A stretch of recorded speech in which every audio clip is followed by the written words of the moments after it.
Welcome to Sweden and to the Kristianstad circuit at the Åsum Ring. It is 2025, it is Sunday, and it is finals day for the MondoKart.com FIA Karting World Championships.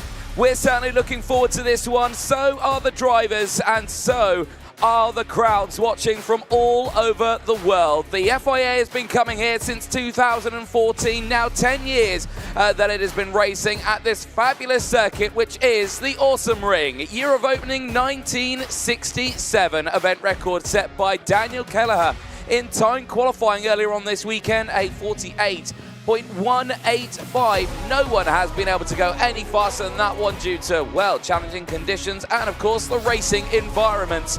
But today is not a day of setting fast times. Today is a day of racing, and they'll be racing around this 1.2 kilometer circuit. It's 185 meters down the start-finish straight. It's around 8 to 10 meters wide as it opens up into the apexes and closes once again on exit. It's got around a 6-meter elevation change as well, meaning it is an undulating circuit for the drivers to negotiate on, which spans a fabulous 14 turns out there for the drivers. 7 to the right, 7 to the left, and they do include 6 hairpins out there, which all provide ample overtaking opportunities. We see those down in towards turns 4, 6, 7, 9, 10 and 14. We've seen 1 or 2 in towards turn 11 and 12 and through turns number 1 and that chicane, but very, very tricky to do so because they'll be carrying a very high speed into that corner, topping out at around 125 kilometers an hour. They'll average around 90 around the entirety of the lap. It is a demanding circuit on not only the kart, but also the driver, and yesterday was a very challenging day. There, the grandstand filled to the brim with everyone wanting to catch a piece of the action. That will be the superheats and finals today. Myself, Anthony Jordan, and Nicole Sutherland in the commentary box, ready to go racing. And Nicole, yesterday, very busy day, but today could be even busier. Absolutely will be. I would say this is going to be a full-on day of racing for these drivers, as was yesterday, where we had all of our rotations of heats for the 109 juniors and 108 seniors. But going into today, we start things off with our junior super heat A. 13 laps for these drivers, 16 kilometers there on your screens. This is going to be some fantastic racing, led on the front row then by none other than Noah Baglin, the 209, sporting that Prema outfit. Not only himself, Kart Republic Prema, but also the Ferrari Young Junior program as well. Noah had some great results yesterday, a round of wins and a P3 as well. Let's hear from Noah and what he had to say yesterday. Noah, more good racing than from you, but you had to fight quite hard for that one. Talk us through the fight back to the race lead.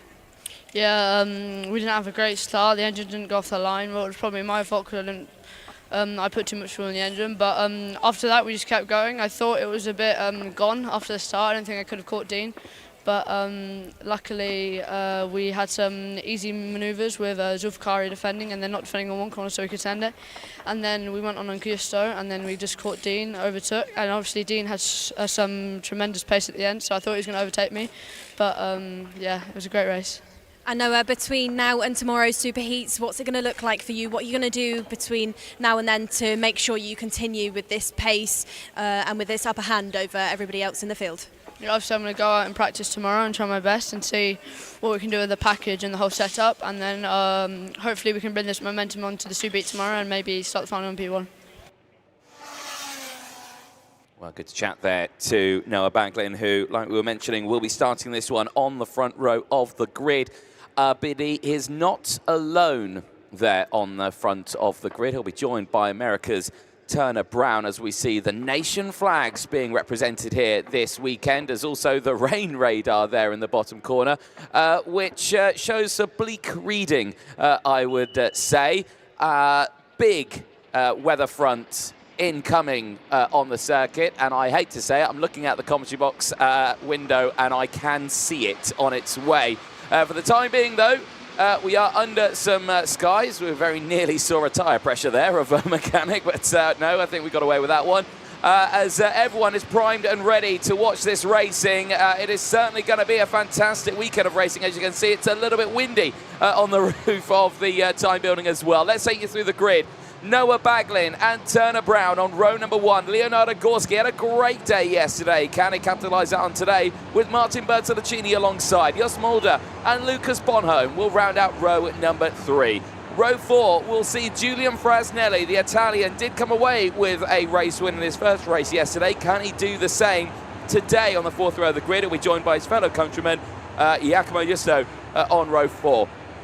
Bosco Arias and Manny Nuvolini go from row 5. They'll lock out the top 10. They'll have Lucas Sell and Juan Mateo Rousseau on row 6. Manuel Maguez and Asher Osteen will go from row 7. Michael McGoy and Antonio Pettonia go from row number 8, with the first half of the field being Ludovico Mazzola and Drew Waltz. Row number 10 then, and the second part of your grid includes Matvey Durganov and Oskari Volley.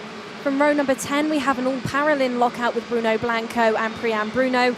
And then from 12, we have Remy Samchek, whose best heat yesterday was a P8, alongside Frederick Egerbretson. From 13 is Hampus Holmberg with Jarlath Sayer of Great Britain. And then from 14, it's Ludwig Granqvist with Mark Pilipenko. 15, Oliveri Sini with Victor Stalmack. And then from 16, we have France and Slovakia with Samuel Hugon and Alex Malotta. 17, Daniel Miron with Michael Zajac, and rounding out your grid of 36 karts, just scraping into these superheats, we have Zadrek Dudkovsky with Angelina Simmons. Well, the last time the FIA Karting World Championships made an appearance here was back in 2021. That was for KZ, KZ2 and the Academy, where Noah Milel, Lorenzo Travasanuto and David Walter took the wins in their respective classes. And this weekend, the World Championships returns, this time for OK and OKJ. First race of the day, it's already a false start. They go round again one more time, and they try and I think clear as much as they can on the track. It is a completely greasy circuit. There are some dry patches out there, but I do believe here, Nicole, that everyone is out there on those wet tyres for the time being. I don't think anyone on the slicks. No, all dry apparently. They're all on slick tyres is what I'm being told.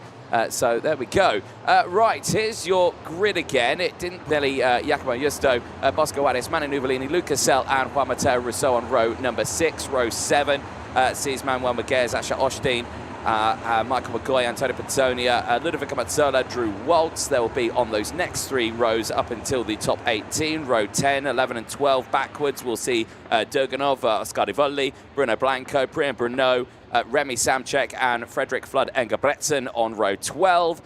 Row 13 up to 15, we'll see Hampus Holmberg, Jarlath Sayer, Ludwig Granqvist and Mark Pilipenko, Olivier Sini there as well with Victor Stalmack. And the last 3 rows of the grid from 16th up to 18th, we'll see Samuel Hugon, Alex Malota, Daniel Miron, Michael Zajac, Zavray Dudkovsky and Angelina Simmons, who just made it through. Everyone from the 10th row backwards here needs to really dig deep here and try and push their way forward in this race. Failure to do so, we'll see them eliminated from the weekend. Here we go, we're racing in the superheats down into turn 1, and already drama. There's no way they were going to stop there at turn number 1. The slick tyres on board, and a wet, greasy circuit with wet grass sees multiple drivers out of this race, and that could mean out of this weekend. Turner Brown, I think, is one of them. The American on the front row is out. Bertolacini is one of them. Lucas Bonholm is one.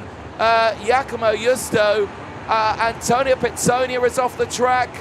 Remy Samchek, Samuel Hugon, Alex Malota and Angelina Simmons all out, and slow procedure for the first time this weekend has been deployed. That is devastating news, especially for the 206 of Turner Brown. He is out of this one. As now We have gone slower into turn number 1, and that gap that Noah Baglin has just been given because of that turn 1 drama will now evaporate. But what a way to go into today. Some of those drivers were trying to get the karts restarted, but let's not forget, with the weight of the chassis and engines, the drivers really do struggle to try and get them push started. They only have one opportunity on that opening lap, but I don't believe any of those that were involved in that incident have managed to get things going again.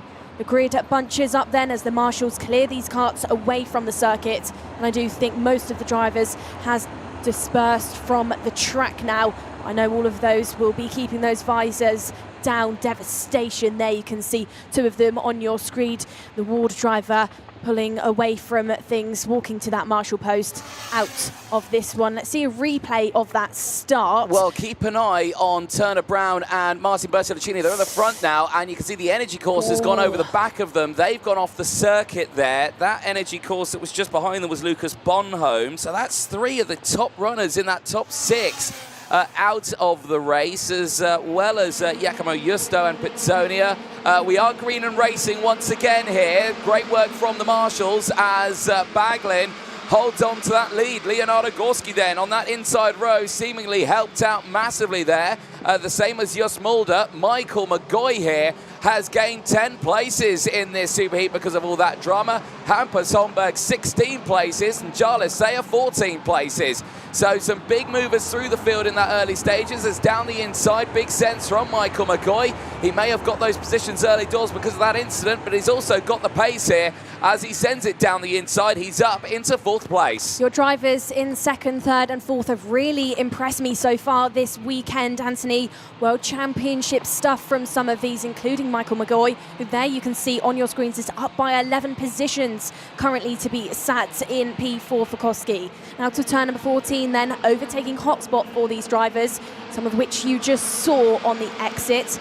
The drivers that are on a good charge, Jarlath Sayer, 19 places gained for the driver sat in the Energy on his first OKJ year this year. Good stuff then from Jarlath as Noah Baglin, his countryman, now puts in that purple lap out there in the front. Clean air for Noah. He can approach all 14 of these turns completely unbothered by the drivers ahead. He's just trying to open up that gap to Leonardo Gorski. Change now for P3. That's Michael McGoy going for another one. He has swapped positions with Jos Mulder. Jos Mulder, another driver who I mentioned just a moment ago. Really impressive stuff for him this weekend. He's had throughout heats consistent P3s and could be a big hopeful for Victory Lane, who finished this year, last year, the World Championships at PFI on the podium with Rocco Coronel. We could be looking at Jos Mulder to maybe replicate that, or maybe updo what Coronel achieved in 2024. Indeed, eyes on this one then as they head up the hill over the crest in towards turn number 6, as Maguez is under investigation for potentially causing a collision. The driver of the 238 under the watchful eyes and currently circulating in 12th place. Baglin at the front, fastest lap of the race. He's trying to open up that gap now to Leonardo Gorski just behind us. Down the inside, Jos Mulder is under attack from Lucas Sell, who sends it down the inside of his fellow teammate and puts himself up into 4th place now on a 7th-place gain. He's going to try and hunt down the Koski Motorsport driver of Michael McGoy, who's already latching on to the back now of Leonardo Gorski over that start-finish straight. And you can see now the field relatively spread out at the front of it here, with everyone in a train behind. Going to keep a close eye on Ascari Bolli here as well. The Finnish driver currently up 14 places right now. He is behind Jos Mulder. You can see him closing in on the Paralin, and there is that gap there on your screen. So we'll keep a close eye on that one. He's on a 14th-place gain right now. You can see the big gap between himself and the trailing group behind, which will see Juan Mateo Rousseau, Bosco Arias and Jarlis Sayer. Jarlis Sayer on a huge drive here, 17 places gained. There is your intermediate classification at the moment. Baglin at the lead of this one. 381 points to his name. There would be nothing that Dean Hugendorn can do here to take that away. If Baglin wins this race and Hugendorn wins, it's still Baglin on pole position for that final later on today. Look at Leonardo Gorski, then P2 chasing down the Prema driver out there in the front, as those drivers in third and fourth of Sell and Michael McGoy are still trying to battle it out. But the gap between Noah and Leonardo, just under 2/10 previously, it's now gone back up to 4, but the driver there in P2 of Gorski is looking like he's hungry, and now it looks like he's maybe going to challenge. Did Noah make a mistake there out of turn number 7? Gorski looks down the inside at turn number 9, gets it wrong, and that allows Michael McGoy to go through. Is that going to open the gap for Sell as well? Yes, it does. So Sell now through. Looked like it could have been a good one for Gorski. Noah held that one very well, and Gorski drops down into P4. Now he looks like he could also be under threat by another victory lane. Gis Mulder was also pulling around Oscar Volley there in P6. 14 places gained for that driver in P6. Yeah, indeed. And McGoy knows how to pedal around this circuit. He's won races here in the past at this very circuit in this class, so can he keep that momentum up this weekend? But Sell on that rear bumper has closed in.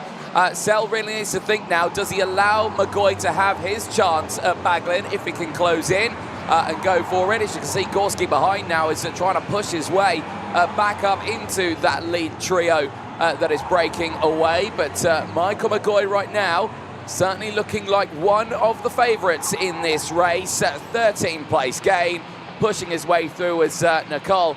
I can't help but notice the clouds that are looming in the background of this circuit. If you've got a spot in that grandstand with the shelter, honestly, I would say stay there for the rest of the day. Yeah, I'm just noticing as well the times being put in by these drivers then, Anthony. The track is progressing. It is getting drier, but it's not to be underestimated. The different shades of grip out there for these drivers. It is a bit slippy in certain points of the track, especially sector 2, where these drivers are heading into now at turn number 7 there. You can see drivers just struggling with the handling of the kart. They maybe run over those more slippery points of the circuit where there is water standing on some of that rubber that was laid down yesterday. More challenges going on further back in the field. That's now Priam Bruno overtaking Jarlath Sayer for P9. So Sayer still within the top 10 for the time being. Still a good gain of positions for the Briton. Under the start-finish gantry, the drivers go once more. Noah Baglin then has turned up the dial once more within this race. It's just under 5/10 that he leads by. So now the two drivers behind him of McGoy and Sell are on for a challenge. Sell going to try and go for a move very shortly. Is it through turn number 7 that he maybe tries to pounce? Well, we'll see for Noah Baglin. Of course, this World Championship has eluded him for his years in the OK Junior category. Missed out on it last year at PFI, of course, in that very dramatic final lap with Kenzo Craigie, which saw him take that world title away. This year, though, Craigie stepping up to the seniors. He's got to deal with his other teammate this weekend, Hugendorn, who's looking to do the double in the final. But we'll see him out in the second of the superheat. So right now, Baglin all on his own at the front here. 0.3 of a second clearest. My goodness, those clouds in the background of that screen look absolutely threatening to the racing here this weekend. I've just had a notification on my phone as well saying thunderstorms likely in the next moments as well, and that's certainly going to play into factor for those finals later on today.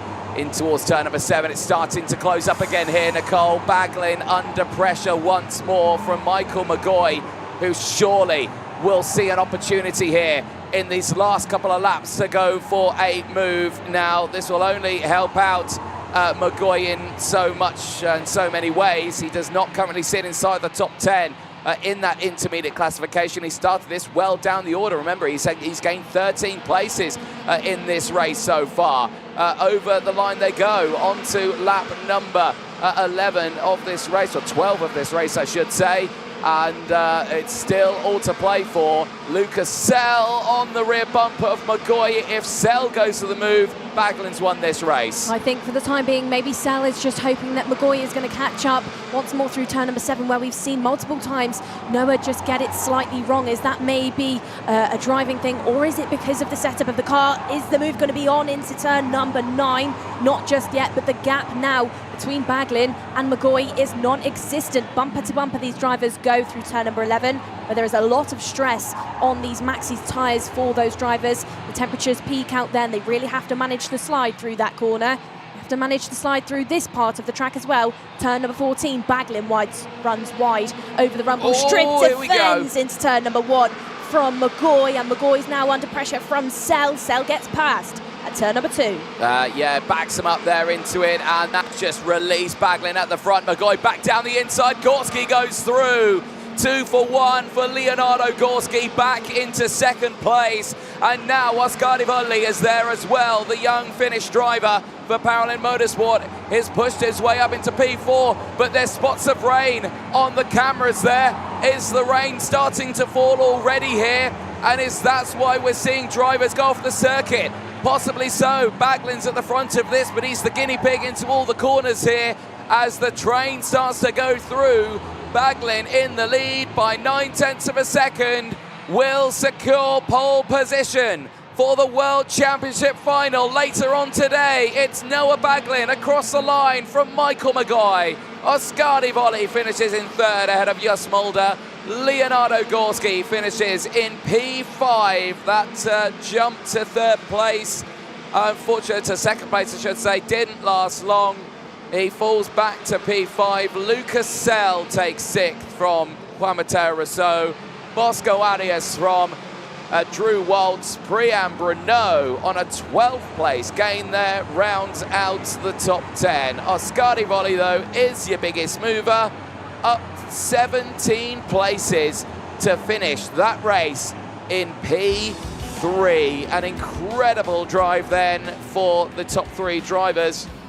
McGoy and Volli pushing themselves through, and that's what it's going to be like, folks, in that final later on today, as the rain is now falling here at the circuit. The clouds have opened up as there's the full results on your screen. Mazzola finishing in 11th ahead of Blanco, Maguez from Saya, Sini from Granqvist, Holmberg from Miron, the top 18 as the field makes their way back in. Asher Osteen from Julian Frasnelli, Manny Nuvolini from Xavier Dukowski, Michael Zajac, Frederick Flood, Enga Bretson, and Victor Stalmack are the 25 drivers that finished the race. The retirements all on the first lap. Turner Brown, Martin Bertolacini, Lucas Bonhomme, Giacomo Justo, Antonio Pizzonia, Matvey Durganov, Remy Samchek, Samuel Hugon, Alex Malota, and Angelina Simmons. For a handful of those drivers, that's their World Championship done. They will not make it into the final if they started below the 10th row of the grid. And those drivers, Samuel Hugon, Alex Malota, and Angelina Simmons, unfortunately, they will not make that final. That is a big shame for them. Antonio Pizzonia started on the 8th row of the grid. He might be okay.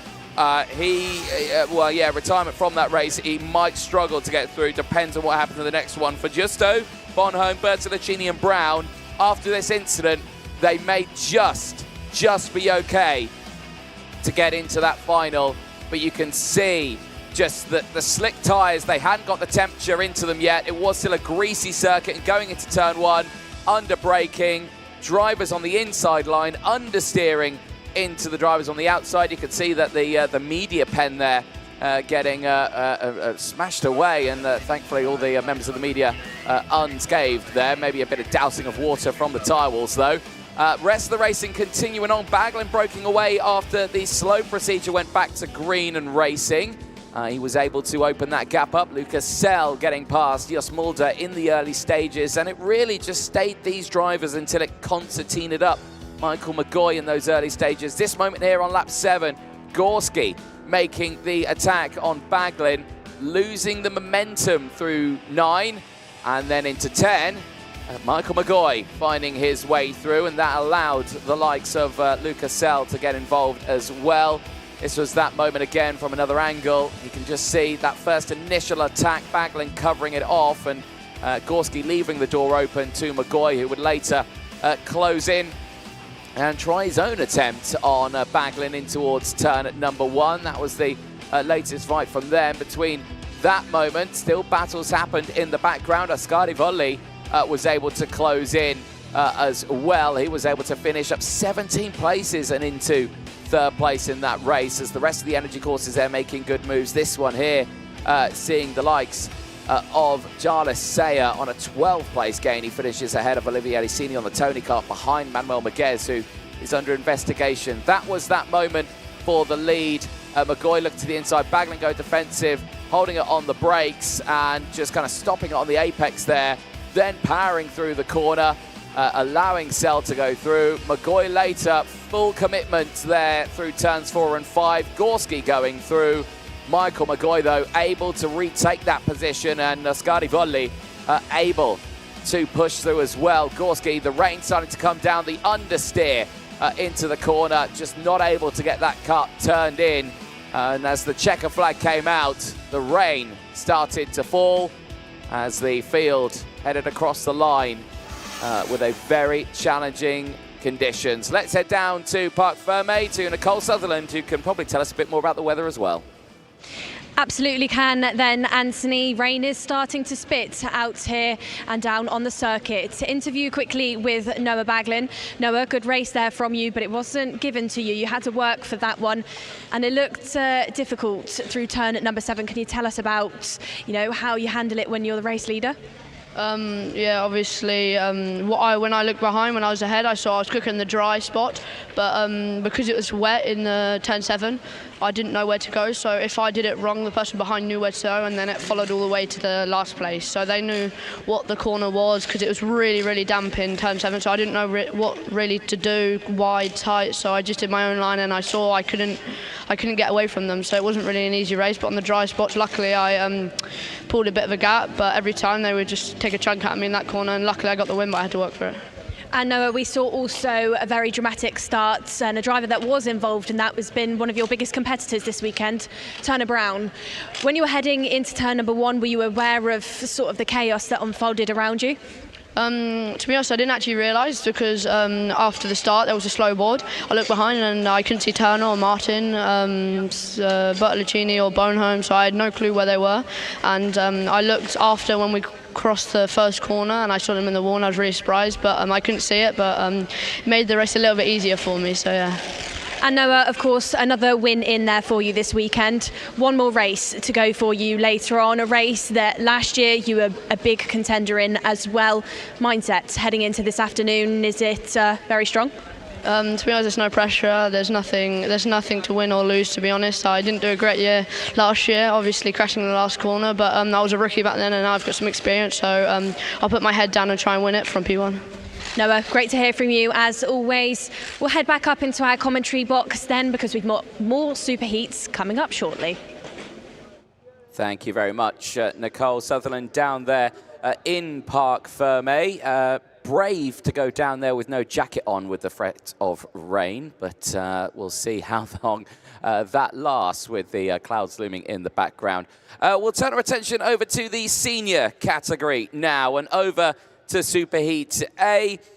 This will see Anna Ignatianis and Zach Drummond on the front row of the grid, and I can see there wet tyres are fixed for the drivers, as they will be starting this one from the front row of the grid, and they have switched sides of the grid as well. So this should be a very interesting race for them, especially with the drivers on the outside in that first race going off the track. We caught up, though, with James Anignosiadis yesterday after he put it on pole for this race. James, every heat that you've been in today, you've taken a win. That must be a great feeling going into tomorrow. Yeah, no, it's a big boost of confidence. Yeah, the pace was really strong today, managed to take all the wins. Unfortunately, we were second in the heat yesterday, so didn't quite get the clean sweep. But no, the pace is really strong going into tomorrow, and we'll do our best. And being the leader of the intermediate classification, that's a lot of pressure. You're the fastest or the most competitive out of 108 of you. Are you feeling that pressure at all, or is that actually at the back of your mind? No pressure at all. I think I've done what I needed to do now. We got pole position for Super Heat tomorrow, and we'll just try and hold the lead and start front row for the final tomorrow. Well, good to hear there from James Anagnostiadis, who'll be starting this one on the front row of the grid. But yes, as we saw earlier on, a switch of sides of the grid. He's elected to take that outside line for the start of this one on those wet tyres. Now, can confirm all but 2 drivers have gone for wet tyres. There are 2 out there on the dry tyres. We will let you know who they are in a moment. But let's take you through the starting grid. As we saw Aston Sharp there going very slowly out of the pre-grid. It's James Anagnostiadis and Zach Drummond on row number 1, but they have switched sides of the grid. Thibaut Ramekers and Joe Turney go from row 2. Jensen Burnett and Louis Cochet round out the top 6, and they go from row number 3. Vladimir Ivanikov and Marco Gas, they go from row 4. They'll have Boris Lysen and Aston Sharp on row number 5.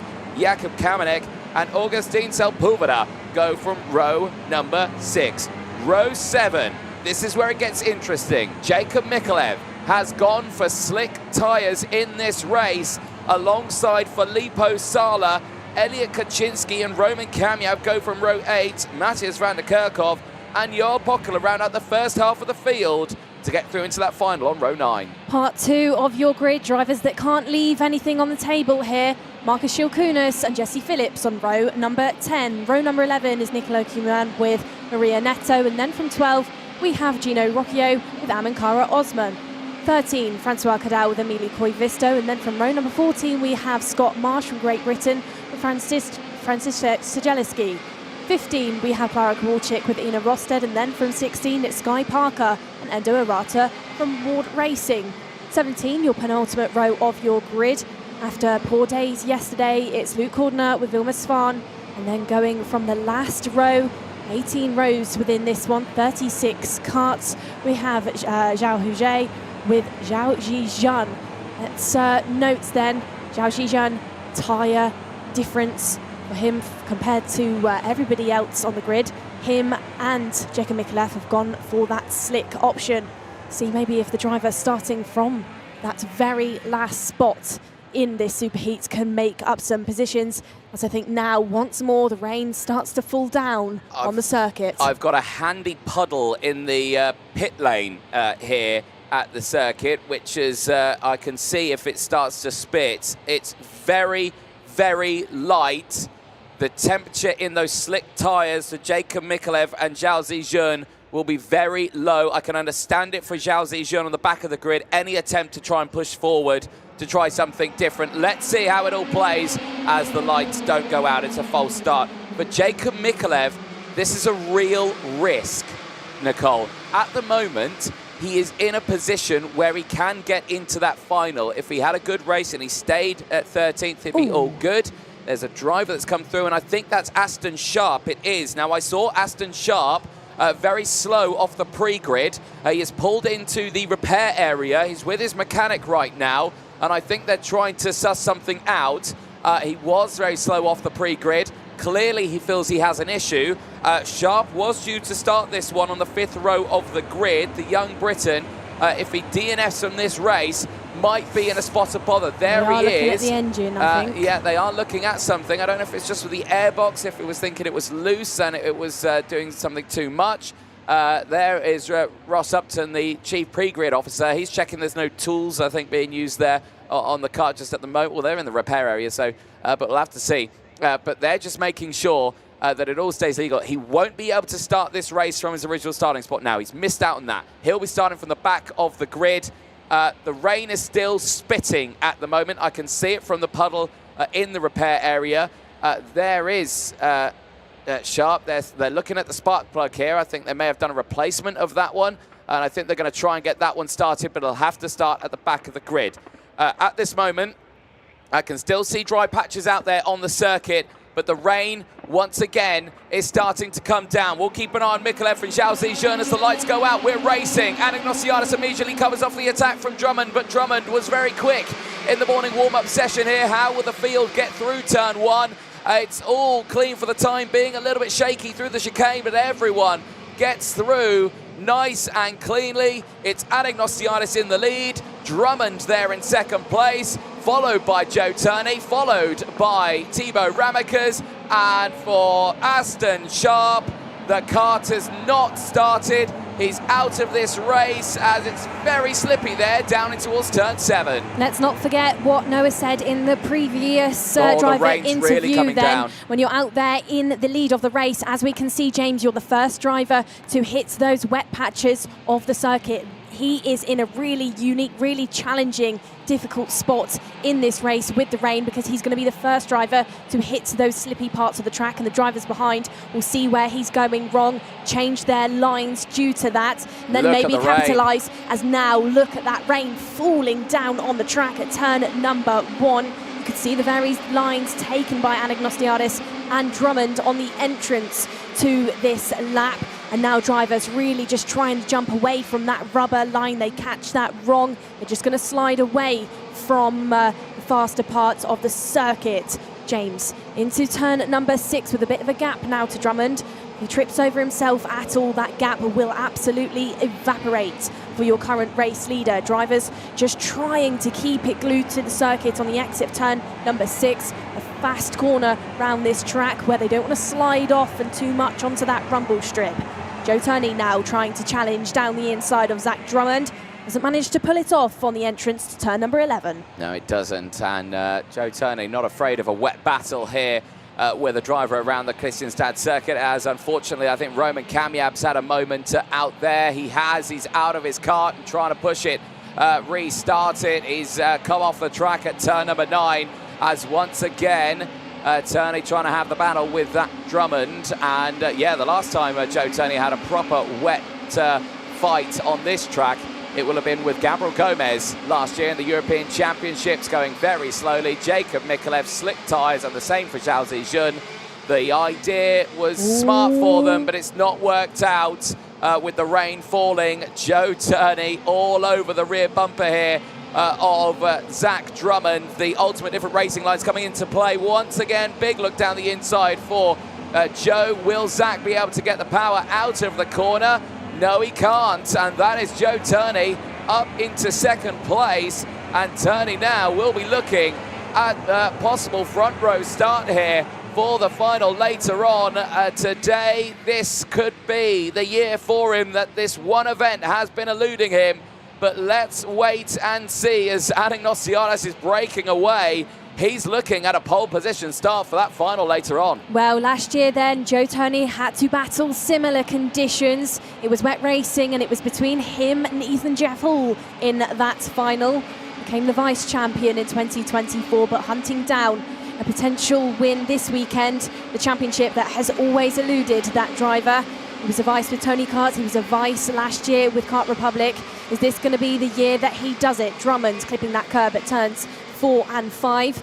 These drivers then just being smart with where they put those chassis, using the curbs at each of these 14 turns to get the kart really rotated, get it hooked around this track. This is not an easy challenge for these drivers. At the back of your field then, Mikolev, who opted for that different tyre compared to the remainder of the field, has dropped all the way down to P34. That's risky, potential high-risk, high-reward decision has not gone his way. As now down the inside goes Thibaut Ramekers.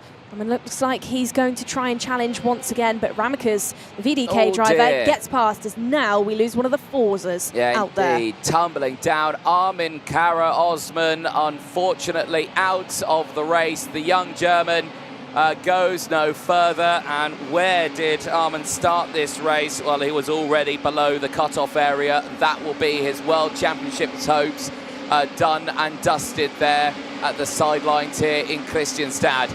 Eyes on Ramekers here. You can see the definite wet racing line is into play here. You can see it throwing it into the corner, throwing all the lock on, hoping that it grips up. Then finally it does.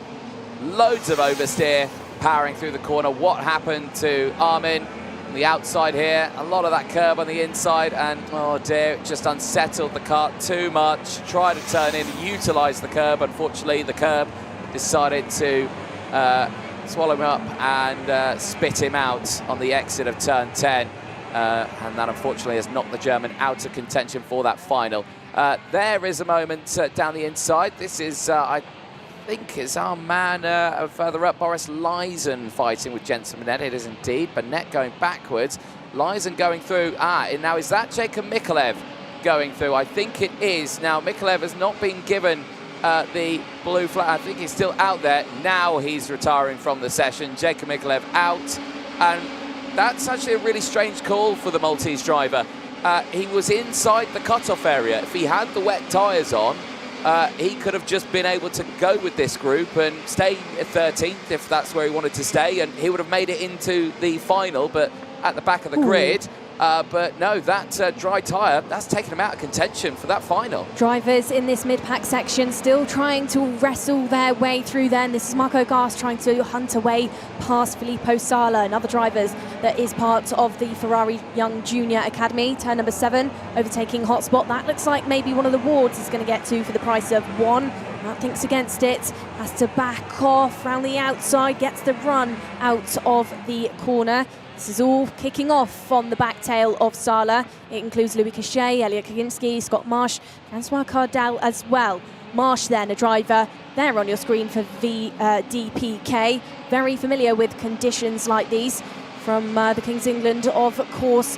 Not afraid of a bit of wet weather. Neither are some of these drivers who are still fighting out for position. This is Augustin Sepulveda, Vladimir Ivanikov as well, trying to go for it, as now this gap, this battle for the race lead between Anagnostiadis and Joe Turney, both drivers who are on those bits of Kart Republic machinery. The gap between these two drivers is reducing. Sector number 1, Joe was sizably faster than James. I think James is going to have a challenge. Look at the closing distance. Wow, that was almost a big moment. Oh, yeah, I don't know what that was for Joe Turney with the closing distance there, straight into the back of Anagnostiadis. He might have risked that nose cone there. The two drivers who race for Prema and the Factory Kart Republic team, both on the same machinery, different equipment. Joe Turney on the closing speed here, really showcasing it now. Down the inside at turn 14, but Anagnostiadis has got the power out of the corner, goes alongside and retakes that leader back. Oh my goodness, it's back to last year between Turney and Gomez here. It's a 2-kart fight for the lead in the superheat, but who's going to come away with the result here? Anagnostiadis needs this P1 as again Turney tries to get his nose down the inside on the exit, not able to do it now as we're on lap number 8 of this race. There's still a long way to go as Turney reacquires the inside line, but watch out for Anagnostiadis. He'll take the long way round, he'll get on the power early, he'll push out of the corner and retake the lead again, but Turney's got the inside line once more. He'll do the up and under again here, he'll follow it through on number 10, but again I think he just left it a bit too wide there. Look at the closing speed once more, but I think Joe Turney has got that done now, unless Anagnostiadis is going to look down the inside. Surely not, he clips that rear bumper. But that's it, job done. Turney in the lead. Don't count Anagnostiadis out of this one then, goes wide, V's that corner off slightly to get the run up the hill. I think the driver in P3 would maybe have been driving round with a bit of a raising heart rate then. Thibaut Ramicus, I'm sure, is praying that these two drivers of Turney and Anagnostiadis continue to try and battle it out. Anagnostiadis through turns 4 and 5 is not giving it up.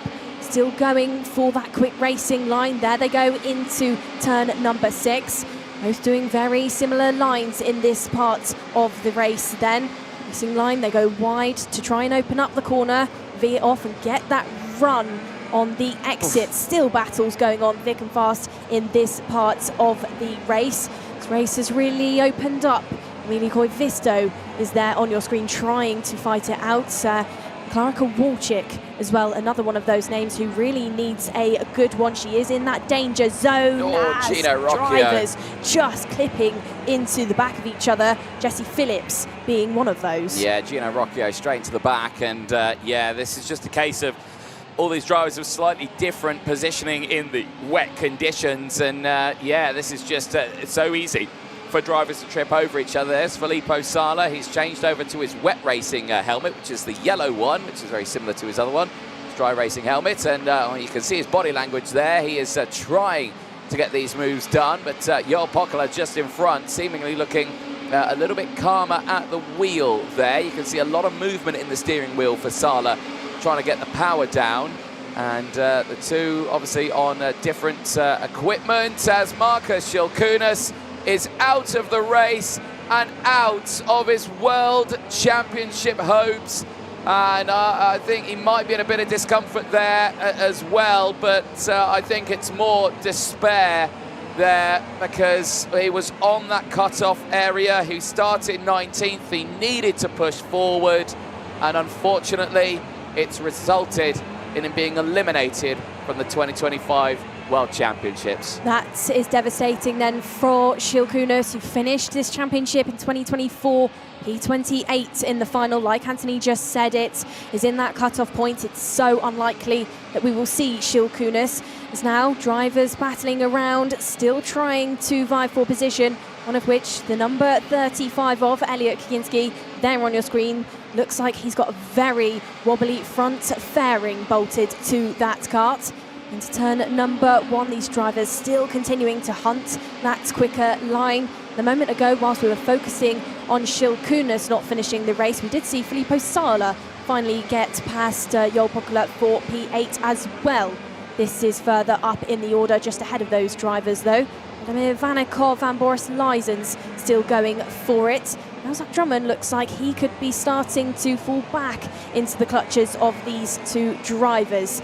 Vanikov trying everything he can there to stay ahead of the driver behind us, side by side through turn number 7.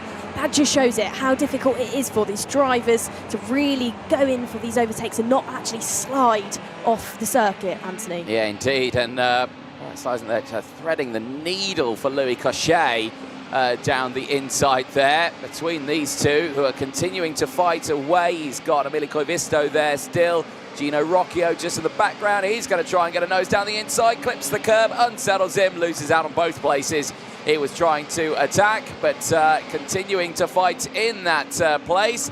As now it's all seemingly calmed down. Klara Kowalczyk holding on to that spot and staying in 14th place for the time being. Still on a 15th place gain right now from further back in the field. This is a good attempt from Klara Kowalczyk from Poland to try and get into that final, but it just might not be enough here to get through. I'll have to wait and see what the points say, because there was quite a significant gap. This is Louis Cochet. Watch him here. Okay, so he's down the inside of Klara Kowalczyk. A little bit of wheel banging here, runs out wide, finds his way through. Watch this, through the middle. Beautiful there. That is nicely done between Gino Rocchio and Emilio Koivisto. This is again Rocchio on that inside curb, just again clipping it and going a little bit unstable there, going in towards turn number 13. Eyes at the front here, turning in the lead from Anagnosianis Ramikas from Drummond. Then it's Lysen and Ivanikov. That is the fight that we're seeing here. Vladimir Ivanikov at the back of that trend. Ooh. There's Joe Turney! Joe Turney with mechanical problems.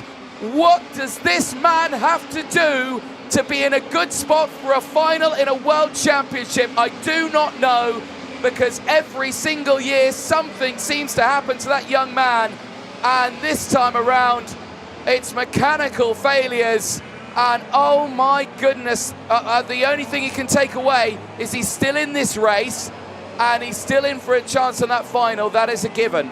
But he just cannot catch a break here. Can Joe Turney? It seems to have sorted itself out now, but what happened there? Well, it looked like, was he maybe adjusting the carb at one point? Because like you said, he has got it going again. He's not lacking pace now to Vladimir Ivanikov, but for that half a lap really was missing something.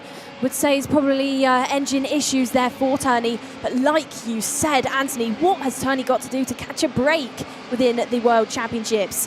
Into turn at number 1, 2 and 3 they go. Still ahead of Ivanikov for the time being. So now entering into the point in the track where we just saw him struggle to exit out of. Still there though. So now at turn number 5, he does get out of the corner. Okay, looks like for the time being, he will continue to drive round. That has gifted the race lead though to James Anagnostiadis, P2 to Ramikas. Drummond P3 for the time being, but watch Boris Lysens now on the run towards turn at number 8. Driver who was P3 in the European Championship this year. Drummond, driver for Fusion and for Scotland, now under pressure by Lysens. Watch Lysens hunting down into turns 11. Will he tick it off at turns dear. 12 and 13? It's now one of the Ricky Flynns gets Zhang it Jose. all wrong. Zhang Jose there, not the race for him within this one. No, indeed, tumbling down the order. He was on a 14-place gain and they're in 21st place, but yeah, still a good, strong run for him. Drummond now checking over the shoulder, can see Boris Lysen trying to attack nearer the backstage of this race. But Anagnostiadis in the lead now by 2.8 seconds from Ramakas. This is the battle for third place right now. And Boris Lysen looking to see if he can get a move down the inside. Does find it down the inside of turns 4 and 5. Cannot get the power though on the exit. And Drummond holds on to that. Drummond's already had this battle once with Joe Turney.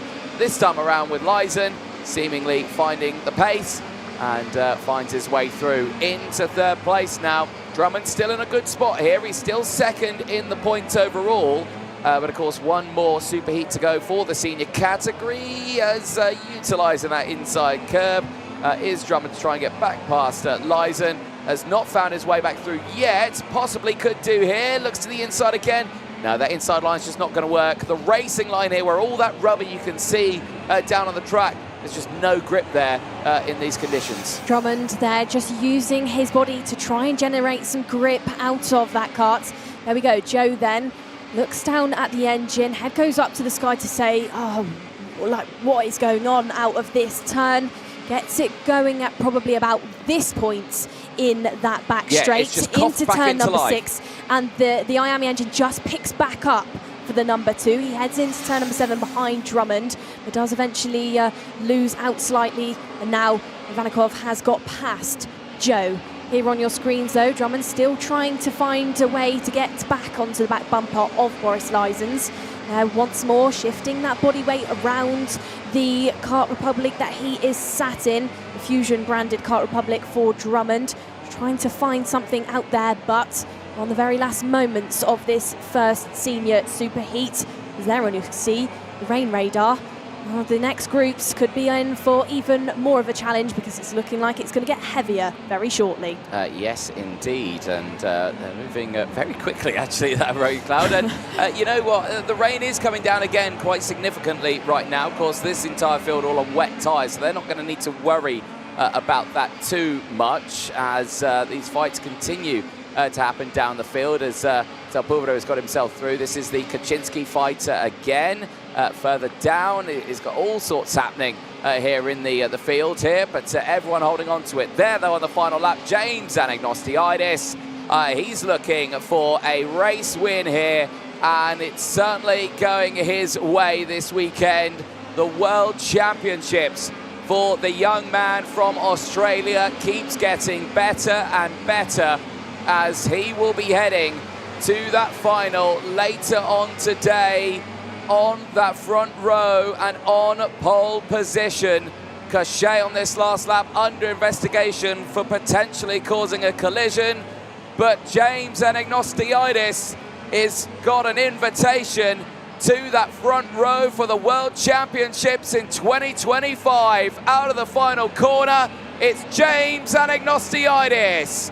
He wins the Superheat A. He secures pole position for the final later on today. Ramakas from Lysen. Drummond does finish in P4. It's still a good result, and at the moment, Joe Turney is still going to be starting on that second row of the grid. At the moment, of course, there is still one more group to go, which could change that. But my goodness me, drama already here in Kristianstad for the seniors, which does see the rest of the field lining up. And the end of that race, Turney still finishing 6th from Filippo Sala. Sepulveda finishing in 8th place from Europocula's 9th. Scott Marsh finishing in a very, very convenient 10th place with a 17-place gain for the young Briton. There is your top 3. Anagnostiadis from Timo Ramakas, Boris Lysen rounds out your top 3. The full results here on your screen. We've gone over the top 10, and of course, Scott Marsh there with that 17-place gain. Jensen Bennett in 11th from Francois Cadal's 13-place gain from Kaczynski's P13. Klara Kowalczyk in 14th on a 15-place gain. Great drive from her Emilio Koivisto from Matthias van der Kerkhoff, Francis Jackson-Jeleski and Gino Rocchio rounding out to the top 18. Maria Neto from Luke Corner on a 13th place gain from Louis Cochet, Zhang Jose from Endo Arata, Jesse Phillips from Injarostad, Jacob Kamenek and Sky Parker, Nicolo Kaman and Marco Gas round out the 29 finishers in that race. The retirements, Vilma Svan, Marcus Shulkunis, Jacob Mikolev, Armin Kare Osman, Zhao Zijun, Roman Kamyab and Aston Sharp. All of those drivers now. For some, it's definitely not making it to the final. For others, it is a question mark whether or not they will be in it. Here's the highlights from that race. Anagnostianis at the start of that really strong getaway, able to break away from the main pack initially. Then you saw the likes of Drummond starting to come through. Of course, you had the moment for Jacob Mikolev and Zhao Zijun. They were on the dry tyres at this point, and at the start, there was no drama for them. There were dry patches. They were able to push away. There were some dramas, though, for Aston Sharp. His car not starting at the beginning, and unfortunately, him not seeing the end. The rain came down at this point on lap number 3. Joe Turney able to get up into second place past Drummond. Would later close in on Anagnostianis and fight for that lead. At this moment of the race, we did see the retirements from Jacob Mikolev and Zhao Zijun. Unfortunately, not able to see the end of that race. The two drivers who would try to deploy the slip tyres, unfortunately, the rain falling too much during that race, and that would see them out of it. Armin Kare Osman, this moment here, unsettled by the curb, chewed him up and spat him out, unfortunately, in his World Championship hopes going no further. For Boris Leisen, a good race for him. 6th place gain in this one, jumping up to 3rd. Solid result for him. And for Scott Marsh, we saw him there in the DPK pushing his way forward. And a great run with 17 places gained, the biggest mover out there to finish in the top 10. And for Scott Marsh, that might just be enough to get him through into that final, 27th to P10. It's a strong result. This moment here, the moment for Joe Turney and Anagnostianis. We'll leave you with these highlights as let's head down to Parc Fermé with Nicole Sutherland. Thank you very much then, Anthony. James, in that one then, just as quick in the wet conditions as you have been in the dry. Yeah, no, it was a good race. I mean, we took the lead at the start, got a gap, and obviously Joe caught me, passed me mid-race, and yeah, it was just really quick, and I struggled to keep up with him, but then, you know, unfortunately had a mechanical issue. So, no, it's good. I think we'll be starting pole for the final now, and yeah, we'll see what the condition is, and we'll do our best. You know, and when you were driving around and you got back past Joe Turney, you know, we were suspecting probably engine issues for him. What was going through your mind at that point in the race where you retook the race lead? I was just thinking, just keep it on the track, and yeah, don't make any mistakes, and yeah, just finish the race. Well, like we said then, James, another race win in there for you. We'll see you later on for your all-important World Championship final. We'll head back up then into our commentary box because we turn our attention once more to our groups of juniors. Thank you very much, Nicole Sutherland. Yes, we do indeed, as that rain continues to just trickle down here at the circuit. No outlandish drops of rain.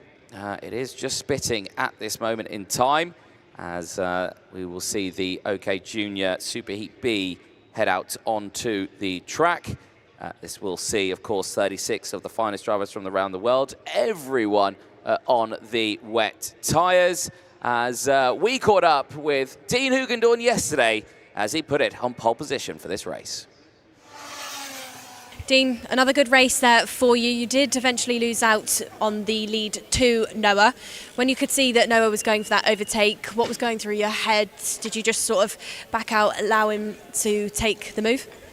Yeah, you know, we were on old tyres in this one. Noah was on 2 new, but definitely pace was still there. So and there was no risk to take a big send in the last lap. So I was just there and to stay calm, and then I knew the speed was there. Tomorrow we'll try even harder, but the team's again done a great job.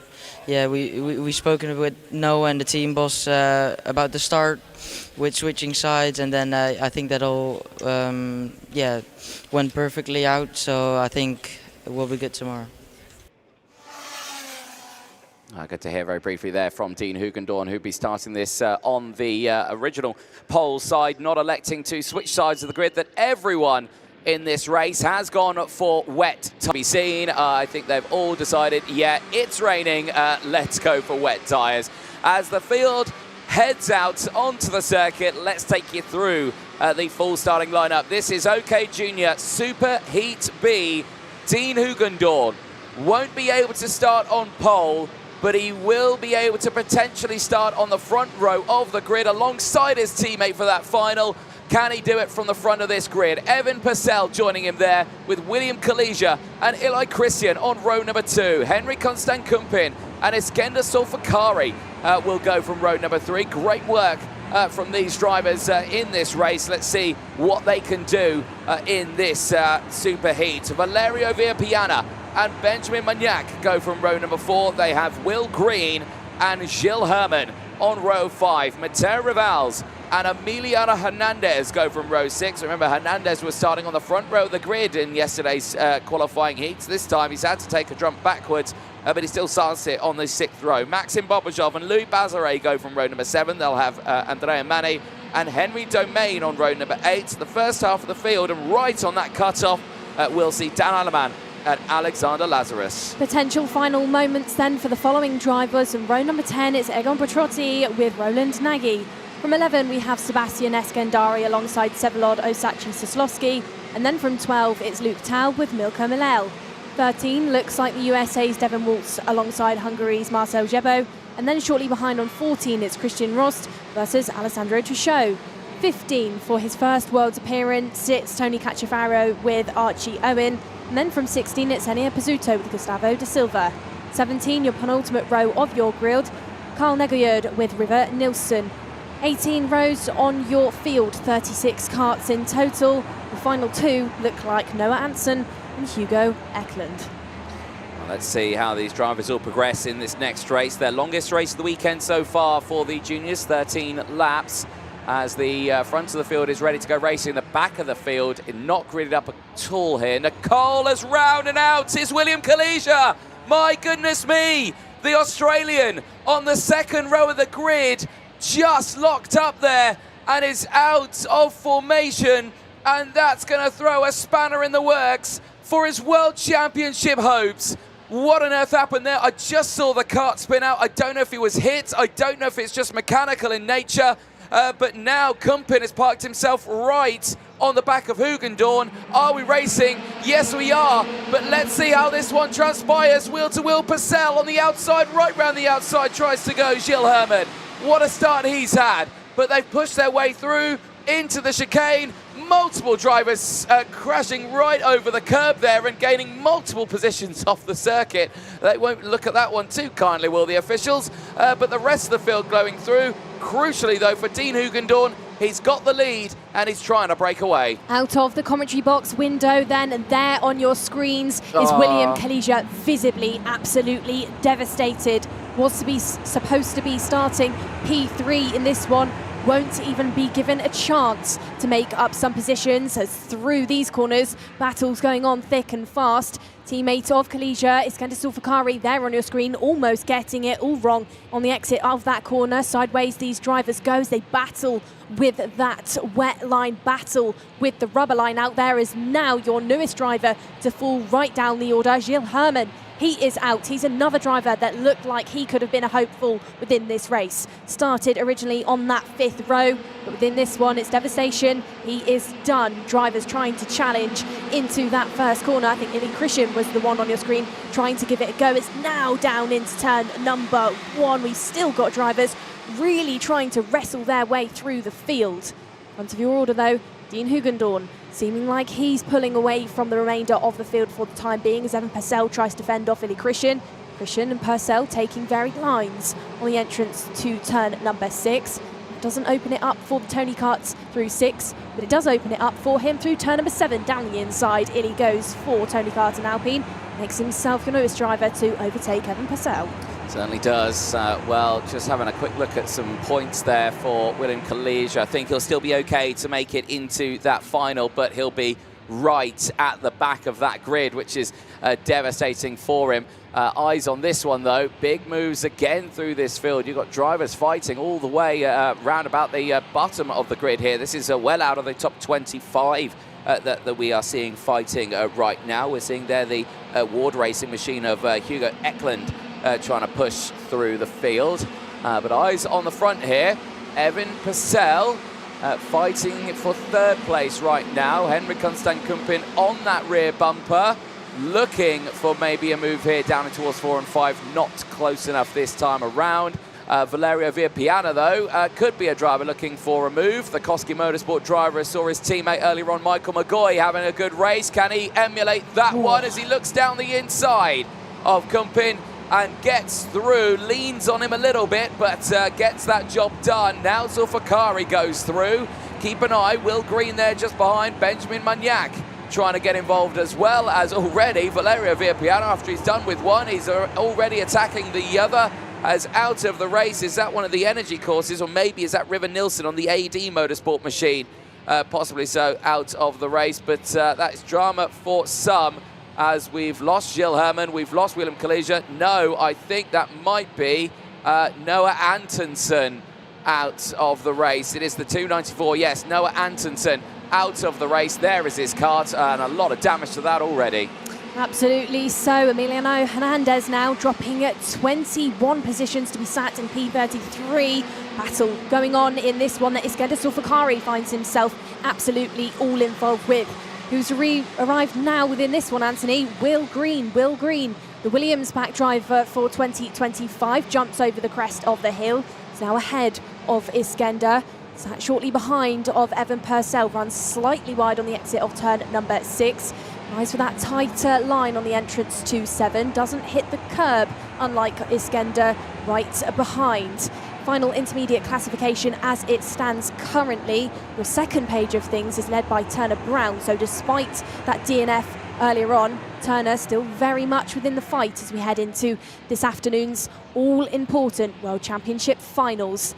For now, though, still your eyes on this battle in this second pack of cards on the track. Evan Purcell, of which is your leader of Will Green, absolutely trying to hunt down a way past Purcell. Jumps to the inside and passes him down the start-finish straight like he stood still on the exit of turn number 14. Yeah, indeed. Again, it's just showcasing those different racing lines here, where the grip is, where you can get the power down.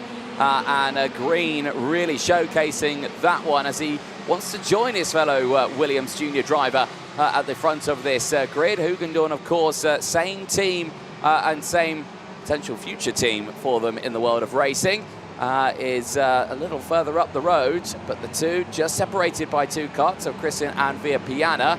But that train behind still very tantalizingly close. It always feels just that little bit alarming when you see all these different racing lines going into every single corner. You'll feel like all the drivers will trip over each other. Egon Pedrotti sending it down the inside. He's been joined by a fair few drivers in the background as well. This is all still kicking off in those middle stages. Bobrikov has just got past Eskandari as well. They're pushing its way through as the rest of the field seemingly all in a close fight here down in 24th and 25th. Absolutely is, but a driver that's not had too much to think about at all within this race, Dean Hugendorn, still 1.4 seconds clear from the remainder of the field as side-by-side drivers trying to wrestle each other out into turn number 1. That includes Evan Purcell, Henry Konstankumpin, Iskender Zulfikari and Benjamin Magnac as well for one of the first times within this race. Starts to get involved, starts to come to life. There you can see him on the exit of turn number 5.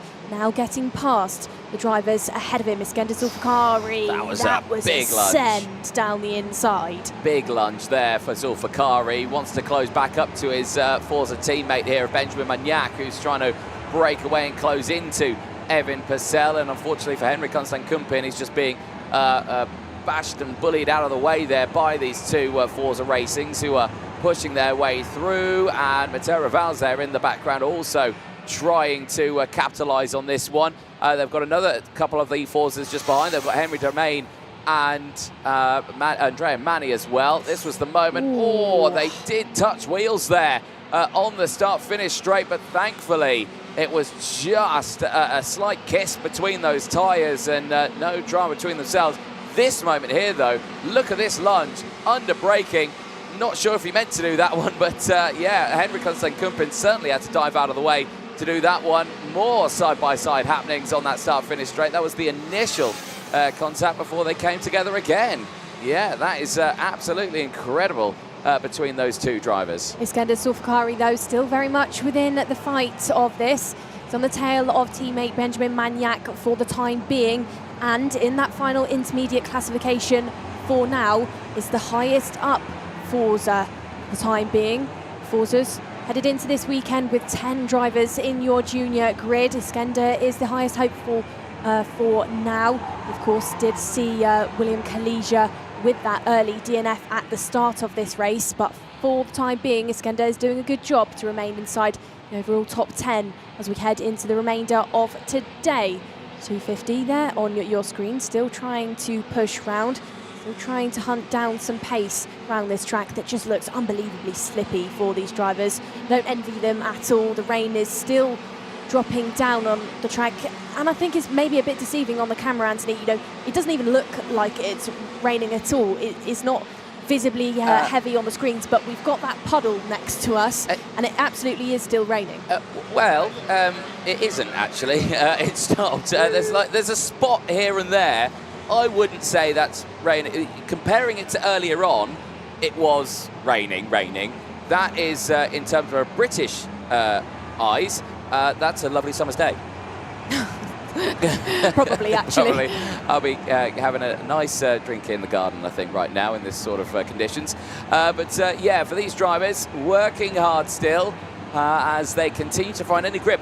And the conditions for these wet tyres are not the most optimal. These tyres are so intense with how the grooves work on it to disperse the water. They are obviously working a lot better than what a slick tyre would in these conditions, but they're not working at 100% right now. They're there to clear standing water out of the way, and there isn't any standing water. It's just a greasy surface, what they've got. Oh, rule number 1 of racing is what, Nicole? Don't crash with your teammates. And that's exactly what we've just seen there between Matera Valls and Henrik Kunsten-Kumpin, and that is a tough one for them. Roland Nagy having dramas. He's down 10 places from his original starting spot of 20, circulating in 30th place now at the back of the field, but he is still in this race. Absolutely is. He was shown on the screens just a couple of moments ago. We were saying he's trying to hunt down for some positions to get himself back up there, but this could be last moments for Nagy.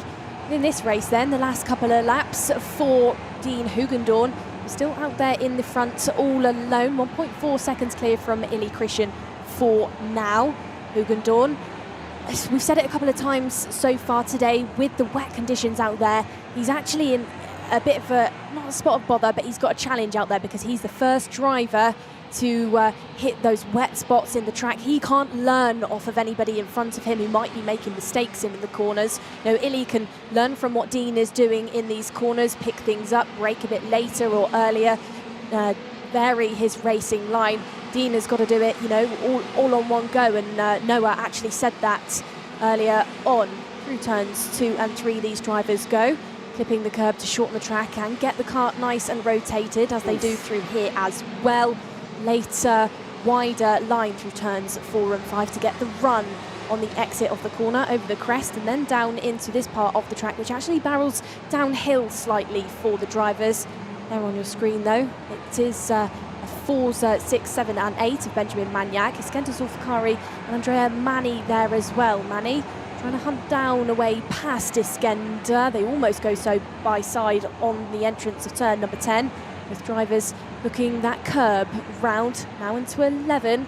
They're chasing up to the driver ahead of them of Evan Purcell. Well, the times between those two groups, not quite just yet. Magnac isn't faster than Evan for the time being. No, indeed, and that's because they keep experimenting with racing lines here and nearly tripping over each other just that little bit. And Right now, I think they've squared that away now. The gaps have opened up a little bit more between these three Forza drivers, who will continue to push through. Big use of the curbs there for both the entrance and exit of the chicane. Eyes there. There's Valerio Villapiana in third place. Green going through in P4. There's Purcell in P5, 6, 7 and 8.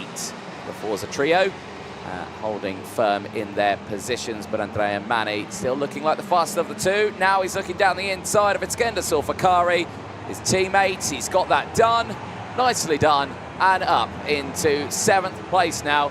As we're nearing the end of this race here, Nicole, it's time to start thinking about pushing for the last few moments. Well, a driver that might need to start thinking about pushing a bit more. Dean Hugendorn has had half of his race lead taken away from him. Eli Christian, sector number 1, was half a second faster than Dean. It did not go his way. He's opened that gap back up now to 0.8 of a second, but maybe Dean has tripped over himself slightly in the front of the field. Still though, we're focusing on this battle between the Forzas. Change between Andrea Mani and Iskender Sulfakari. Of course, Mani is now the driver sandwiched in between Iskender and Benjamin. No aggressiveness from those three on each other. Said it a minute ago, last person you want to have a crash with is, of course, your teammate. Last couple of moments within this race. Christian still continues to take that chunk away from Dean. It's still 0.7 of a second that splits up the Tony Kart from the Prema. By Jove, Nicole, I daren't say it. I see blue sky off in the distance, but it's still raining. But yeah, I'm just trying to find any hope in this sort of situation that we can. Yeah, this is still a great little fight between these Forza drivers. And again, this being the World Championship, a one-off weekend, it is really all drivers for themselves. Yes, they are racing in a team up until this point to help benefit them get into that final. But when it comes to the final, trust me when I say this, it's every driver for themselves. Last lap board is out for the field.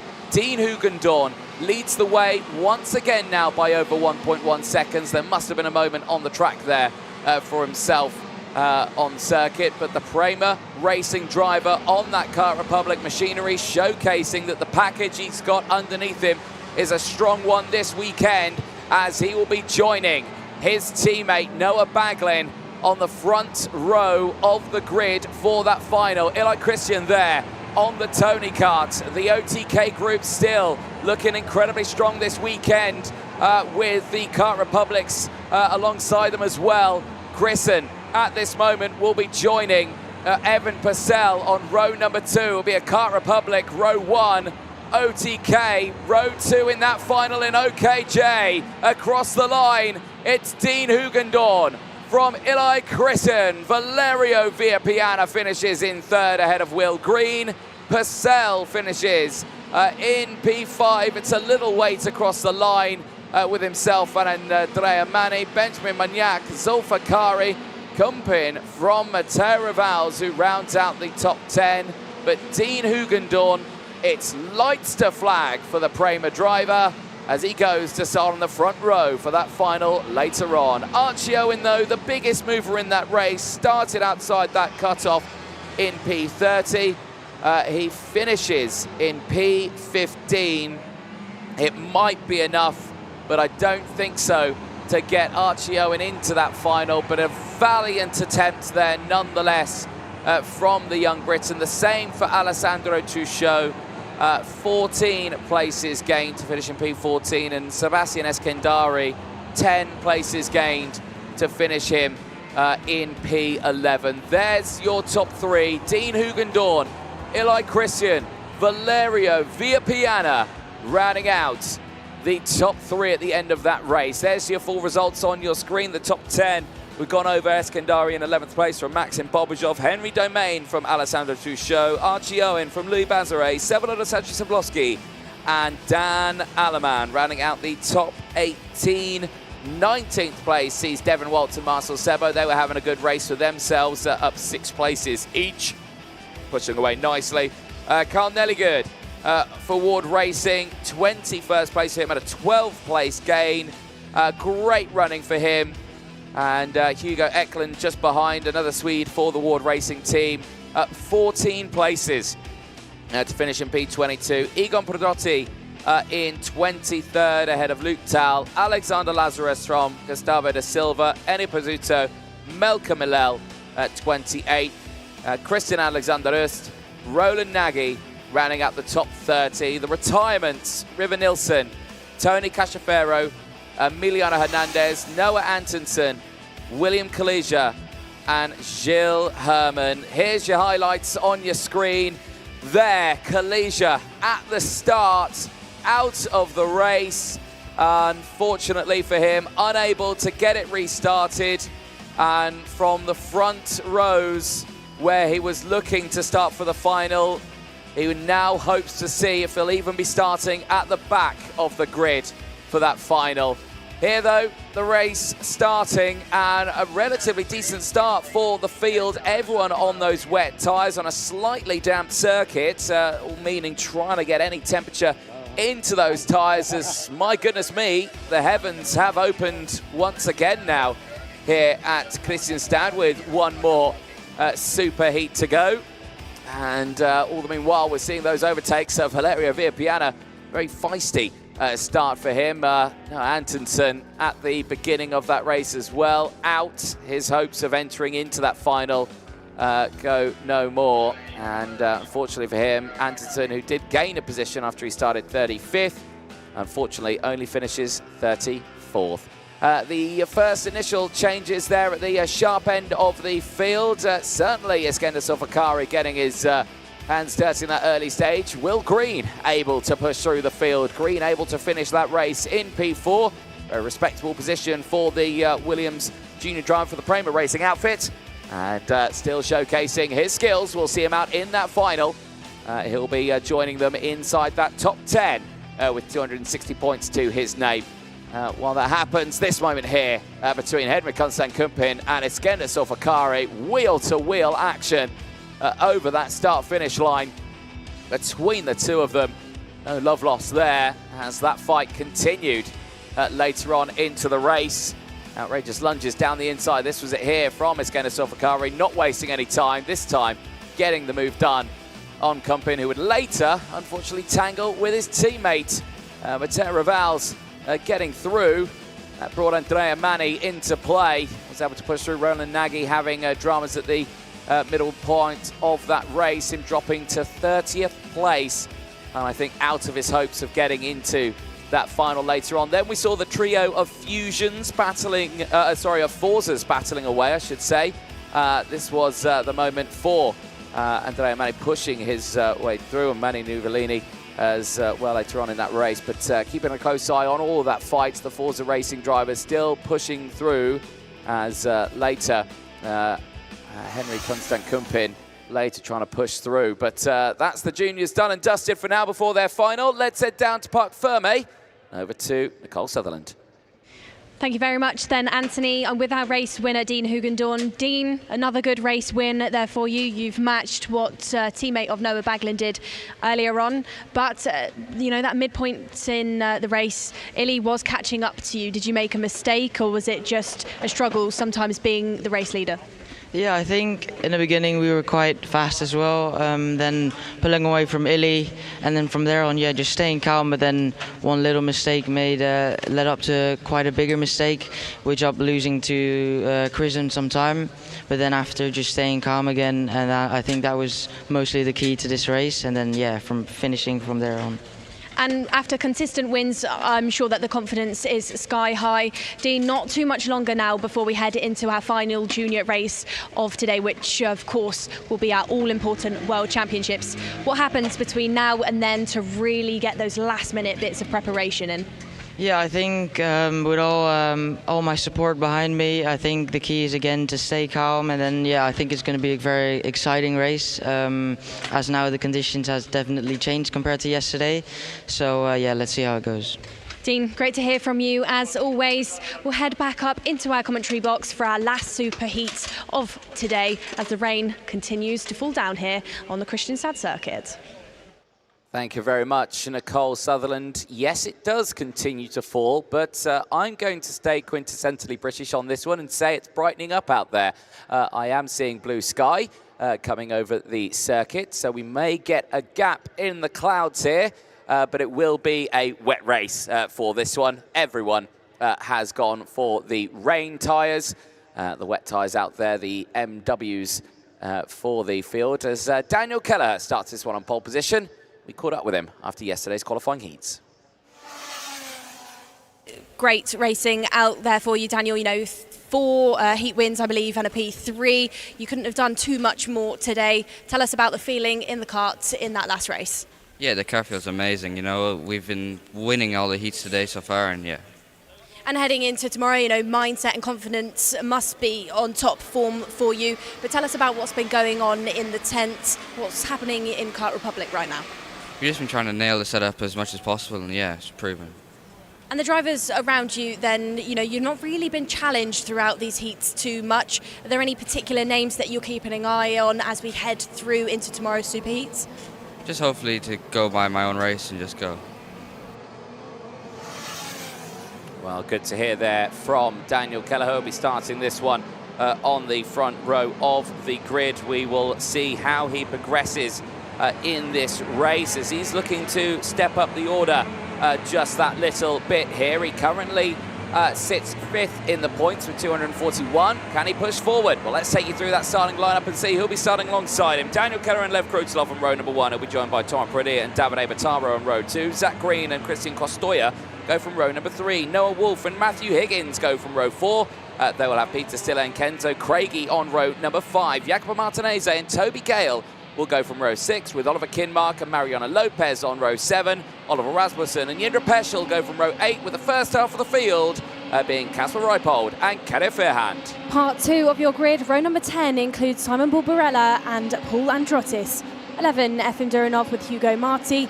And then shortly behind on row number 12, we have Lewis Francis with Jagrat Detroija. 13, Victor Gustafsson and Luna Flusha. Luna qualified 99th overall in time quali. Now she finds herself within this super heat. Keep an eye on the Spanish driver. Row number 14, Clovis Nougare with Leo Nilsson, and then 15 is Chiara Batig, Sarah Matsoy. 16, Sebastian Mins and Sanya B. And then from row number 17, we have Austin Gale alongside Yuri Bachika. Rounding out your 18 rows then, 36 karts on your track for this final super heat of the weekend. It's Oscar Gallen alongside Carl Luthart. Well, for all these drivers, this last race here will determine the grid for the senior final later on today, which has seen some shake-ups at the moment. The intermediate classification, Anagnostiidis from Drummond, Ramakas and Turney are the drivers who are currently starting on the front 2 rows of the grid. Daniel Kelleher, who's on pole position for this one, has a chance to really shake that order up here. Takes a staggering 90 points at the end of this race. He could really put his name up in that top fight, but he won't be able to take the pole away from Anagnostiidis. But let's see what he can do in this final race before the final races later on, when we'll have to wait just that little bit more, Nicole, as it's a false start. Absolutely is, but gives us some more time then, Anthony, to talk about drivers that have made some serious progress throughout this weekend, one of which is starting within your top 5 rows. Kenzo Craigie, qualified overall 57th. Every single heat, both Friday and yesterday, Kenzo was like a bullet out of the gate. He was not letting off, overtook so many drivers, and now finds himself way up the order. Now finds himself once more a contender for a World Championship. Of course, last year it was a Junior World Championship. Don't count him out for this OK World title, because he's very much within the fight now as it stands, as his other drivers around him. His countryman of Zach Green, who was P5 in the junior category last year at PFI. He's also right in the fight. Indeed, and Kenzo's fellow teammate and fellow Mercedes driver for the Iron Dames outfit as well. You'll see her in this race. Luna Flusha qualified a staggering 99th out of 108 drivers in this class, and finds herself in this superheat. She is outside of that cut-off area, She needs to push forward in this one if she wants to make a hope of getting into that final, but we know she can do it because she did it yesterday in the dry conditions. Today, though, wet conditions for the field. Lights, again, are not out. We're going round again. 2 false starts in a row. They'll need to be careful because they are at the close wrath of Nigel Edwards and his clipboard. You do not want to be on the front end of that. Absolutely not. They'll be looking at Nigel. They will be looking at the lights as they as the revs raise towards the start-finish gantry. There we can see the mechanics grandstand full to the brim. Mechanics who are pushing these drivers forward within this weekend, within this championship. 36 in this field for this one. Final moments for these drivers to just scrub in those wet tyres, get them up to temperature, which is going to be all important to try and generate some grip in what now looks like an incredibly slicky circuit. So initial reports coming in, too fast for Daniel Kelleher. We've had receive into the commentary box, and that is why the field has gone round again. So I can imagine we'll head to Pasquale Lupoli here, who may have some hand gestures to give him. And yes, there he is, and there they are. Slow down. Wait for that acceleration line as Pasquale Lupoli, Deputy Race Director here this weekend, bracing the conditions out there alongside with his colleague Nigel Edwards, who is on the gantry, and as well with all those marshals as well. They're doing a fabulous job so far this weekend. Conditions varying for them. Here we go then into the tram lines. Daniel Kelleher's received the message of keeping it nice and steady, which he now does. Are we racing? Yes, we are. Down in towards turn number 1. It's a good start for Kelleher this time around, but keep an eye on Pradier on the inside line. Keep an eye on the energy course of Lev Krutulov. He said in his interview at the start of the weekend, watch for me this weekend as drama in the chicane. Round and out go multiple drivers, but just one is facing the wrong way, and unfortunately it's the number 80 machine not going any forward. Toby Gale. That might be his chances of getting into that final out. Whoa, that was almost a big moment for the CRG off the road there. Davide Bitaro just going wide at turn number 6 as more drivers find themselves off onto the rumble strip.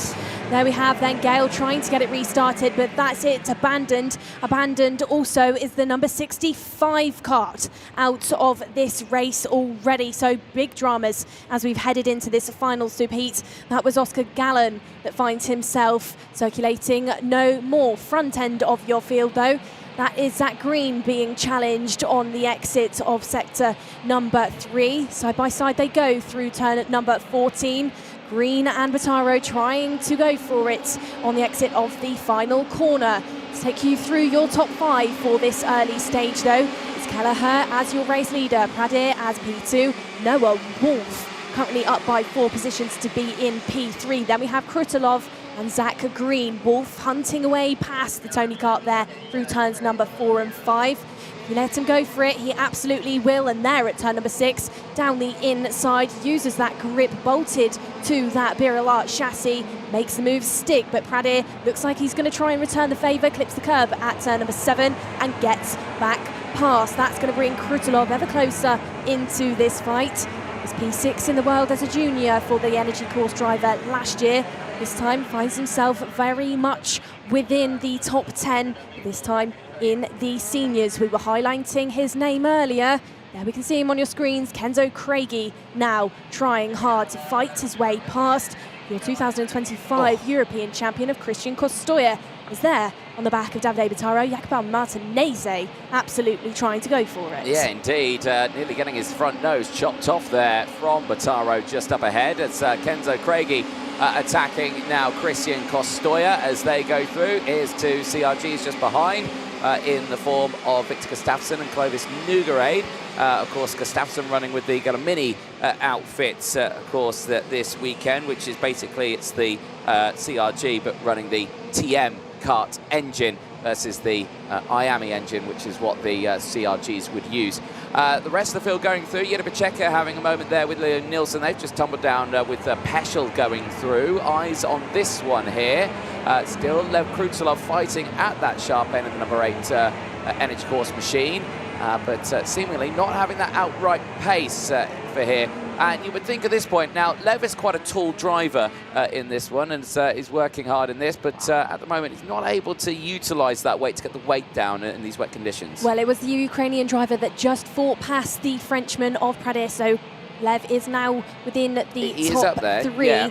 Like you said, within this category, those taller drivers have sometimes got that advantage of shifting that centre of gravity over the kart to try and generate some grip, especially around a circuit like this that is really undulating. There's big elevation change, so you're going to need to utilise that as you go up and down hill. Kenzo Craigie now has Davide Bottaro. He's 6 currently for the Prema driver, who is there on your screen, trying to find a way past Zach Green. Is he going to try and do it through turn number 6? Thinks against it, but he looks side by side almost on the exit into turn number 7. The move isn't on just yet. The number 4 is looking hungry there. Watch him into 8. Gets it right into number 9. Green goes onto the curb. Bottaro there tried to do something. That was almost a moment. Kenzo, though, isn't thrown off by that. He's not rattled by that moment, as now Noah Wolf is knocking on the door for a race lead. Kelleher's got something to worry about now, and it's a VAR branded kart right on his back bumper. Indeed, Noah Wolf currently sitting 8th in the intermediate classification. There's 242 points to his name. This overtake will put him up in that order just that little bit more, but he's not able to find his way through just yet. Takes a much wider line there through turn 1. A little bit of oversteer going in through the chicane. That won't help his speed down in towards turn 4, but he can see that he's still on the rear bumper, just not being able to get the move done. Now that Kruselov's got back up into 3rd, his pace has come back. He initially dropped down at the start, which is why he's had to fight back through the field. Now he's done that. He's able now to utilise that weight that we were talking about, his height, and he's pushing his way forward down the inside. Noah Wolf takes the lead away from Daniel Kelleher and puts him into the race lead here. For Wolf, does that help him out in the points? I would say yes, it does. And we'll see what it does to the points. It puts Wolf now up ahead of Joe Turney, now 7th in the points with 252. That's the best Wolf can do. He'll be starting P7 for that final if he stays here. Wolf, then, you could see him on your screen just shifting round his torso in that chassis, trying to get the weight over the front end of the kart. And it's absolutely working for that driver. Let's not forget as well, Noah in 2025 has been racing the KZ2 FIA campaign in the European Championship. I think he's learnt a thing or two about kart control within this season, and he's deploying it within this all-important superheat. Zach Green still hasn't been overtaken by Kenzo Craigie. These two drivers, who are both sat in Kart Republic bits of machinery, they're trying to tail onto the back bumper of the OTK Pradé in front. They are chasing up to Pradé. Looks like he could be under pressure into 7. Gap isn't open yet, though, for Green to go for it. Varied lines once more through that corner. Now, for one of the first times this weekend, Daniel Kelleher doesn't look as strong as he previously had. Throughout the heats, he's had a P3 and then 4 heat wins. Now, it's looking like he could be under threat by the Ukrainian of Krutulov, who similarly, like Wolf, is a taller, stronger driver within this field. Other strong drivers within this one, Victor Gustafsson, P10, up by 15 for the Swedish driver. As they push through now, here's the move from Kruselov down the inside of Kelleher, not able to get his nose down the inside this time around to try and cover off that attack, and the Irishman slots down into 3rd place now. He is still 2nd overall. He is splitting Anagnosiadis and Drummond. Kelleher at this moment will be joining Anagnosiadis on the front row of the grid, but he doesn't want to lose any more positions out in this race, because he's slowly closing in to Drummond's 295 points. He still has 313 to his name, still a comfortable buffer there in 3rd, but there's a long way to go in this race, still 10 laps left as we're on lap 7 of 17. And meanwhile, Wolf seemingly breaking away now. 1.4 seconds is the gap, but it'd be interesting to see what Krutulov can do in this situation, because looking at the sector times right now, well, Wolf is faster in sector 1. That'll be understandable on this lap because he's had to make that overtake, has Lev Krutulov. Sector 2, fractionally faster for Krutulov, so we could see that gap come down. Craigie now finally found his way past Zach Green at turns 12 and 13. So he now makes himself the newest driver to try and hunt down Thomas Pradir for that all-important P4. Zach Green catches up massively between the curbs of 1 and 2, loses it slightly out of 3 though. He's still very much within this fight. Looks strong there. He's now with the Factory Kart Republic team for the remainder of this year. Was previously part of the DPK camp, but now looks comfortable. There still doesn't seem machinery for Zach, but slightly different team setup. There on your screen is the P3 for 2024. Matthew Higgins, a driver who appeared at PFI, took a podium for MG Course, one of their first podiums for a long time within the OK category. Has returned to the Energy camp once more for this World Championship and is currently sat in P8, trying to fend off Jacopo Martinez. Still battles unfolding in this mid-pack section of the race. Race is still very much alive. This involves the likes of Peschel, Kimmark, Rasmussen and Lopez as well. Peschel, a big name at the early stage of this weekend, had a good qualifying, and we saw him with mechanical problems, DNFs, had a complete engine seizure at one moment yesterday. Now, he's just not in that point of the race that he would have wanted to be. You'd expect him to be higher up, but he has been overtaken. As now Kenzo Craigie challenging Pradir into this turn number 6. Pulls it off. Pradir, though, is going to attempt to get it back, get the switch back into 7, and he does absolutely just that. Yeah, that's a nice little fight they've had. It's not over just yet. Kenzo Craigie trying to fight it back. Here comes look at this with Zach Green down the inside. He'll be happy with that one. Utilising that pace and just finds that gap through. Craigie though is front. Look at that waft out of the corner. First waft of the weekend as he's gone through, and he's pushed his way back past both of them now, and that is nicely done for Craigie. Back up into 5th place, or 4th place I should say. Absolutely is. Both drivers then from the UK, where they experience very similar conditions to like this all the time. You know, in England we get rain even in the summer months, so I think that's why some of these drivers are this strong in these conditions, as is Sebastian Mins, who is one of your biggest movers within this one. 19 places gained for the victory lane in P12. You say about that rain and all of that, but I've been to Larkhall twice in Scotland, and both times I've come away with sunburn. So work that one out. Right then, here we go. Sideways moment there for the field. And oh my, it's a good battles happening all the way throughout the field. And that's Carl Lutthard for the MP Racing team. He's currently in 29th place at the moment. He's battling with Efrem Dudanov, Sonja B and Salamat Soy, who are still fighting in and around that area. Victor Gustafsson, 16 places gained. He is 9th place right now. He started this final outside of the cutoff.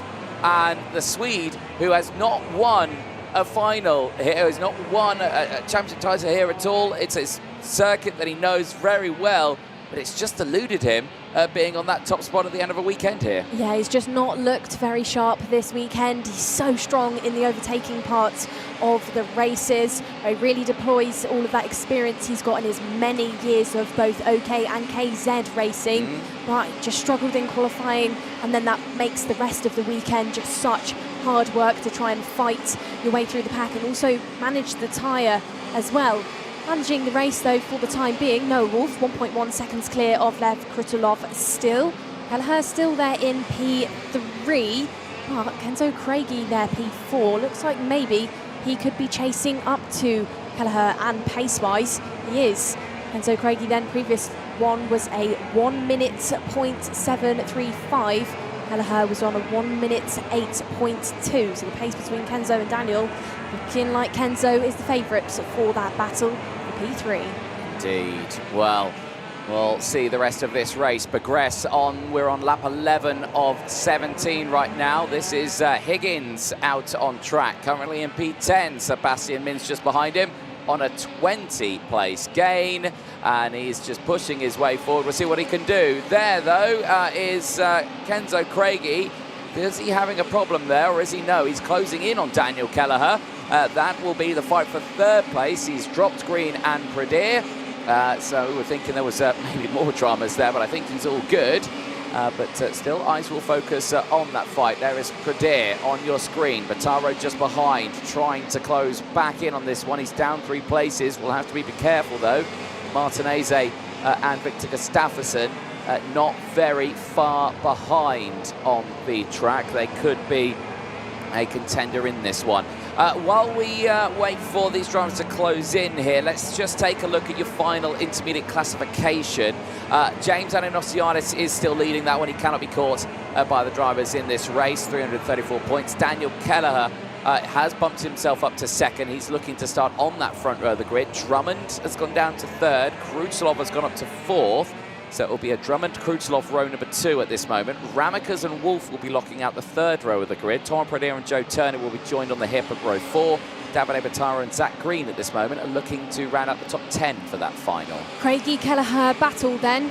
There has been a change. Now Kenzo, there on your screen, has found his way past the Kart Republic of Kelleher. Kelleher, within these wet conditions, not looking anywhere near as strong as he did in the dry yesterday for heats. Still very much within the battle, like Anthony just said, in the final intermediate classification. Still sat there P2. He's being careful here. He knows he doesn't have to pull anything off hugely. But Kenzo, like we called it, the Mercedes Young Junior driver, has fought his way past. And I think we just need to highlight it once more, Anthony. Time qualifying on Friday, Kenzo was 57th. Now, intermediate classification, you know, he's right back up there in the fight. Yeah, he certainly is. And someone else who's been pushing in that fight as well is Luna Flusha, as we mentioned it, 99th in qualifying for her. She's up 14 places currently at this moment in this race and pushing through nicely. Chiara Batigue as well for her, recently announced as junior Red Bull driver as well. Brand new helmet for this weekend. Unfortunately, I think it's just not been the weekend for her. No, such a shame. You know, last time we were here at this circuit for an FIA World Championship in 2018, it was the likes of Johnny Edgar and Harry Thompson that was sporting the Red Bull brand. This time, it's Chiara Batigue. She's just not quite had that luck.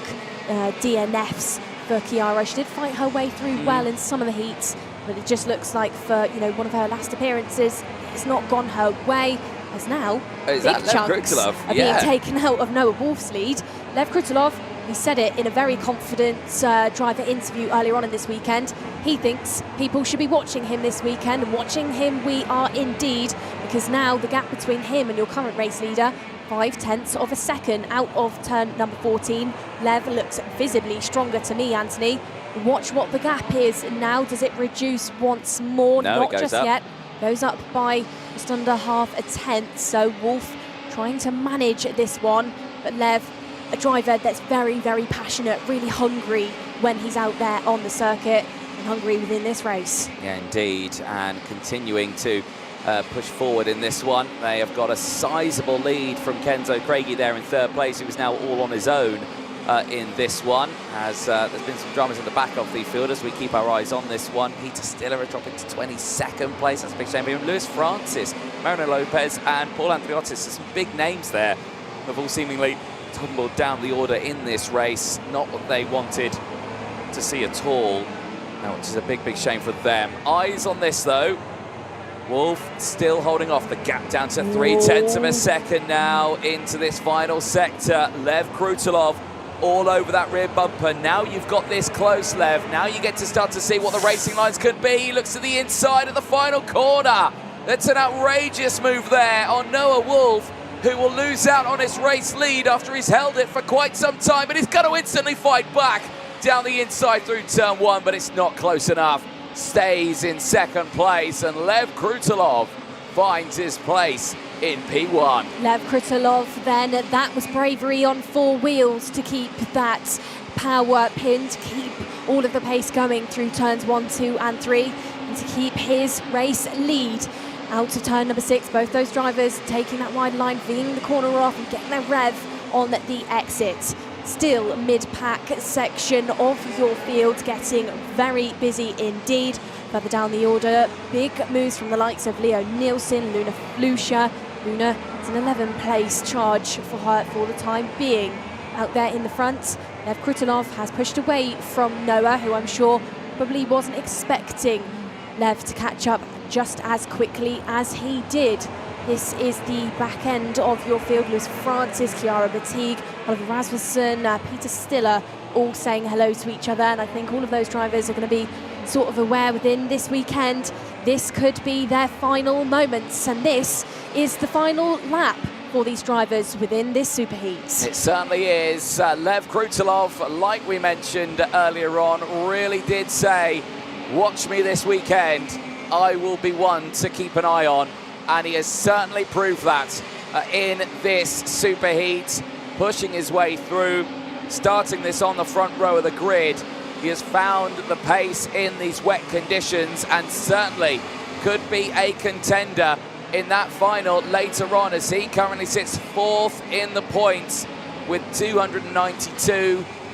He will be starting P4 for that final in this position. Noah Wolf has done the hard work. He's going to lose out on a couple of places here in that intermediate classification. He'll still start with inside the top 10. He'll start that final in P8 here in 2nd place. But let's find out overall. Final corner, final lap. Lev Krutilov sees the checkered flag in Superheat B and will secure a start on the inside of row number 2 for the World Championship final later on today. Energy Course once more have got a driver in the senior category and a World Championship title fighting at the front end. And I'm sure the Italian team will be delighted with this one. Wolf finishing in 2nd place. A great performance in this on this one. And he'll be starting inside that top 10. Kenzo Craigie has done what he can here. A P3 there, it keeps him outside of the top 10 overall, but a 3rd in this race will keep him one to watch in that final later on today, I am sure, as the rain continues to trickle down now, but the blue sky, as you can see from that picture, is starting to creep over the circuit. Are we expecting a half and half conditions? Despite that, there's your full results on your screen. The top 3 have gone over green. Zach Green and P4 from Pradir. Martinez from Kelleher dropping to 7th place in that one. And he loses out actually on that front row start. Drummond will now join Anagnostiadis on the front row with Kelleher dropping to 4th. He will now start behind Lev Krutilov on the 2nd row of the grid. There, Gustafsson, great race on Victor Gustafsson. He may have done enough there to get into that final. We'll have to wait and see what he has done in those points. Davide Battaro dropping to 9th, I think will still make that final. Sebastian Mins, 21 place gain for the victory lane driver to finish inside that top 10. That also could be enough to see the young Briton in that race. Higgins 11th, Kostoya in 12th, Peschel in 13th from Hugo Marti, Luna Flusha rounding out the top 15 with 11 places gained. Oliver Kinmark from Clovis Nougaret 10, Leon Nilsson gaining 10 as well, finishing inside the top 18. Kato Fairhand from Rasmussen, Francis from Stiller, Andirotis from Gale, with Lopez rounding out the top 25. Let's have a look at the highlights from that race. And initially for Daniel Kelleher, well, it looked like it was going to be his race here. Had the lead, had the breakaway at the start. You can see it was a bit dramatic at the beginning of this one. Toby Gale, unfortunately, out of the race. Oscar Gallin also in the first lap having dramas. He also retired from the race, down 23, or 1 place, sorry, I should say, for Oscar Gallin. Toby Gale losing 23 places there. And for Toby Gale, that might have taken him out of contention for that final, which is a big disappointment for the young man from Thailand, if that is the case. Noah Wolf, really strong start for him, gaining 3 places in 1 there out of the exit at turn number 6. He was able to push his way through. The rest of the field there as well in those early stages, still looking comfortable here for these top runners, but they can see Oscar Gallin in the background, back of the grid, just not able to get that power down. We'll leave you with these highlights as we'll cut down to Parc Ferme. Nicole Sutherland is down there with our race winner. Absolutely am then, Anthony. Thank you very much. Lev, great race win there for you. You know, we were getting excited when you were chasing up to Noah Wolf. Talk us through it. Yeah, the start of the race was quite tough. The pressure was not working really well. but that's not the point. After I became second, I was just keep it cool. We need to win for the good position on the final. So yeah, a good race. And going into the all-important finals later on, you're very much within the sharp end of the field. The track conditions out there, we've had rain today, but you're looking like you're equally as fast in the wet as you were yesterday in the dry? Yeah, of course I would prefer rain, because it will mix everything up. So hopefully some more shower will come for the final. Well, Lev, we'll see how that progresses, but for now, it's a superheat win. We'll head back up then into our commentary box to see and hear from Anthony Jordan on what we can expect from this afternoon's racing. Thank you very much, Nicole Sutherland. Yes, indeed, as we watch the end of those highlights there, Lev Krutulov crossing the line ahead of Noah Wolf by a staggering 9/10 of a second. But that is the Superheats done and dusted for now. Finals will be coming up. 2 final races to determine the 2025 MondoKart.com FIA Karting World Championships here at the Åsum Ring circuit in Sweden. It's been a brilliant job from the marshals so far, but they've still got 2 more races to go, and they will be kick-starting very soon. The driver presentation will start at 12:30, which is only in around about 35 minutes time, so set your alarms for that one. You won't want to miss it. Some fabulous pyrotechnics at turn number 1, but the finals themselves kick-starting at around 1 o'clock and 1:35. I think there might be a slight delay to that second race of that one for the OKs, but we'll have to wait and see. But we've got some time before that, but we'll see you in around half an hour's time for the driver's presentation. From myself, Anthony E. Jordan, and Nicole Sutherland. We'll see you in a few.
Here we go then. It's what you've all been waiting for. It's finals time for the mondokart.com FIA Karting World Championships. We are live here in the heart of Sweden in Kristianstad. The Åsum Ring circuit once again for the last 10 years has been playing host on and off for the FIA World and European Championships, and in 2025 the World Championships returns with OK and OKJ to the Åsum Ring. Year of opening 1967. It has hosted multiple events over its years. An event record of this track being set by Daniel Kelleher in the senior category, about 48.185. No one has got close to that one just yet, but they might in this final. But let's take a look at the track itself. 185 meters down the start-finish straight. It's 1.2 kilometers in total track length. It opens between 8 to 10 meters of width, opens up into some of the apexes out there. The elevation change around 6 meters for the drivers. It is an undulating circuit that at this moment is in a state of drying out on track after some rain in those superheats.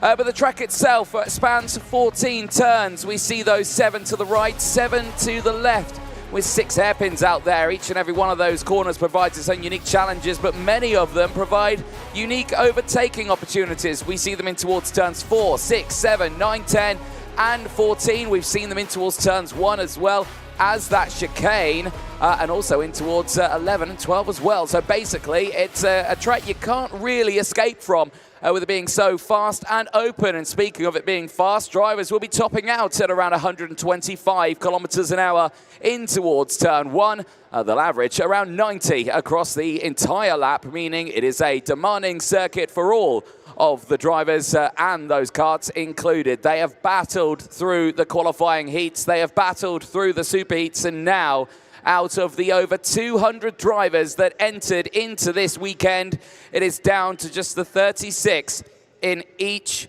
of these finals. For us, myself, Anthony Jordan, and Nicole Sutherland, it's another World Championship for myself. Nicole, it's your first World Championship in the comms box for you, and what have you made of it so far? Because it's been some tantalisingly close racing. I have watched some spectacular moments out there on a circuit, and a circuit that I've been so impressed by as well. What a place to host an FIA World Championship for our senior and junior categories, premier classes in the world. These are your best of your best. Fantastic stuff so far, and I'm sure that our finals are going to be absolutely no different. Indeed, but it's not all down to those drivers, of course. The marshals do an absolutely fantastic job of keeping us nice and safe on the track, and we caught up with some of those marshals ahead of this weekend to show the job that they do, not behind the scenes, but right there in front of all of us on that track.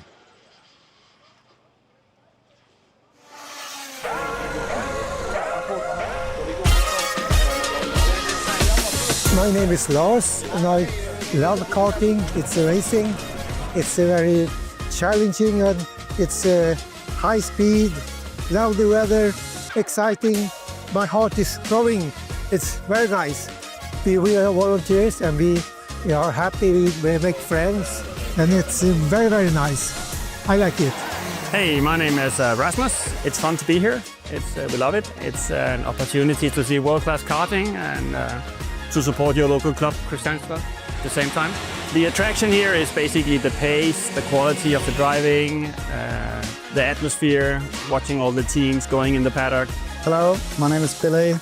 I like Kristianstad as a club because it's like a small family here, and we work all together. We put in a lot of hours and hard work in all the weathers. You see, without us, this kind of tracks couldn't exist. I like karting because it's tight races, and the kids are so damn good about driving. My name is Linus, and as a karting driver, it's a lot more experience, and to see how amazing these people are and the very big skill they have in everything they do. Everything is just perfect when they hit the lines. I'm Kenneth. I'm here as a volunteering for this championship, World Championship. We are here for learning a lot and for supporting this. Without all the volunteers, there will not be a championship. The greatest thing about karting is where everybody started to grow up. And the talent in this karting is so big. Every young people should do it. Nobody who has been a part of karting know how big this talent is in karting. It's so amazing.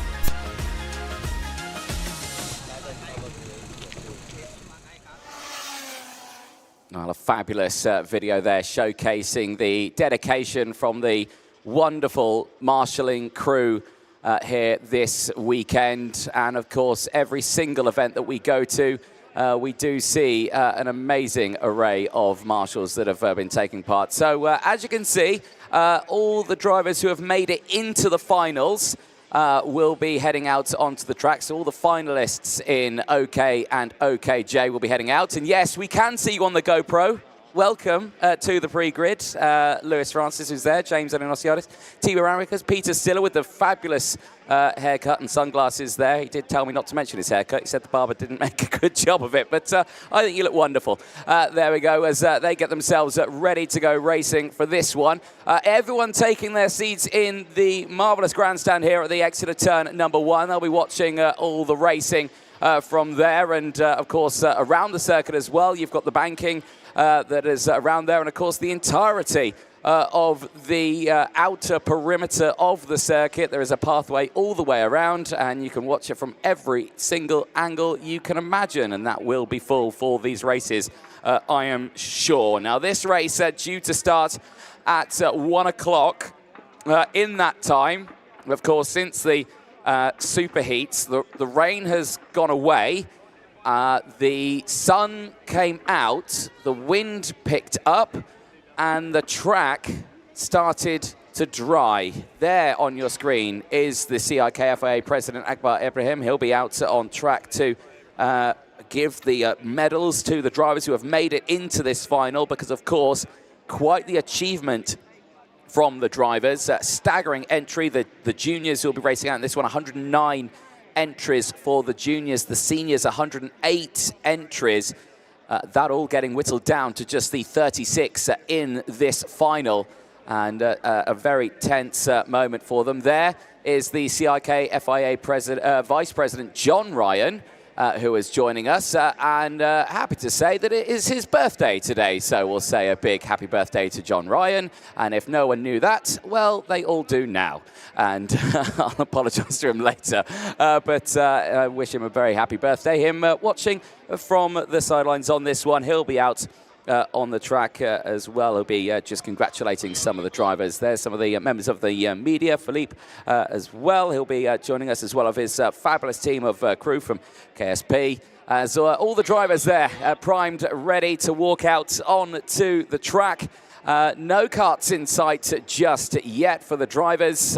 They'll be seeing those out very, very soon. Of course, we've still got around half an hour before that race starts. And, of course, it will be starting with the junior final, which we'll see Noah Baglin and Deegan Hugendorn out on the front row of that grid. The two Prema drivers will be starting alongside each other as the fields of 36 who have made it into these finals in this year's FIA Karting World Championship will make their way to the line, where they will receive those medals and get to witness a spectacular show of pyrotechnics at turn 1. So if you're in the grandstand, I would say get your cameras ready, because there's going to be some almighty explosions at turn number 1, which you certainly won't want to miss.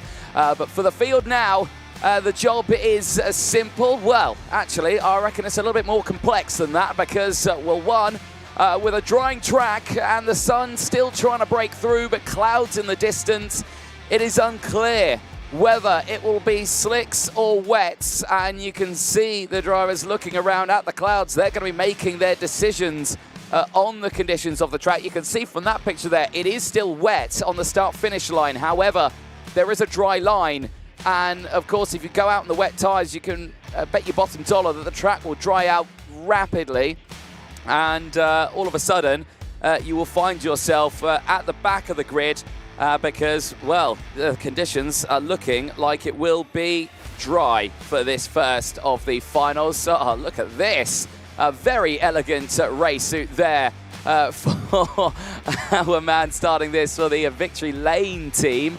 I think Yusmorda there, and shaken not stirred, I think, is what he wants to talk about on that one. Beautiful race suit there with the tux on there. For all the rest of the drivers, though, still a really big showing for the field. Of course, 36 of these drivers being backed at the back of the grid, being Bruno Blanco and Drew Waltz, who have just made it in to this final in the junior category. The same with the seniors. Very tense moment for them. You can see the medals. You can see the World Championship trophies at stake for this one. But for the junior and senior capacity, this is a tense one. Victor Gustafsson, there he is on your screen. He has made that jump into the final, which is good to see. Christian Kostoya there. Gail is there as well. You've got the Ward Racing's Elliot Kaczynski there as well. You've got Lev Krutulov there on your screen. A handful of drivers who have all made it through. Of course, we've had to say goodbye for now to so many of them. But right now, it is just a case of seeing what we will see in these last two races. The medal ceremony will be getting underway in a few moments' time. That will see the likes of Akbar Ibrahim, and of course, the CIK FIA president, Mikael Johansson, the General Secretary of the Swedish ASN, Matteo Calder, and Peter Haag as well, the president of the club here. They'll be out to present those medals to the drivers, as the field will be racing very soon. Like we were mentioning, that first race starting at 1 o'clock, as I believe we are ready to listen to the national anthem. We'd like to welcome Eva Jumatate onto the grid to sing the Swedish national anthem at the start of the finals. Du gamla, du fria, du fjällhöga nord. Du tysta, du glädjerika sköna. Jag hälsar dig, värnaste land upp på jord.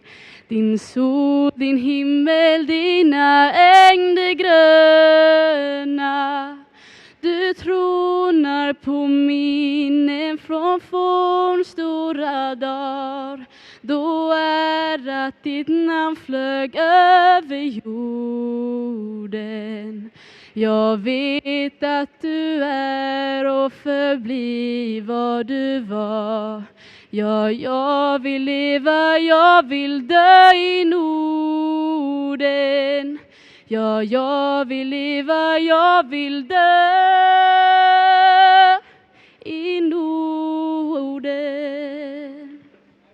Big round of applause for Eva Jumatante there, singing the Swedish national anthem here ahead of the MondoCar.com FIA Karting World Championship Finals, as the fireworks here going off at turn number 1 to represent the start of these races. The pyrotechnics and fireworks that we will see over the course of this one. A great showing for the spectators and the drivers here, as we get ready for 2 of some of the best races you're about to see in karting history.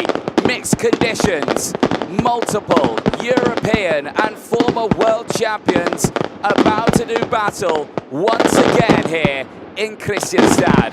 2025 is the 10th year that the FIA Karting Championships has braced this circuit. It all started back in 2014 when the FIA Karting European Championship came here for round 4. With the KF and KF Juniors, plus the KZ and KZ2, which saw Lorenzo Travasanuto, Paolo De Conto, and Douglas Lundberg taking the wins in those classes. It came back in 2015 once again for the Europeans for round 3, which saw Marcus Armstrong and Christian Lundgaard take the wins in KF and KF Junior. 2016 for KZ, KZ2 and the Academy saw Paolo De Conto once again, and Pedro Hiltbrand taking the win to the KZ class. Kaz Havakert took the win in the Academy class in that year, as, my goodness me, my commentary box window shook there as the huge explosion at turn number 1 which I think has managed to set fire to water. But a huge round of applause for the incredible display, and I'm sure everyone in the grandstand have probably got maybe some singed eyebrows now from that one, but that was certainly quite the show at turn number 1. But of course, not over just yet. The medal ceremony will be getting underway now for the drivers, which will see Akbar Ibrahim, Mikael Johansson, Matteo Calder and Peter Haag take part in that one. And good work there from the pyrotechnics crew. They've got a watering can to put out any of those fires. Amazingly, in a small puddle of water as well. They're still needing some fire putting out, but fantastic show for them. There you go. There's the main fire. But I think they've done a good job of putting that one out. So good work from them. As, yes, the medal ceremony gets underway. This, of course, is to represent the drivers making it into this final. Like we say, over 100 drivers entered this classes in both the junior and senior class, whittled down to just the 36. So already to make it to this point in the race is quite the achievement for the drivers, and they do get recognized for that in this capacity. There's Zach Drummond in with a really good chance of this final, the same as Noah Wolf as he collects his medal. Zachrin as well, really great performance from the young man racing with the Kart Republic team, as well with every other driver who's really committed to their driving here. There you can just see receiving his medal as well, the driver representing Denmark in this early stages of this race. But a great commitment to all the field in this one, and especially for the front runners in this junior final as well. Noah Baglin and Dean Hugendorn, the two Prema drivers, will be starting this one on pole position there. Peter Haag, president of the karting club here in Kristianstad at the Åsum Ring. Fantastic work again from the team here at Kristianstad. We always love coming back here, and it shows in those results. This now being the 10th year the FIA Karting Championship has returned to the Kristianstad circuit. The track is fast and fierce for the drivers to race on, technical as well, and not a lot of rest time for the drivers either there. Mikael Johansson, the General Secretary of the Swedish ASN here as well to present the drivers' finalist medals, and there you can see Evan Purcell, Noah Baglin receiving also their medals. Great work from the drivers here this weekend, and we will see a smattering of different teams fighting up at that sharp end. Of course, Victory Lane have done a brilliant job with their drivers. Forza Racing with them. Ricky Flynn Motorsport have done a brilliant job with their drivers. Prema Racing, of course, Tony Kart, the factory team, MP Racing, as there you see Matteo Calder, manager of Mondo Kart Racing, the title sponsor, of course, for multiple years for the FIA Karting European and World Championships over the years, and I'm sure we will see that continued support, hopefully, from the Mondo Kart team that have delivered so many kart parts to around the world of drivers who have needed them in a pinch. But all of us here this weekend, the time is nearly upon us, with those finals taking part in around about 19 minutes' time. You can see everyone just walking around the circuit to find their spot to watch this racing for. As we say, the grandstand filling up nicely. I can still see more people trying to get into the grandstand. It is filled up quite considerably, and hopefully that will be at near full capacity, I'm sure, for these races. There we go. That was Valerio Villapiana biting his medal just to make sure it's real. Can confirm it is real. There we go, as they get themselves ready. Drew Waltz there, just heading up his things of what might happen here out on this track. We can't see them all the way. Or is he pretending to juggle? I'm not too sure. It's either one. But he's primed and ready to go for this one. Other teams as well have delivered great results. Energy Course as well. They've brought quite a few of their drivers up to that sharp end. Of course, we've seen Lucas Bonholm fighting at the sharp end. We've seen Yaroslav Seyer. We've seen Lev Krutilov and Matthew Higgins. The Energy Course package has been quick this weekend as well, of course, as the Kart Republic package. They've got drivers racing in multiple different teams in this one. Of course, Prema Racing, Koski Motorsport, Victory Lane. That will see them fighting up at that sharp end. Of course, the OTK products as well. The Tony Kart, official Tony Kart racing team. We'll see Eli Christian fighting up at the sharp end of the field in this one. But then also Evan Purcell, the OTK product with the Lando Norris chassis, starting this one on the second row of the grid, and as well, Turner Brown, fellow teammate from America, who'll be starting this on the third row of the grid.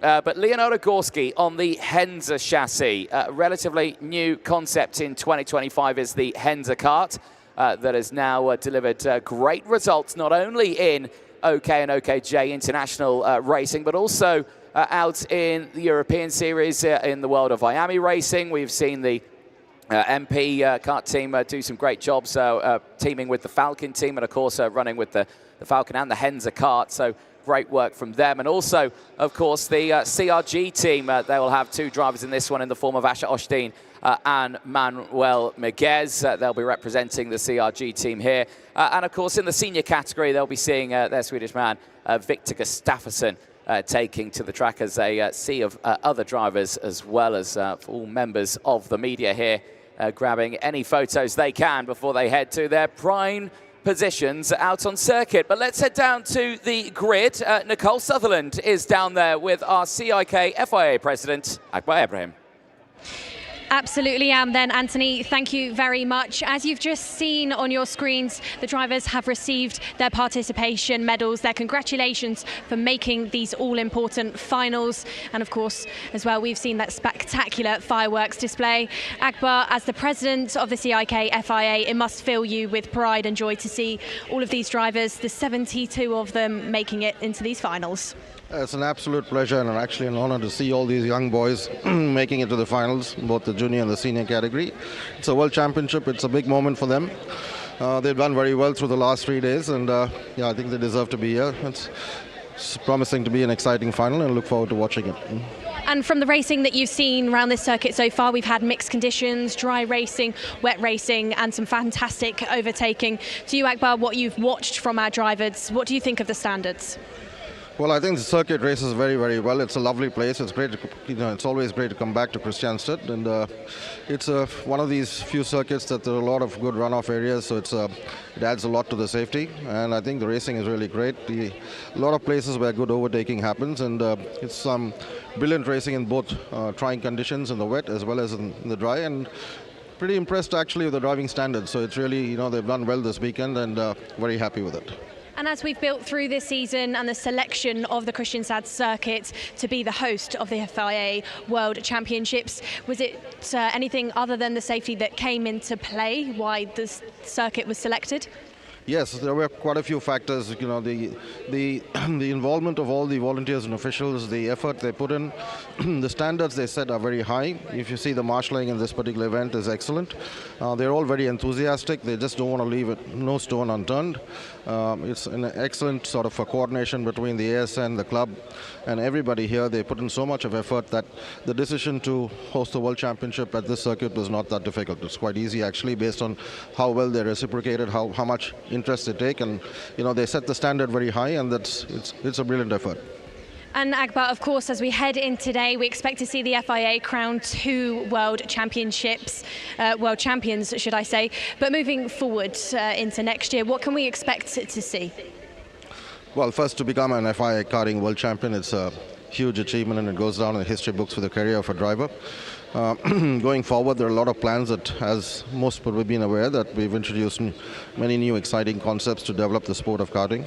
We have got the global karting plan. We have the shootout at the end of the year, where the first time in the history of FIA Karting, we have a scholarship program for the winner of the juniors and the winner of the senior and the shootout. It's a fund scholarship, so I think it gives an opportunity for people who win different types of FIA championships to all compete with each other in the shootout. And next year looks to be very promising with the new Continental Arrive and Drive Championships, followed by the World Cup. Well, Akbar, thank you very much for your insights, and as always, congratulations on a fantastic event so far. We're next going to just walk just over our track slightly to 2 members of our dignitaries that have joined us here this weekend, Peter and Mikael. Peter, the chairman of the club, and Mikael, one of the members of the Swedish ASN. Peter, I'll start with you. I'll just swap places over. The circuit to race on looks absolutely fantastic. We've seen some seriously impressive driving this weekend. From you, your insights into the club and the track, what do you think of it? Yeah, we're really happy to once again bring World Championship to Sweden, 4th time here at Åsum Ring. And we put in a good effort in the track and all the facilities, so happy to have the championship here and hope for dry finals, because that would be the perfect end to a really good weekend. Well, it does look like for the time being the circuit is drying. Maybe some wet weather forecast, but for now, maybe a dry track for our drivers. 36 on each grid. That gets busy, that gets full on. You know, from the racing you've seen so far, what do you make of the talent out there on the track? Yeah, it have been really good driving all weekend, and both in dry and wet, so it will be fun finals. Absolutely will be. Peter, thank you very much for your insights. Just to the left of Peter, we have Mikael. I'll just swap over here. Mikael, as a member of the Swedish ASN Motorsports, this weekend has been so impressive. This track has been fantastic. What have you made of it? Well, we are really happy to have a FIA Karting Championship here in Sweden, and the organizers doing a great job. And we're looking forward to the finals now, and hope the rain will stay away so we get good race in the finals. And from the Swedish ASN, as we push karting forwards in the near future, is there anything in your plans or on your mind that you'd maybe like to try and achieve for the nation and for karting in the nation?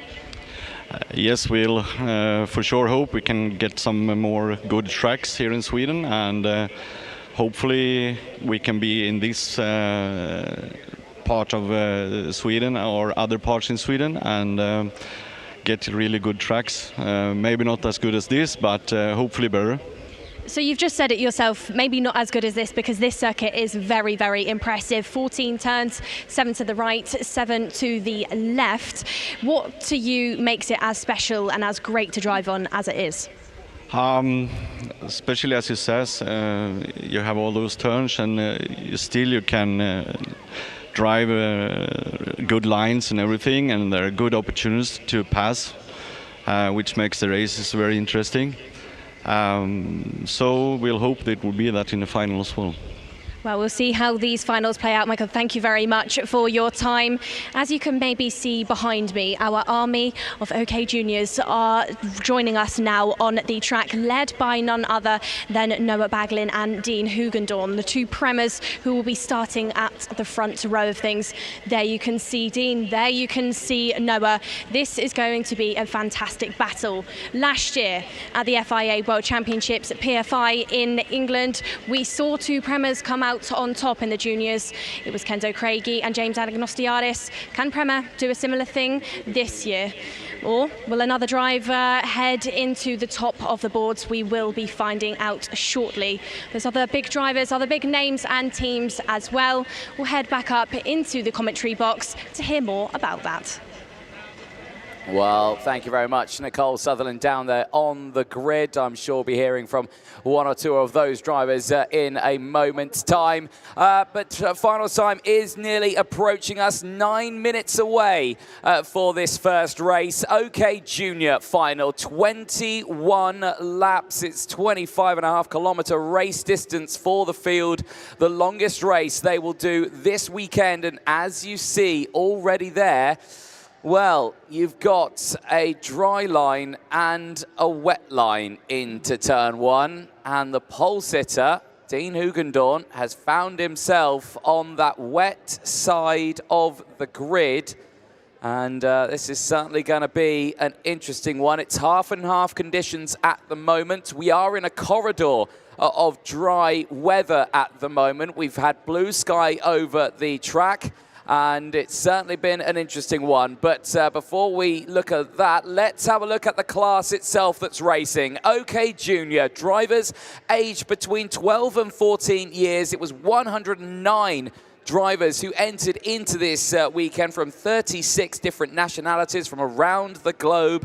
That is now just whittled down to the 36 drivers in this final that'll be taking part for those 21 laps. The power unit, the 125cc OKJ engine, it outputs around 29 brake horsepower. There is a minimum weight to the drivers as well, 140 kilos, that is kart and driver included if they come in onto the weighbridge, and they're 139.9 it's a disqualification from the session. They need to make sure they are above that minimum weight. And the cart, of course, 70 kilos without the fuel. So already it does take a good chunk of that weight, especially when you fill the tank up. Tyres that these drivers have been using this weekend, well, it's been a mixture. The Maxxis option tyres, the MAO is what they've been using in most of the races with the dry conditions. The Maxxis Rain, the MW tyres, have been used for quite a bit this weekend. They only get the 2 sets of those over the entire weekend. The allocation of the slick tyres, though, they get 6 tyres for the super heats and the qualifying heats as well. They have been utilising that over the course of this weekend, but they all get a brand new set of slicks for this final, and I can confirm that the drivers out there have gone with those slick tyres. As you can see from that shot there, we will see that pole swap. Noah Baglin has elected to start on that outside road. The smart choice there. He has switched sides of the grid to give him that dry line going into turn 1. Let's head back down to the grid, because it looks like Nicole Sutherland is with our man starting on the second row of the grid of Canada, Eli Christian. Absolutely am then, Anthony. Thank you very much. Ili, this is going to be a spectacular final for our Junior World Championships. You're starting on the second row. It's an all OTK second row, but yourself for Tony Kart. Then we have Evan Purcell for Ricky Flynn. Going into this one, everybody is on brand new tyres on a track that is drying. Yeah, it won't be an easy race, especially there's 2 premas in front of me. But I'll give it my all, so it's all or nothing. And this year in the FIA European Championships, you've been at the front end of the field consistently as well with the 2 premas. Is there anything that you've learnt this year that you're going to use going into this final? I mean, I think the most important is to get a good start, and then after 3-4 laps, try to get on with it, and if you're fast, you can win. Well, we'll see if you're fast and if you can win, Ili. Good luck going into this final. That's Ili Christian for Tony Kart, one of the big hopefuls going into this race, as is Evan Purcell. But Evan Purcell for the Ricky Flynn camp will just pan round to Evan, who is getting his helmet on. Evan, right from the moment go in this weekend in qualifying, you've been right up there. You've not dropped down the field going into this one. What can we expect to see from you? No, I'm very happy with how the weekends went. Let's just finish the job off in the final and do the best I can. I would like to get on the podium. That's been my goal all year, so we'll see what we can do. And going into the first couple of laps where it's very, very busy, you've got 36 karts on the grid, including yourself. Is there anything that you have to do specifically to try and either get to the front or keep yourself out of trouble? Just make sure and keep it on the track around turn 1 and be into the top 5 for the last 10 laps, and you'll be there. And of course, you're starting right in front of teammates of Turner Brown. Yourself and Turner, can we maybe see any team tactics for you? This is a World Championship, so we would expect every driver for themselves. But in the early stages, can we expect to see you two together on the track? Yeah, we'll be working together as hard as we can, and hopefully we get a good end result. We all deserve it after the speed we've had, so we'll see what we can do. Well, we'll see what you can do indeed, Evan. Good luck going into this one. That's it then from our driver interviews for this Junior World Championship fight. We'll head back up into the commentary box. I'm going to be joining Anthony Jordan to see how this one unfolds. Thank you very much, Nicole Sutherland, down there on the grid. Yes, indeed.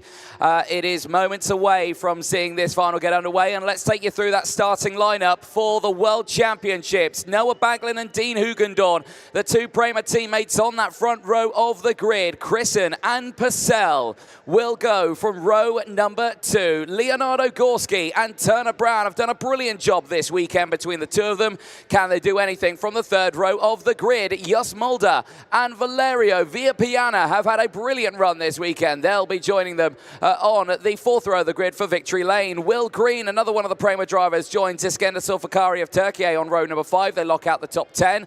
They'll have Martin Bertolacini and Henry Constant Kumpin, 2 of the OTK products, but 1 with Ward Racing, 1 with the factory Tony Kart team. 2 of the Forzas, Kalisha and Benjamin Magnac. They'll be starting alongside each other on row number 7. Let's see what they can do as a team duo from there, which will see the Ricky Flynn motorsport driver of Bosco Arias and the Victory Lane driver of Lucas Sell on row 8. Michael McGoy for Koski Motorsport. He's quick around this track. What can he do from the 9th row of the grid? He'll be joined by Forza Racing's Juan Mateo Rousseau, Energy Courses' Lucas Bonholm, and Julian Frasnelli, both drivers who have had very good results over the course of this weekend. Start inside that top 20 on row 10. Matteo Rivals and Oskari Rolli. Keep an eye on these two. Both of these not afraid to fight through the field. And what can they do from row 11? Andrea Mani and Giacomo Justo go from row number 12. The drivers certainly having to push forward in this early stages. Manny Nuvolini, the Mercedes Young Junior driver, starts this a little further back than I think he would like. He starts alongside CRG's Manuel Maguez. They'll have Louis Bazaret and Ludovico Mazzola on row number 14. The Frenchman and the Italian, keep an eye on them for pushing through this field. Maxim Bobajov and Henry Domain, they go from row number 15. Good work from these two over the course of this weekend does see them just inside this final. Gilles Herman and Asher Osteen, the second of the two CRGs on this grid, will be starting alongside the Tony Kart Racing driver. Sebastian Eskandari of Australia and Emiliano Hernandez of Mexico will go from row number 17. Hernandez is no afraid of starting these races from the front of the grid. Bruno Blanco and Drew Waltz, though, will be the final row of this grid for the 36 Kart final that is moments away from getting underway here at the circuit in Kristianstad. There, your pole sitter, Noah Baglin, has chosen to switch sides. He missed out on this P1 spot last year in that incredible final lap fight with Kenzo Craigie at PF International. He'll be joined on side of another man who's got even more motivation because there you can see from this graphic, no driver in the OKJ era has won a double world and European title in the same year. However, cast your mind back to previous years gone by. 2014 saw NM Ahmed in 2014 in KF Junior. He did win the European and World Karting title in the same year, but that was back when it was KF. Now in the OK and OKJ era, there has been no one doing the double, and Dean Hugendorn on that front row could be the first driver to do it for the Netherlands. He will join Max Verstappen, who did it in the KZ classes back in 2013 when he was racing with CRG. He did a double then for the Netherlands, but let's see how this one will transpire. Nicole Sutherland, you join me back in the box. The last of those karts trying to get underway, but already one driver not getting underway, and is that Bruno Blanco in the 223. His kart has not fired into life. I think he's got going now. He has. There he is on your screen. Oh, that's a heart palpitation and a half for Bruno Blanco, but he's got going now. There's your rain radar. We're in a pocket of clear sky here, Nicole, quite considerably after the conditions that we saw earlier on, but those dark clouds are looming around, and whenever have you ever trust the weatherman? Well, within this one, it's looking like it's going to be dry for the first few laps at least, led by none other than Noah Baglin, who in 2024 was a contender. Last year, the world watched what happened at that final corner. This year, the world's going to be watching how this fight goes on between between Noah, this time with Dries van Langendonk instead of with Kenzo Craigie, who there on your screen can see took that World Championship in this category last year. The year before, it was Dries van Langendonk, of course, for Forza. Then we have Enzo Tarvanichkul, Kian Nakamura-Berta, Freddie Slater, the last driver to do it for the Ricky Flynn camp. And he was the champion the year after. Thomas Den Brink did it as well earlier in days of when OKJ first came into play in the FIA Karting Championships. Victor Martins was another driver to grab a World Championship. Who is it going to be this year, though? Is it going to be Noah Baglin? Will he get that title that he missed out on last year? Will it be Dean Hugendorn, his teammate, starting alongside him? Or are we going to see another name, another manufacturer pull this one together and grab that crown? Going to find out.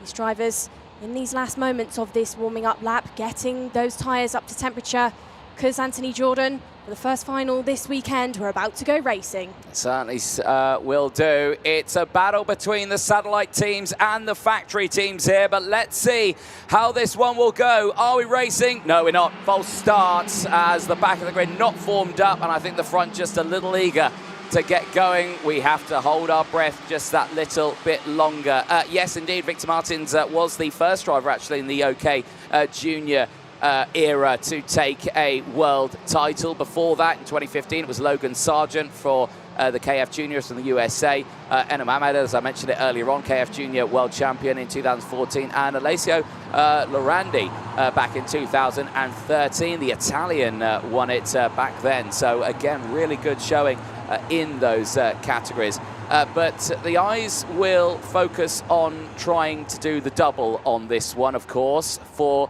the modern era of OKJ racing, no one has done it, the double European and world title. At this moment, Dean Hugendorn could be the first in the modern era of karting when it changed over from KF Junior.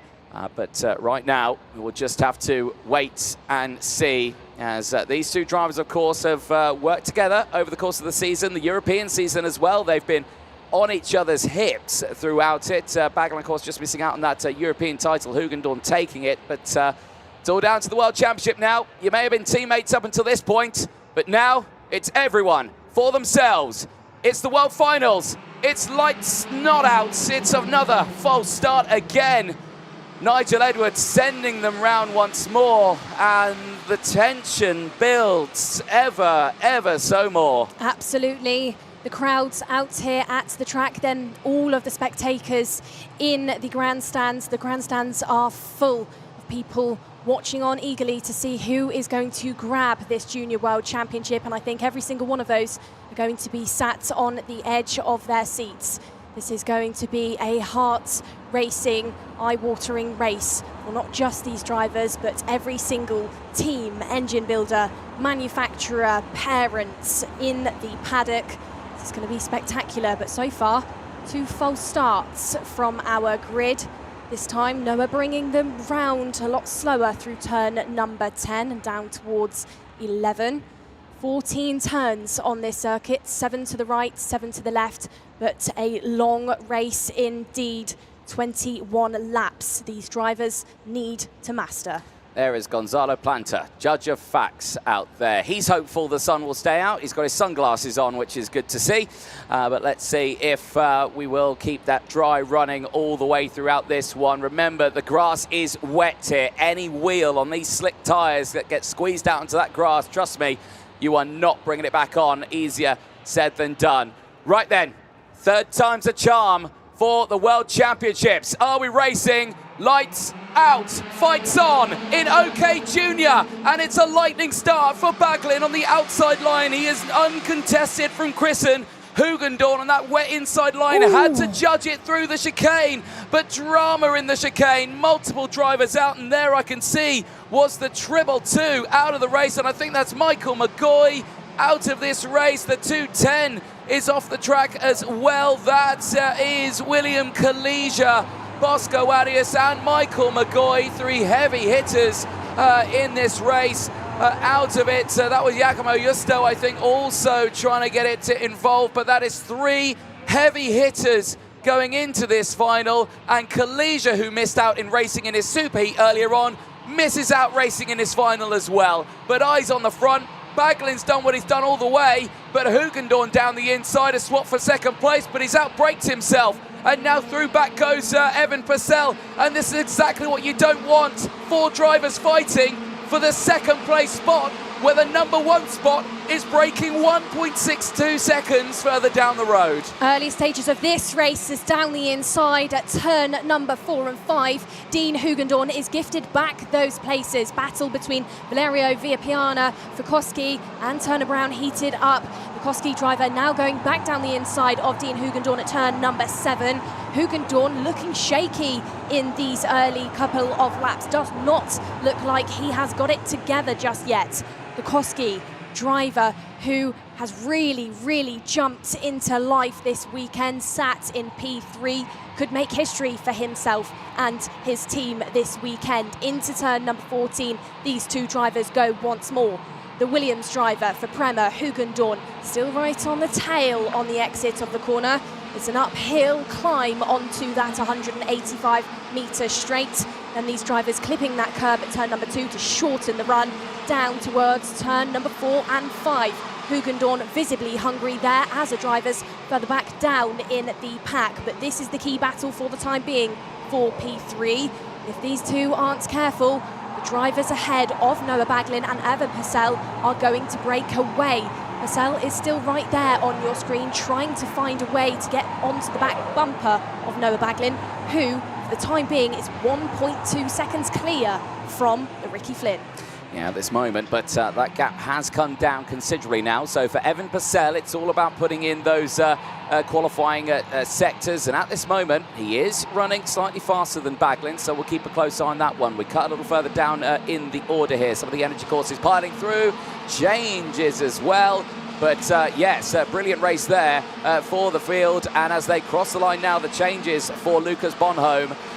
They're pushing down in 20th and 19th place, having a great fight there between the two drivers. But we'll keep a close eye on it. Here, though, is Will Green. He has got Leonardo Gorski alongside him and now in front of him here in this final. He steps up now into 5th place, and he's on the charge down to the drivers up in front. And don't rule out Leonardo Gorski on that Henzer Cup for the MP Kart Racing team.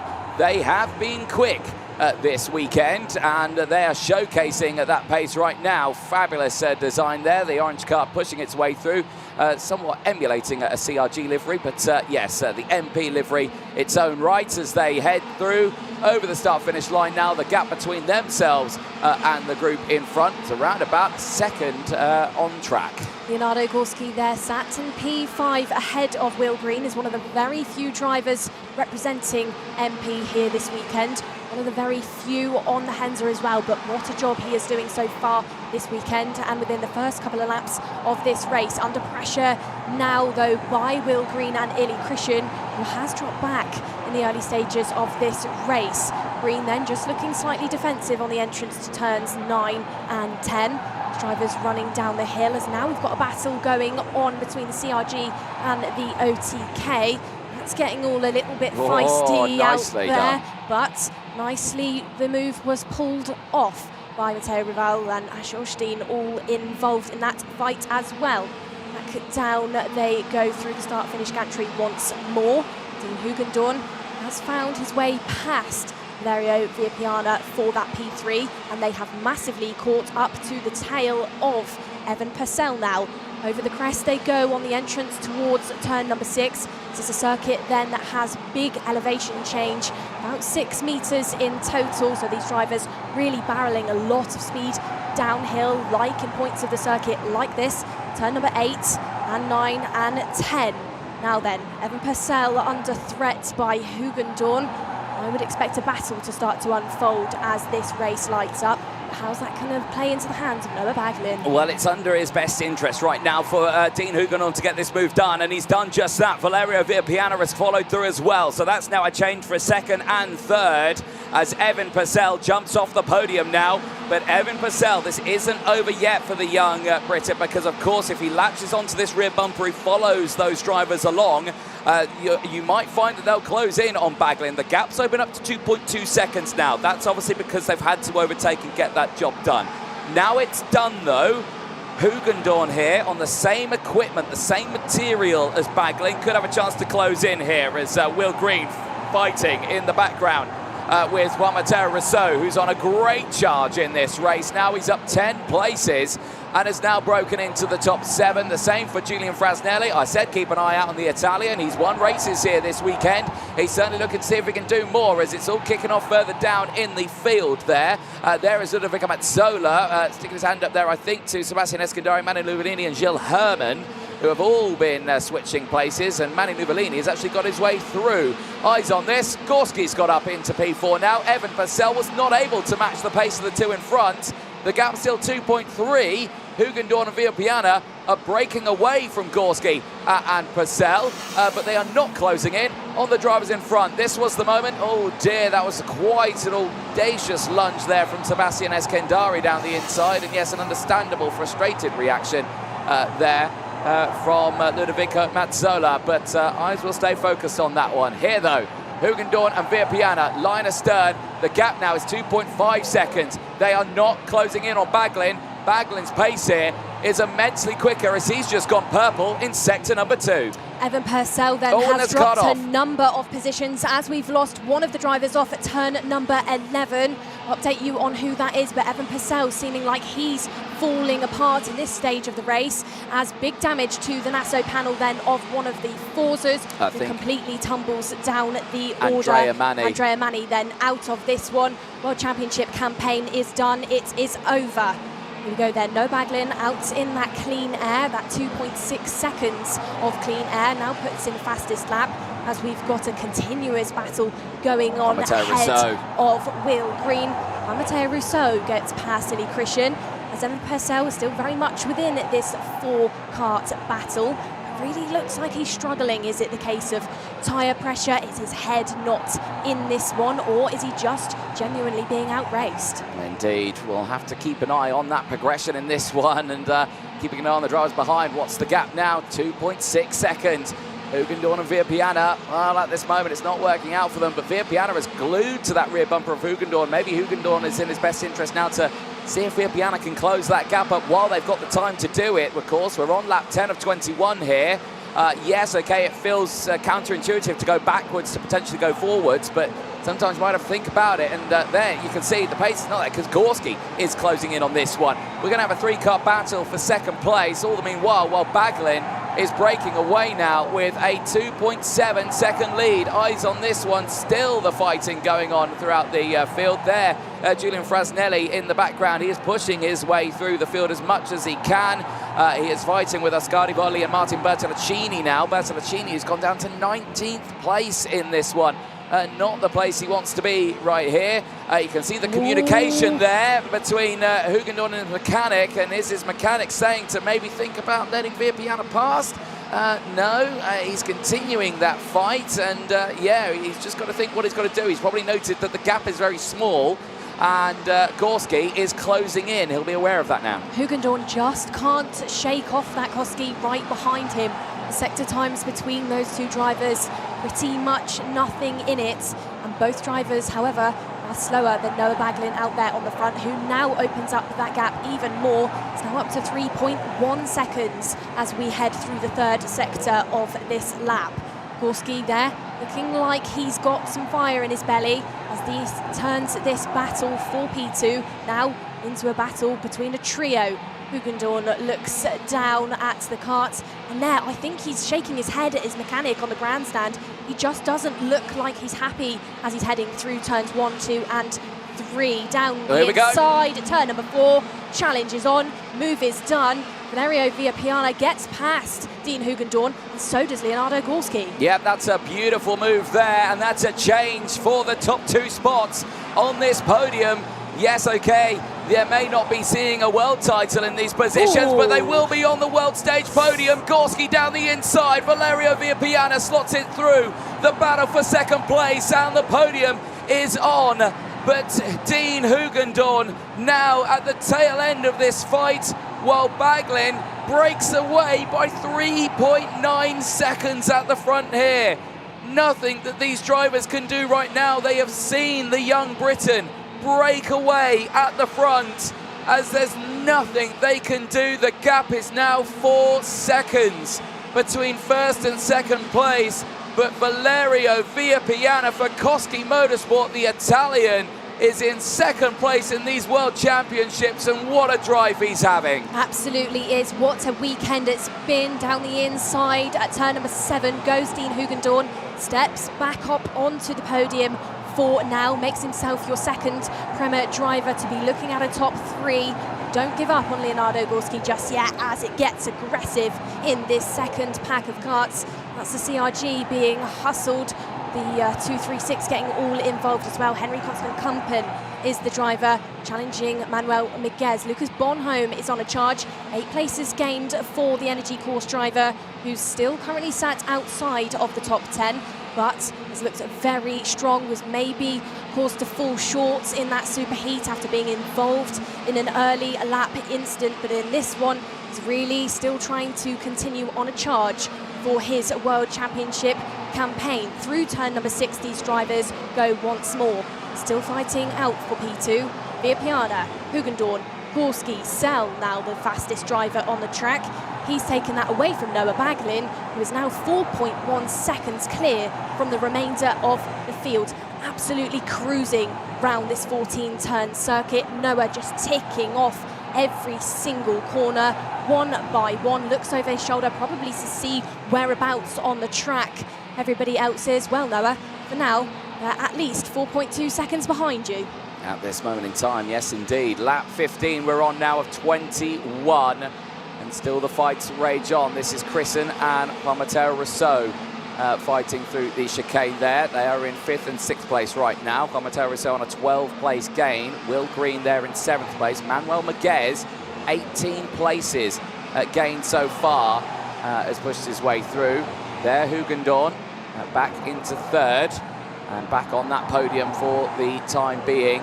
Keep a close eye on that one as Mateo Rivals sets the fastest lap of the race. Rivals currently circulating in 18th place right now in the 2:27 machine, still having a relatively decent race at 3 places. He has got the likes of Drew Waltz just ahead of him, who's now on a 20-place gain here as they've both just overtaken, I can't believe it, Turner Brown, who the American started on the 3rd row of the grid. Well, it's impressive stuff then from our entire field. They know that they can't leave anything on the table within this one final moment. Leave it all out on the track. 2024 with the drivers that finished on the podium in this class of Craigie, Anagnostiadis and Coronel. All drivers were sat in a Kart Republic, and all drivers within your top 3 for the time being also in that machinery. Can we see, though, Leonardo Gorski maybe try and break it up with that Henza? He's still very much there in P4. Battle still raging on between the Forza and Victory Lane on the entrance towards turn number 10. That is a big battle going on between Iskender Sulfikari and Lucas Sell, who Sell has got good pace. There you just sort of giggled at that gap that Noah has got. 4.2 seconds. He's absolutely miles away from Valerio. But it is holding now is the biggest thing. Before, and it was the start of the race, it was opening to this. Now it's holding, well, I say that, 4.3 now is the gap, but yeah, it's not opening up as fast as it was before. Via Piana here really showcasing some good pace on that Koski Motorsport machine, but yes, the sector's looking big, and that's a big lunge there for Hugendorn for 2nd place. Completely outbrakes himself on the exit though, and that could release Via Piana here. If Gorski decides to go for the lunge on Hugendorn now, that will release Via Piana, but he's not gone for it. He stays behind. That's a first attempt of many, I can imagine, and that's ruffled the feathers of all 3 of those drivers fighting in the top 4. This is a one-off race. There are no points that are carried forward into anything else. These drivers leaving it all out on the track, and that's why you see moves like what Dean just tried to pull off. Obviously, barreled in too much speed and couldn't quite stay ahead of Valerio Viapana. Lucky to get away with it. They didn't bang wheels at all or knock into each other, but that is why you see ambitious, high-risk, high-reward overtakes. That one in particular, obviously, as you can see on your screen, did not pull off, but it actually didn't lose Dean Hugendorn too much. Further back down in the field, you're seeing similar things. Drivers still trying to pick off those positions in the hotspots of turn number 7, as this is a nice little fight going on further in the field. That is all around that mid-pack section. Still though, we have our eyes and ears on this battle going on. Via Piana has been released slightly from Hugendorn. So Hugendorn, at what point will he maybe try another lunge? Not got very much time left to give it a go. We are really on these dying stages now. We certainly are. Lap 19 of 21 here. And for Noah Baglin, the job is nearly done with him clear 4.5 seconds from this fight here. The battle for P2. Via Piana, Hugendorn and Gorski still there. But you know what? Don't rule out Eli Christian. Eli Christian and Juan Mateo Rousseau there in 5th and 6th place. If there is going to be a fight between these 3, which you have to imagine there will be, they know they're not going to close up to this man here who keeps checking over the shoulder. Noah, look forward, lad. Look forward in this race. Don't look backwards. The gap is still solid. And the young man here, you can imagine, though, at this stage, because it was at this point last year where he was fighting with Kenzo Craigie at PFI.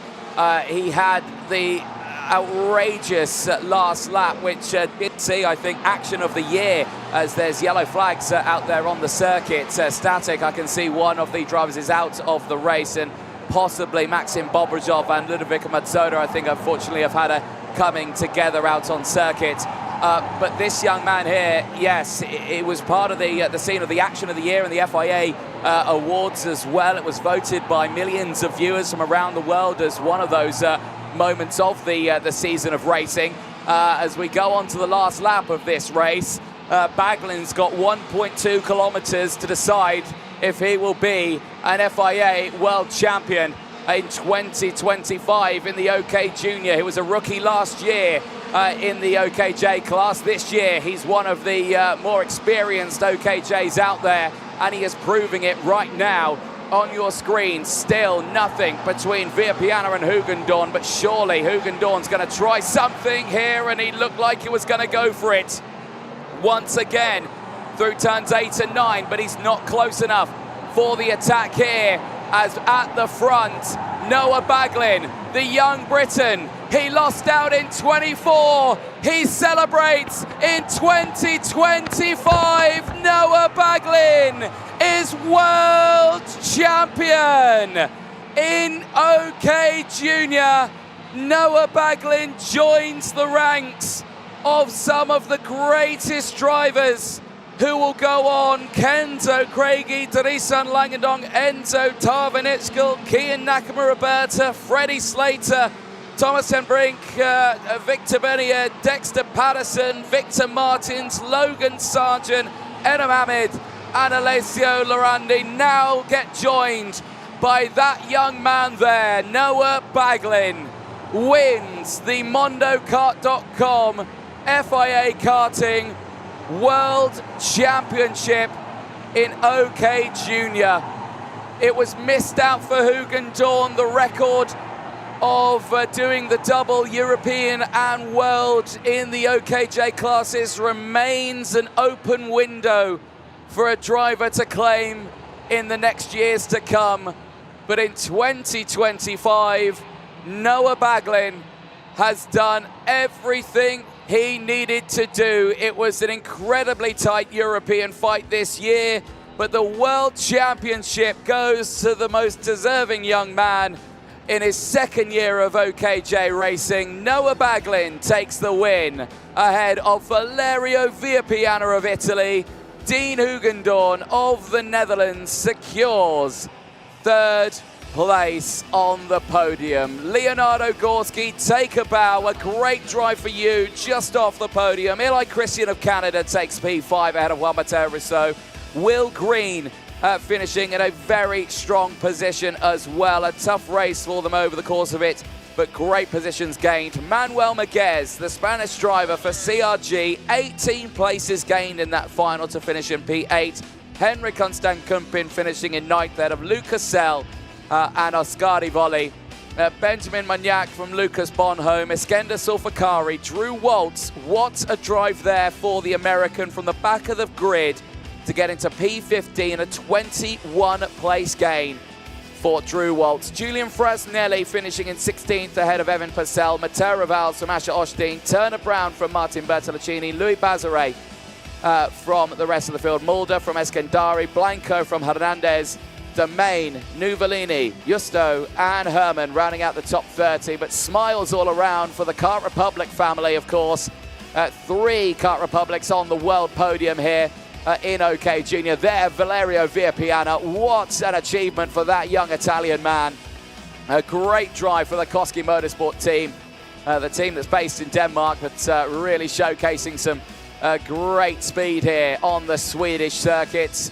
And they can be delighted with that result, as I'm sure the emotions will be around that podium area very, very soon. We'll be heading to that podium in just a moment's time, of course, as well, not before hearing from our top 3 in that race. But who'd have thunk it for Noah Baglin last year with the dramas at PFI to this year in Sweden.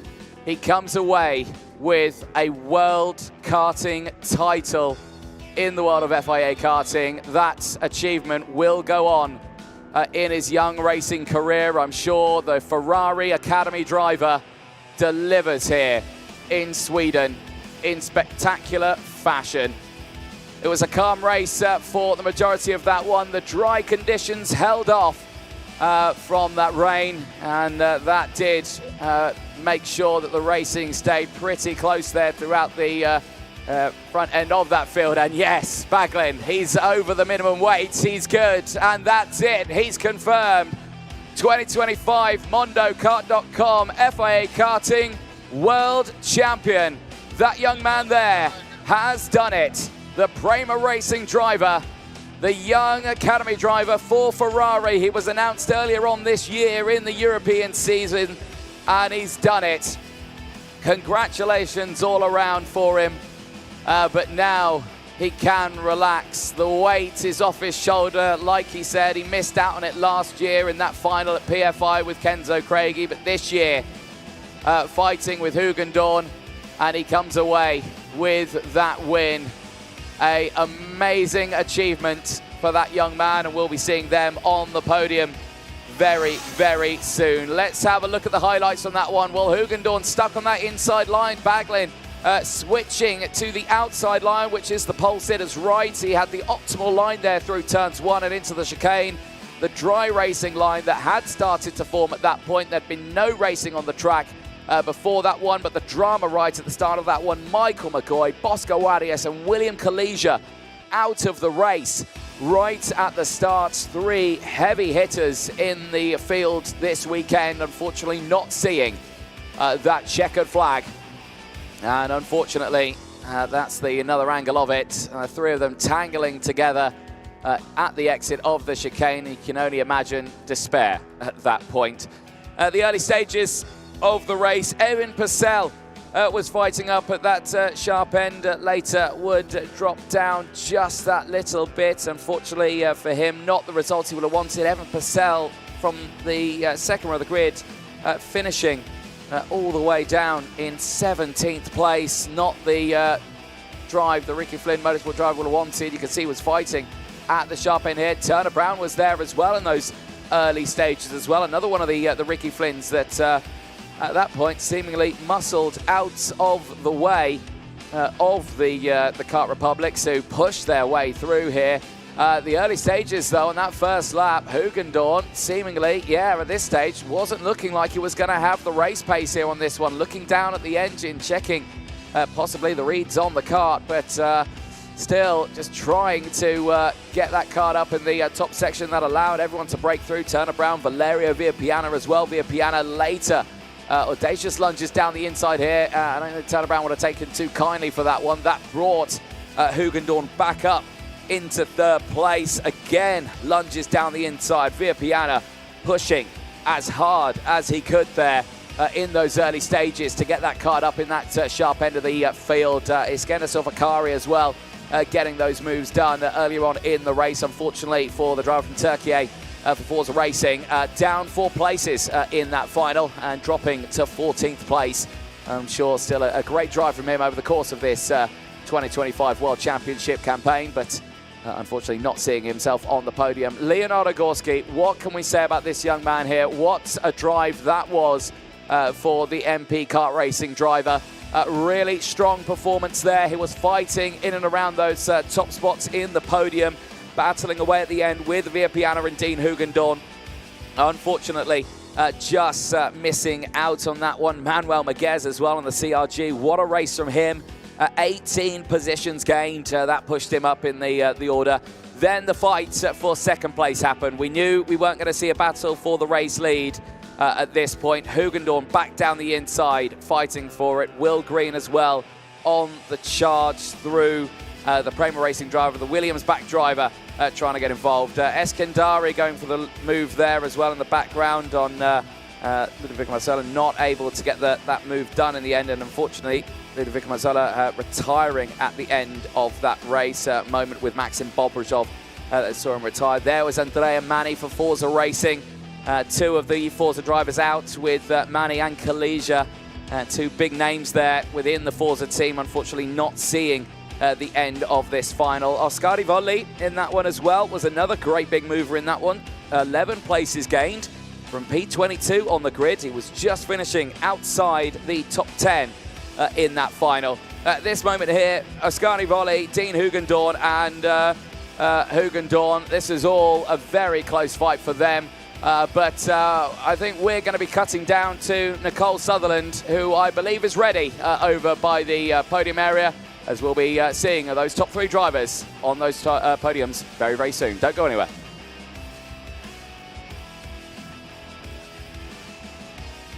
Well, at the end of that final, Baglin taking the win and securing that top spot in the final. Finally, a World Championship name he can take to his senior racing for the young man from Prema Racing for the United Kingdom. Missed out on it last year, but can celebrate in fine fashion on that podium and throws out a good chunk of skid marks there on the track at the end of that one. The burnout down the hill to celebrate that final victory, and you can see the congratulations not from just his teammates but from every other driver at the end of that one as everyone started to make their way back in to Parc Fermé. Well, that's the junior final done and dusted. One more to go, but we'll be heading down to the podium very soon, and we'll head over to Nicole Sutherland. Thank you. Thank you very much then, Anthony. What a fantastic race then from our juniors. Dean Hugendorn has come out on the podium as P3. Dean, good result then from you. You know, you're on the podium here in Kristianstad, maybe not where you'd like to be, but it's a fantastic result both for your career and for Prema. Yeah, I think the team's done a great job all weekend. Then just this final, a few mistakes by myself, but then, yeah, we still got P3. We're still on the podium. It's a World Championship in Kristianstad, so there should always be a smile in between. But then, yeah, it's of course not the result we like to have. Let's see how it goes then. And I know throughout this weekend and this season you've worked incredibly hard. You've grabbed a European Championship under your belt, and now Prema as a team, you've come out as World Champions with your teammate Noah Baglin. You know, that must be a great feeling knowing that you're part of that team, that you've contributed to those titles. Yeah, it could have ended way differently, I think, having a battle with Noah in those last few laps. But as we saw in the start what was going on, yeah, from there on the race was just a lot different than what I expected. But yeah, we still managed to get a P3 in there, so I think I'm fine with it. And at one stage in the race, you did go for that overtake to try and get yourself back into P2. It didn't quite manage for you, but in a race like that, where you know it's a one-off, is that what made that overtake a little bit more ambitious than we'd normally see? Yeah, we saw in the pre-final or in the superheat, it was still wet. So now in this final, there was definitely, it wasn't as much grip as we had in the heats. And then, yeah, going for a long send like that is, of course, hard to complete. But then, yeah, I think after being P2 for half the race and then ending up in P3, yeah, it's not the result we wanted. But still, yeah, I'm here, so yeah. Well, Dean, it's a great result in total. Congratulations for this weekend. The next driver we're going to catch up with is our driver that has finished P2 on the podium is Valerio Viapiana. Valerio, for Koski, for yourself, you're P2 in this World Championship. Tell us about the feeling, tell us about that race. I'm very happy because it's my first World Championship. So from PA to P2 is a very good result for Koski and myself. And when you made the overtakes to get yourself into P2, you came from the fourth row of the grid. How did you have the confidence to pull off those moves, to pick off those positions? I tried my best, and we was having all the chassis good, also the engine. So because of that, we go in the front, and if that wasn't good, we will still 8 or 7, but we find us in P2. Valerio, congratulations, P2 here at the World Championships. But let's not forget our driver that has just grabbed the championship in total, Noah Baglin. Noah, This year, you are our FIA OKJ World Champion. How does that feel? Yeah, it's so good. I've got no words, to be honest. From last year, World Championship ending so badly on the last corner, crashing with Kenzo, my teammate, who did an amazing job in that one. And coming here and just winning it, it's just such a nice achievement, and I can carry this on for the rest of my life, so yeah. And Noah, you just said you're going to remember this moment for the rest of your life, the rest of your career. The individuals that have got you here, your family, your team, who are those people that have you pushed you to that top step of the podium? Yeah, Dino, obviously, the whole team have helped me so much. Tom Joyner and my family all have come this weekend, most of them, and my teacher. So it's an amazing thing. Everyone's watching at home too, my family who can't be here. So yeah, and the team did such an amazing job with the setup. We had such a good weekend with P1 in qualifying group, won 5 out of 6 heats, and then won the pre-final and come here and just smash it, to be honest. It was amazing. Noah, it is amazing indeed. Congratulations. Anthony Jordan is now going to introduce these 3 drivers onto your podium. Thank you very much, Nicole Sutherland. Yes, after a very tense entry into this final with the weather on a knife edge, but the rain holding off and the conditions staying dry. We now have our top 3 at the end of the mondokart.com FIA Karting World Championships in OK Junior. We start with 3rd position. Please welcome onto the podium for the Netherlands and Prema Racing, it's Dean Hugendorn.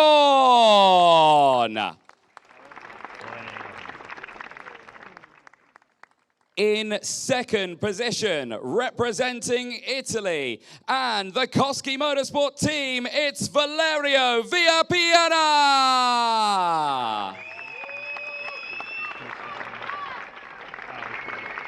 And your world champion in OKJ in 2025. Give it up for the United Kingdom's Prema Racing, Noah Baglin.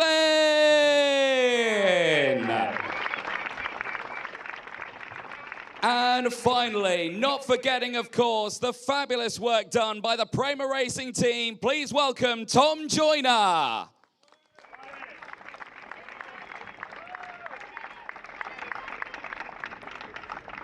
We will now listen to the national anthem of the United Kingdom.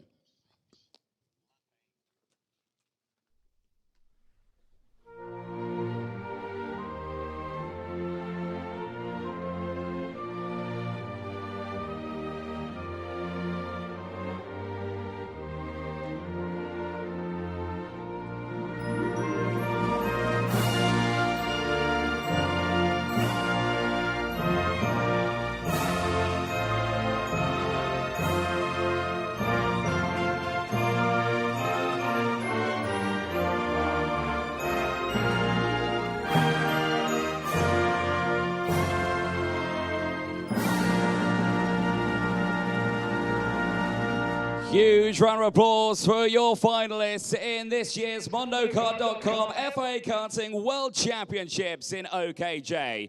We'd now like to welcome onto the podium to present the winner's trophy, Peter Haag, for the president of the club here in Kristianstad, to present the 3rd place trophy, heading to Dean Hugendorn.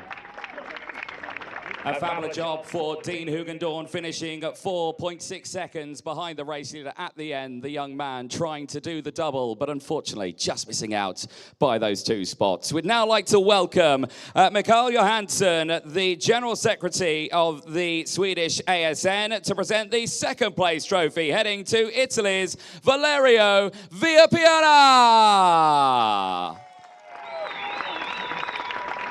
Fabulous job for Valerio. Brilliant drive all the way throughout and finishing just 4.2 seconds behind. We'd now like to keep Mikael Johansson on the podium area because we'd now like to present for the first time in karting the FIA President's Medal, and that heads to a new world champion, Noah Baglin. The medal, a brand new concept that's been introduced in Monir, is going to the world champions in all categories, no matter if it's Formula One, World Rallycross, or any division of racing. Noah Baglin becomes the latest recipient of that medal. And now we would like to welcome to present the first place trophy, the CIK FIA President Akbar Ibrahim, to present the winners and the championship trophy to new world champion Noah Baglin. A fabulous achievement for the young man who missed out on this very spot on the podium last year at PF International. And finally, of course, please welcome to present the Team Manager Trophy, Matteo Calder, for the manager of Mondo Kart Racing, to present it to Prema Racing and to Tom Joyner. A fabulous work from the Prema team over the course of the 2025 season, delivering these two drivers on the Prema team podium through European and world titles. Well, drivers, lift those trophies as high up as you can. Nice big smiles on the world podium here in Kristianstad in Sweden. Once again, for the 4th time, the FIA World Championships heading back here, but the 10th time overall, with both Europeans and World Championship titles being decided here at the Åsum Ring in Sweden. Now, if we'd like to get everyone to squeeze in nice and close, we'll get our dignitaries in the front, top 3 on the top. Tom, you can join in as well, all for one big group photo. Nice to see, perfect stuff, nice big smiles. Everyone, as the rain continuing to hold off and the blue sky shining here with, of course, one more world champion to decide in that senior category. Well, it's now time for probably the best part for the drivers. Our dignitaries in nice clothing. You could probably duck and cover at this point as the drivers get ready with the bottles of bubbly. Are we ready? Are we steady? Renault, 3, 2, 1, champagne!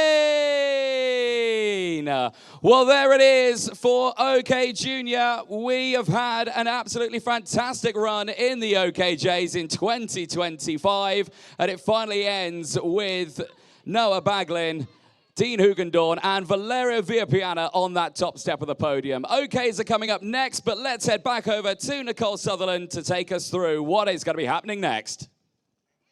Well then, next we have none other than our OK category. They're the drivers, the army of 36, heading out onto the circuit for our final race of today. And what a spectacular one it will be.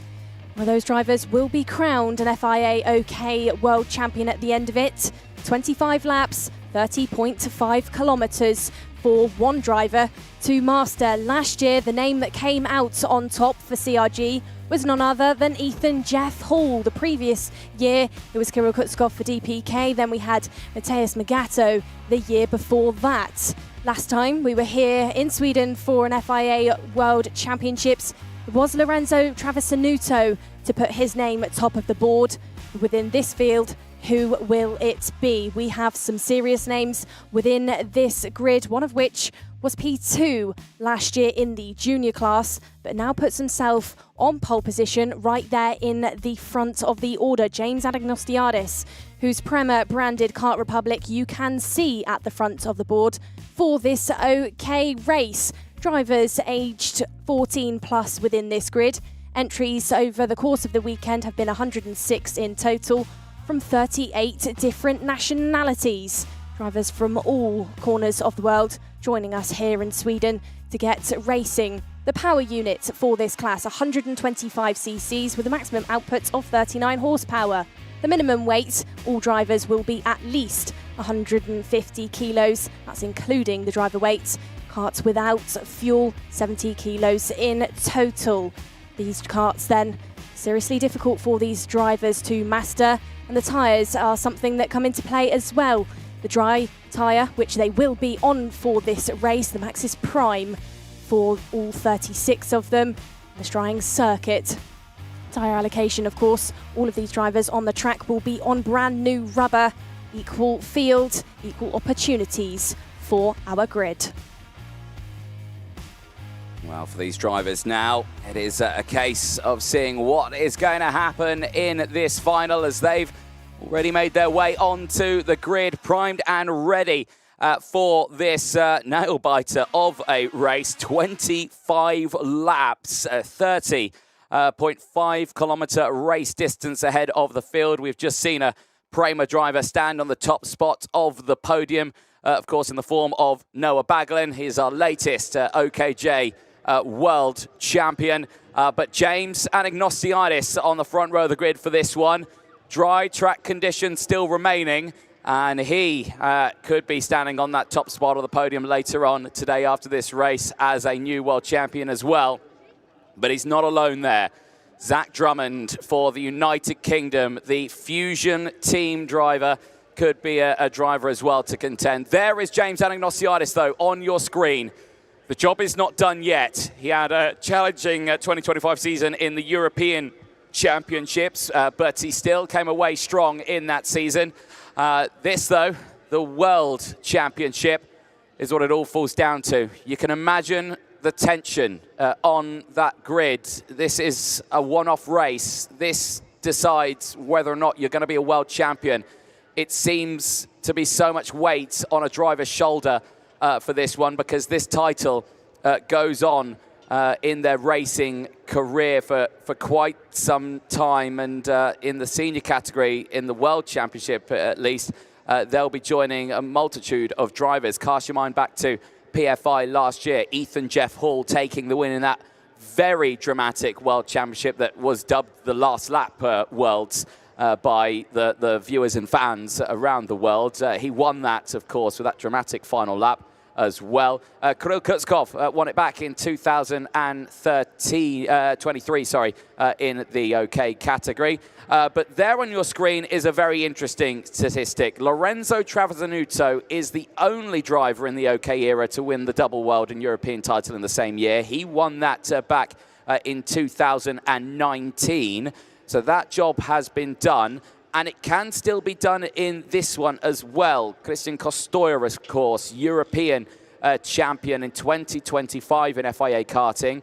Starts this one, though, a little further down in the year. There is the previous champions on your screen up to 2019. Kirill Kutskov, of course. Matthias Morgato winning it back in 2022. Tuukka Tappinen as well. Callum Bradshaw in 2020. Lorenzo Travasanuto, of course, in 2019. He was a double back-to-back world champion because he won it again as well in 2018. Danny Curl in previous years, in 2017, he won it for Great Britain. Pedro Hiltbrand is a former OK world champion. The same as Carol Baz, Lando Norris, Tom Joyner, who we just saw on the podium, the 2013 KF world champion for Great Britain. But let's head down to the grid, because I do believe Nicole Sutherland is ready with some of our drivers. Absolutely am. Then, Anthony, thank you very much. I'm on the fourth row, and to my right, I have Joe Turney. Joe, the driver who was a massive contender last year. This is the championship that has just dodged him multiple times now. Is this going to be the year that the driver for Kart Republic can get this all-important World Championship winning? Or is he going to be challenged by other drivers around him, the likes of Noah Wolf, who is to my left? Noah, you've looked strong both this year in OK and in KZ FIA Racing. Going into this World Championship, you're on the fourth row. We know seniors gets busy. What's the mindset? How are you feeling? Survive the start and then see what happens. It's a long race, and keep the tyre for the end. And, you know, so you just said tyre management is going to come into play with the long race, but the drivers that are around you, you've got some serious names: Joe Turney, James Anagnostiadis, Thibaut Raukers. They're not easy drivers to pass, but it could be doable for you. How is that going to come into play within this one? Obviously, I'm one of them serious drivers as well, so they're going to have to watch for me as well. Absolutely are. Fighting talk there from you, Noah. Good luck. The 3-minute board then is about to be shown to these drivers to tell them that very soon they are going to be fighting out for a world championship. Is it going to be Noah? Is it going to be Joe? Or is it going to be any other of these 36 karts that are parked currently on this circuit? We're going to head back up into our commentary box to find out. Thank you very much, Nicole Sutherland. Yes, indeed. But the drivers who are starting on that front row of the grid, Anagnosiadis of Australia, certainly will have something to say about that one, as it is a family sport, this one, as the friends and families of many joining us here at the circuit, surrounding the track, all ready to watch this last race, which could, of course, as well, see some history being made in the form of the double again. Could we see Christian Costoya take that one there? On your screen, Zach Drummond, Fusion Motorsports. He's back with the team that gave him a British title back in the day in 2021. Can the team give him a world title in 2025? That is the question we're about to find out. James Anagnosiadis, of course, a great young talent that came from Australia. Of course, he raced in the academy programs. He pushed forward out in this race, but let's see what happens in this race, because like you say, he's got that front row, he's got the inside line, he's not chosen to switch sides. Ready with this, as both the front drivers there having a chat with race director Nigel Edwards ahead of this race. Let's take you through the grid, though, for this one. James Anagnosiadis and Zach Drummond going from row number 1. Keep a close eye on them. Lev Krutulov, he said, watch us this weekend. We certainly have. He starts from row number 2, joined onside Polstead from qualifying, Daniel Kelleher. Thibaut Ramekers and Thomas Prodé have got a lot of work to do from the 3rd row of the grid, but do not rule these drivers out. They certainly could be quick. Joe Turney and Noel Wolfe will make it an all-British row number 4. They've already seen one Briton take the junior title. Could we see a Briton on the senior title podium? Zach Green is another one of those Britons. He joins alongside Vladimir Ivanikov on row number 5. Davide Bataro of CRG is one of many of them in this race. He'll be joined by Boris Lysen alongside for the KRZ team as well. Jens Minette of Canada and Kenzo Craigie, last year's world champion in the OKJ class, is starting in on row number 7. Christian Costoy, European champion this year, is looking to do the double. Can he do it from row 15? He starts alongside Jacopo Martinez on row 8. Matthew Higgins and Augustin Sepulveda, they go from row 9. They will have Filippo Sala and Marco Gast on row number 10. A lot of work they've got to do from there, but certainly could be contenders in this race. Joel Pokula and Louis Cochet go from row number 11. Big runs from these two over the course of this weekend. Certainly keep an eye on them. Row number 12 includes the likes of Oliver Kinmark and Peter Stiller. And then from 13, we have Elliot Kaczynski with Jindrich Peschel. Peschel's got some good pace in this one. Keep an eye on that for the Tony Kart driver. Row number 14 looks like Jakob Kimenek with Matthias van der Kerkhoff. And then shortly behind on row number 15 is Mariano Lopez with Aston Sharp in the Birrell. 16 is Oliver Rasmussen with Kasper Reipold. Kasper Reipold making it into his first FIA senior race for a first FIA Senior World Championship.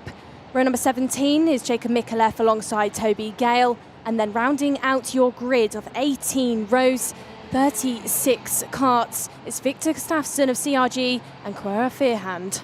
Victor Gustafsson only just making it in. There's drama for Matthew Higgins. His kart is not starting. The number 3 kart there is Higgins. He was trying to get it going. The mechanic is pushing, but it's not going to fire into life. And this is drama here. Now that is Gonzalo Planta. He's going to tell him to push it into the pre-grid area. You've got to get it off the circuit. He's already pushed it halfway down the start-finish straight. Now he's got to push it uphill into the pre-grid area. I think Matt's going to jump out to try and give him a hand. Good lad. And I'm sure it was even heavier with you in it. But yeah, that is not the start that Higgins will have wanted. The man who finished in that podium area last year with the Energy Course team, this time around, not even starting it from his original starting spot. No, absolutely not. Maybe we'll have an opportunity to try and get that energy sprung into life. But like you said, Anthony, finished off last year on the podium. This one looking like it's going to be really difficult work. It's going to be hard work, though, for all of our drivers out there on track. The two at the front being James Anagnosiadis and Zach Drummond. Dry track then for our drivers then. We're all on that slick tyre. The rain could come in. It's maybe forecast for not too long, but we'll see how it unfolds. people that will be watching on this, seeing how the drivers unfold with their behaviour on the track. Race control, head of FIA Race Control, will be none other than Chris Lambrecht, helped by Joanna Falcao and Sam Fisher. In there, there'll be the watchful eye on all 36. Oh, Higgins. There's Matthew Higgins there. You can see the back of the Energy Course suit, trying to help his mechanic of Aidan Neat, a driver who previously competed in this championship himself, get that kart sprung into life. Not sure if that's going to be doable now. It certainly isn't. Here we go then. We're going to be starting, but I don't think we will. No, it's already a false start. They were trying to slow the front down. Back wasn't formed up at all. If anything, I feel like that's camaraderie to help Higgins get that enough time to get that started, so we can at least start the race on the back of the grid. If he can get it started now, if he gets it started now, we can join the back of the field. If he doesn't, he'll have to start from the pit lane area, from the repair area. He will not be able to start this from the back of the grid. There is his kart. Now they're pushing it into life, and it's not gone again. There, Ross Upton, Chief Pre-Grid Officer. They're going to give it another try, I'm sure, because they can still start him after the race. But this is his World Championship title hopes falling into tatters. The same team that took him to that podium last year, and this year it's just not gone his way. For the rest of the field, though, for Anagnostiadis, Zach Drummond, Lev Krutelov and Daniel Kelleher, they have the front two rows in this race, but you cannot rule out the drivers behind. Ramekers, Thomas Pradir, Joe Turney, Noah Wolf, Zach Green, Vladimir Ivanikov, or any other driver in this grid. We have seen drivers push through the field in previous years gone by, and there you can see, yep, come on, hurry it up, close in the gap as we wait to see what happens. Here we go then. World Championship in the Senior OK Championship. Are we going to see a green light? We are. Lights out, fights on in the senior category. Down in towards turn number one. It's a good start for Anagnostiadis. Drummond sweeps on the outside. Slots into second place. The field slot through. Thomas Pradir there taking a lot of the curb, and Lev Krutelov slams into third place as they all go through. There's Daniel Kelleher, who's slotted into P4. He's got Ramekers accompanied just behind us. Joe Turney slots in behind the VDK driver on a fellow Kart Republic machinery. Look at that round the outside. Zach Drummond takes the lead of the World Championships. There we go then. Drummond went for that racing line when James took that defensive posture through turn number 6. Round the outside move, well pulled off by the driver for Fusion, who is hunting down this win. Last year in this competition at PFI, he was with Paralin, has moved back over to Fusion for 2025. The team who, in his early career, brought him many victories. Now they're looking to hopefully bring him a victory within this final, as down the inside at turn number 1. That's a move on Daniel Kelleher between him and Lev Krutelov. Krutelov, the Ukrainian driver whose energy is last hopeful within this race, gets past, and it looks like it's opened things up for Joe Turney as well. Drummond has not shaken off the driver right on his tail. Both of these two on your screen, Drummond and Anagnostiadis in that Kart Republic machinery, as it all starts kicking off in the background of things. That's the fight further down in the field that goes from about 9th place onwards, as now there's another change for the lead. Anagnostiadis snatches it back. Yes, indeed, these two locked in a fight here. This is going to bring Krutelov and Turney into the fight. Surely it must do. And Joe Turney is looking to see if he can take that first world title, and already is communicating with Lev Krutelov to say let's go. Now Lev, of course, is a rookie in the senior category this year. It's his first season in the senior category, but he's certainly showcased that he is not a rookie in any way, shape or form, because he is fighting here at the front of a World Championship title. Oh, Ramekers down the inside. Delivers the blow that takes Krutelov outside of the top 4 and down into that P5 spot. Now Ramekers can work with fellow Kart Republic driver, but he runs with a VDK team there in 4th place. We'll keep a close eye on this one then. It is Anagnostiadis, Drummond, Turney, Ramekers, your top 4 at the moment. Krutelov still there in the top 5. But let's see how this race progresses, because Drummond is all over that rear bumper. Anagnostiadis is not able to emulate what his fellow Prema teammate did in the junior category earlier on, breaking away by over at 5 seconds. He's going to have to fight this one to the ragged end as they head down in towards turn number 6 for the 4th time. These two might be out in the front, but look at Joe Turney. That previous lap, 2/10 quicker than Drummond and James ahead. Drama. As now that's drama for one of the Tony karts who pulls into the pit lane. World Championship campaign finished and done. Still though, through the 3rd sector, through turns 11, 12 and 13, still James Anagnostiadis. Ring the dinner bell because this fight is about to be on, and there's 5 karts currently in it. Anagnostiadis from Drummond. Joe Turney has now arrived. Thibaut Ramekers is in there as well. Lev Krutulov still very much within this top 5. This is turning into a train of karts now on the entrance to turns 4 and 5. Drummond still right there on the back bumper. Is he going to go in at turn number 6? Change for the race lead. Zach Drummond gets back past James Anagnostiadis. Goes defensive into turn number 7. As now Thibaut Ramekers gets past Joe. That's going to create a challenge between Lev and Joe. But Lev round the outside backs out of it. Turney holds on to that P4. And that has allowed Zach Drummond to be given a little bit of a gap in this stage of this lap. Well, what Ramekers needs to do now is just focus with Anagnostiadis, but no, he's not going to do that. He's going to send it down the inside. Brilliant overtake there for Thibaut Ramekers, and straight away he is going to want to close in on Drummond all by himself. Krutulov again with that outlandish move down the inside at turn number 1. Anagnostiadis tries to follow through into the chicane, but it's not close enough, and nearly collides with Joe Turney, who now once again is outside of that podium spot. He's there in 4th place, but Ramekers is closing in, but Joe Turney fights back. Anything you can do, I can do better, says Joe Turney. He retakes that 3rd place spot away and now tries to close back in on Thibaut Ramekers of one of the same he did earlier on. And now he'll try to do it again. So Drummond leads the way. He's clear by 0.4 of a second from Ramekers. Turney is another 0.6 of a second further down the road. He's 1 second off Drummond at this time being. That's not a significant gap when you think about it, when it's, well, lap 7 of 25 here. Drummond still in control though, but I'm looking at the sectors here. Ramekers is certainly finding it more exciting being the chaser rather than the chasee than Drummond, because Ramekers just went purple in that 3rd sector and has closed the gap to just 0.3 of a second. Thibaut Ramekers then, that previous lap was 2.5 tenths faster than the driver in front, and you can see him corner by corner just managing to close in on that brake, using the grip that's out there in every single corner. James Anagnostiadis has now dropped further back into the pack. P5 currently, and thinking about Pradir and Daniel Kelleher right on his tail. Down the inside at turn number 14. That's Pradir giving it a go, but James goes side by side with him on the entrance to turn number 1. The fight is on, the run is on. Whoa. James is going to snatch it back. Kelleher, is he going to get in on Pradir as well? And they push each other. Pradir over the curb at turn number 3, but both drivers managing to get back onto the tarmac.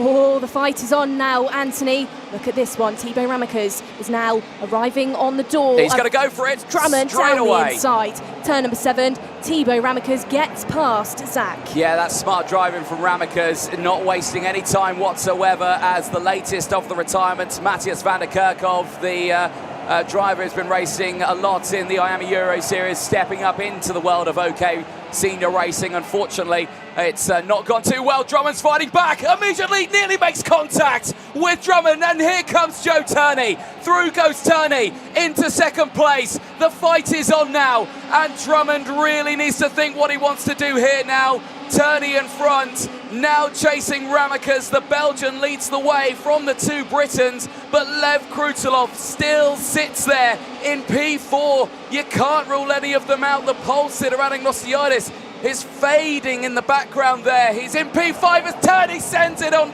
Ramekers, but there was no way that move was going to happen. And now Krutulov is going to look down the inside of Drummond, but Drummond surely will have the optimal line through 10. He will. Will he lose the run out of turn 11? No, he will. Down the inside goes Lev Krutulov. It releases Ramekers. It releases Turney. They break away now, and Drummond will have to think about defending as well as trying to set the fastest laps to close back into these 2. And guess what?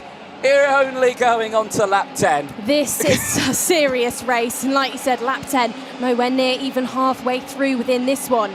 Turney then, on your screen, you can see it because of his number on the screen. Number 2 last year to Ethan Jeff Hall. 2020, he was number 2 to Callum Bradshaw at Portimao in Portugal. Currently, he sat second on the road. He's still right there. The gap that exists between these drivers is only 0.2 of a second.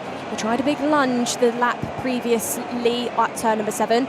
Couldn't quite pull it off, so maybe now watch Joe try and settle down, try and push away from the likes of Krutulov, who's already challenged him strongly within this race, and Drummond as well. Anthony, you winced then a little bit. That camera angle threw me off there. I thought he was going for it. This is eye-watering stuff. This is what FIA World Championships are made of. Thibaut Ramekers currently is heading on in a strong position. Through 4 and 5 they go once more. The gap opens back up once more. Over the crest they go, these drivers catching air as they head into turns number 6. This track goes up and down, there's elevation change, they're barreling so much speed into these corners. More battles going on further back in the field. That's Jenson Burnett trying to push for position. He's just overtaken Davide Bitaro, who walked into this weekend fastest in qualifying. Looked like he could have been a driver to replicate for CRG what they achieved in 2024 with Ethan Jeff Hall. But for this one, it's looking like it could be unlikely. Ramekers still leading Turney. I would say Turney's being clever here, Anthony. I think he's just biding his time, trying to push away from Lev, Zach and James as well. Well, yeah, there's a little bit of that going on, but then I think it's also a little bit of trying to cool the tyres down. Now, you've got to remember that these tyres, these Maxxis tyres, when they go under load, and they are going under load quite a significant amount around this circuit, they can reach temperatures of around about 110 degrees Celsius at their peak. Obviously, the air temperature is a little cooler today than what we've seen in previous years, as down the inside, Ashton Sharp getting that move done. That's a little further down the order on Thomas Pradir. That is for 14th place at this moment, and Pradir, who we saw fighting at the sharp end, now all the way down there, so not the place he wants to be. Yeah, so he's probably just bringing the tyres back down to a normal operating temperature here. A couple of cool down laps just to reassess the situation. He's not dropping off the back, of course, he's maintaining it, but he's not attacking at this moment. He's conserving right now as Joe Turney. Replay back here of that moves previously ago. Drummond down the inside of Ramekers, squeezing them through. This is how Turney got into play. And it just shows there was a significant gap between Turney and Drummond at that point. That one overtake just put them to place. That's how close it got. I don't even think they made contact there. I don't even think they did. That is how close it is getting out there. Lap number 13 of 25. Still a very long way to go in this race. The gap holding at 0.3 of a second. Ramekers in control here. The young man who, I've got to say, in every capacity has grown as a driver in the world of his racing career, and of course in his speaking of English as well. I remember the first time I met Thibaut Ramekers a fair few years ago, and I said good morning to him. He spoke French to me in our first interview together, and it was still a great interview with him. But over his years, he's progressed so much with his racing and his language speaking, and now when we chat to him and he speaks in English, it's like, oh, what a nice thing. Granted, it would have been nicer, of course, if I could speak French to him, but my learning of languages, for some reason, is not that great. But for Thibaut Ramekers, this is a really great position he is finding himself in right now. But Joe Turney still lingers there in second place, waiting for that lunge. Whether or not it will come during the latter stages of this race, he doesn't want to wait to that last lap. There's too much risk in waiting for that last lap. You need to give it a couple of laps, and in giving it a couple of laps, you then see the drivers behind get in. Lev Krutulov, Zach Drummond, Anagnosiadis, who's now been caught up by Daniel Kelleher just behind as well. Of course, Daniel Kelleher, who was fighting up at this sharp end as well. It started on the second row of the grid, a little further back in the field. There on your screen, a little further back in the field is Marco Gast, the Koski Motorsport driver of Denmark. He's down in this race at 9 places into 29th, but showcasing that he is still pushing in this stage of the race. Eyes on this one. This is the Zach Green-Noah Wolf fight. You had an interview with him. Wolf was very feisty with his answers, I think they're saying they need to watch me too. We certainly are watching you, Wolfie. as you are battling there in 9th place at the moment and pushing through as Jacob Mikolev is trying to push his way through. Good to see that Jacob Mikolev made it into the final, actually. He was the one driver that deployed slick tyres on a wet track, and then it rained even more, I think, hoping that it would dry out. And he fell right out of the race and actually didn't finish that superheat. Lucky that he made it in. Now he's on those slick tyres. He's actually having a relatively decent race. Absolutely is. Focus was just a moment ago back on your two leaders of Ramicus and Turney, because that gap has gone back up. Now James Anagnostiadis is continuing to fall down this order because Daniel Kelleher now gets past James. That is a change for P5. Kenzo Craigie started this one 14th, currently P7 on the road. Of course, in juniors last year, he was your FIA World Champion, qualified P57 overall at the start of this weekend, and I would say that's maybe cost him this result, maybe a podium. Still, the race does remain wide open. You never know what might happen, but Kenzo this weekend has really had to work hard to not only get it into this stage of the weekend, to get as high up as he currently is. He's in the top 10. Watch what he tries to do now, as it now looks like there could be a change due between him and his Mercedes and Prema teammate, James Anagnostiadis. Still keeping my eye on the gap between the drivers at the front of Ramicus and Turney, because Turney looks like he's starting to tail off now, Anthony. 0.6 of a second Ramicus leads by, as we've got continuous fights further back in the pack. That's Martinez getting past Davide Butaro, and there is the change that we potentially predicted. It's Kenzo challenging James, getting frustrated, going down the start-finish straight to say, come on, let's go. But Kenzo has made it stick on the exit of turn number 14. Still, the gap between Ramicus and Turney, just under 0.6, now goes up to just under 8th. In juniors, the last time we were at this circuit for an FIA World Championship, VDK took a win. It was with Bernier, so VDK, they know this track, they know how to take a big title. Thibaut Ramicus is a driver that has been continuously loyal with that team, and it looks like maybe within this race, within this World Championship, it could maybe pay off. He's ticking off these corners one at a time. 14 of them to get perfect, 7 to the right, 7 to the left, and on that previous lap, he ticked them off well because he's continuing to extend that gap. 0.8 now splits up him and Joe Turney. Let's note that both of these drivers are on the same machinery. They are sat in Kart Republics, 4 different teams, but nonetheless, they will be representing that manufacturer very well. Lev Krutulov now P3, so replicating what Energy did last year with Matthew Higgins. It was a P3 for him. Can it be a P3 for the Ukrainian driver? As now Zach Drummond and Daniel Kelleher are going at it through turn number 10. Kelleher not wanting to give up on this position. Through 11 they go, pointing the track where there's a lot of stress on that Maxxis tyre.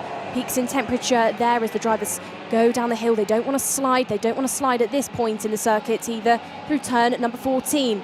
Back up the hill they go to go down that 185-metre straight as we now head into this sort of final phase of this senior race. Anthony, Thibaut Ramicus is still on this fantastic charge, continuing to extend that gap. It's now a second.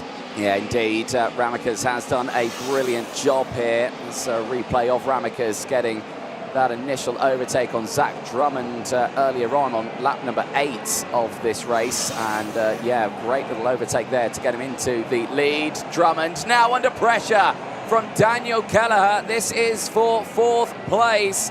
And there was a little bit of contact there between the two of these drivers, but they stay in formation. Drummond, though, now starting to feel his hopes of finishing on that podium is fading away. Krutulov is breaking away into 3rd. He is clear now by as well about a second from these two fighting. This is your gap for 1st and 2nd. Well, you said we were going into that final phase, Nicole.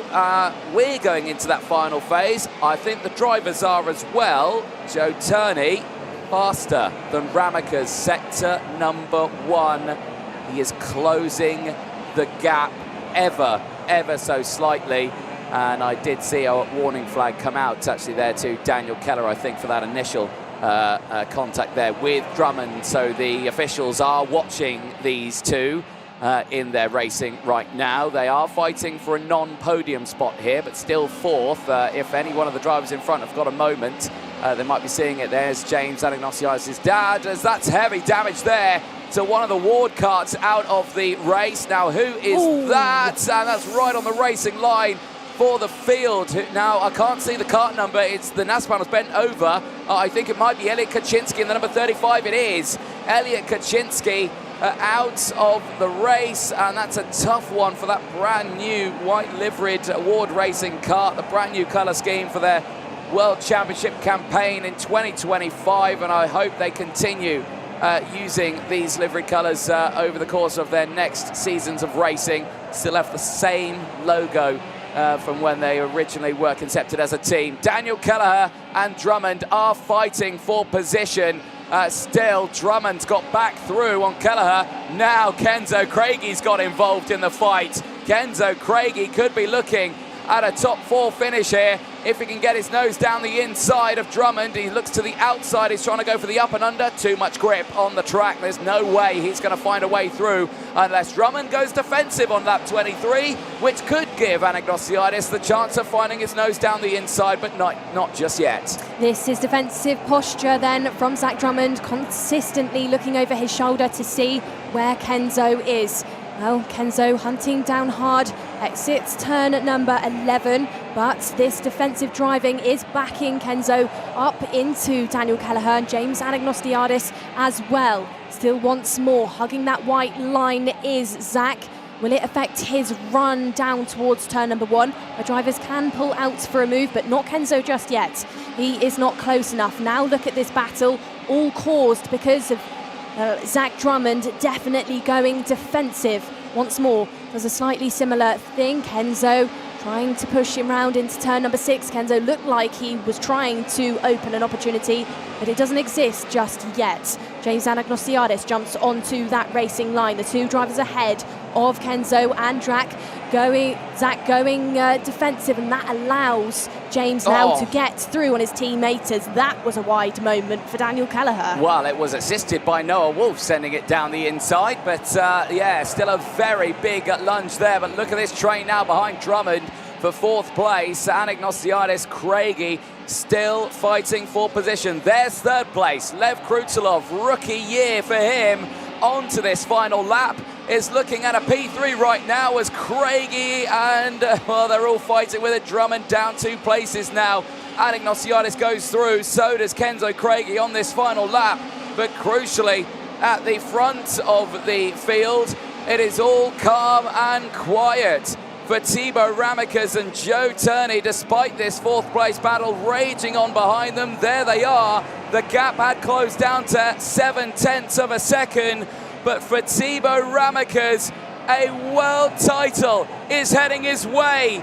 He finished 3rd in the European Champion last year. He finished 2nd in the European Champion in 2023, but in 2025, he is an FIA Karting World Champion. Thibaut Ramekes for VDK wins in Sweden at the Kristianstad circuit. There it is for the young man. He's not stood on a World Championship podium at all in his racing career. He starts it by putting it on the top spot of the podium.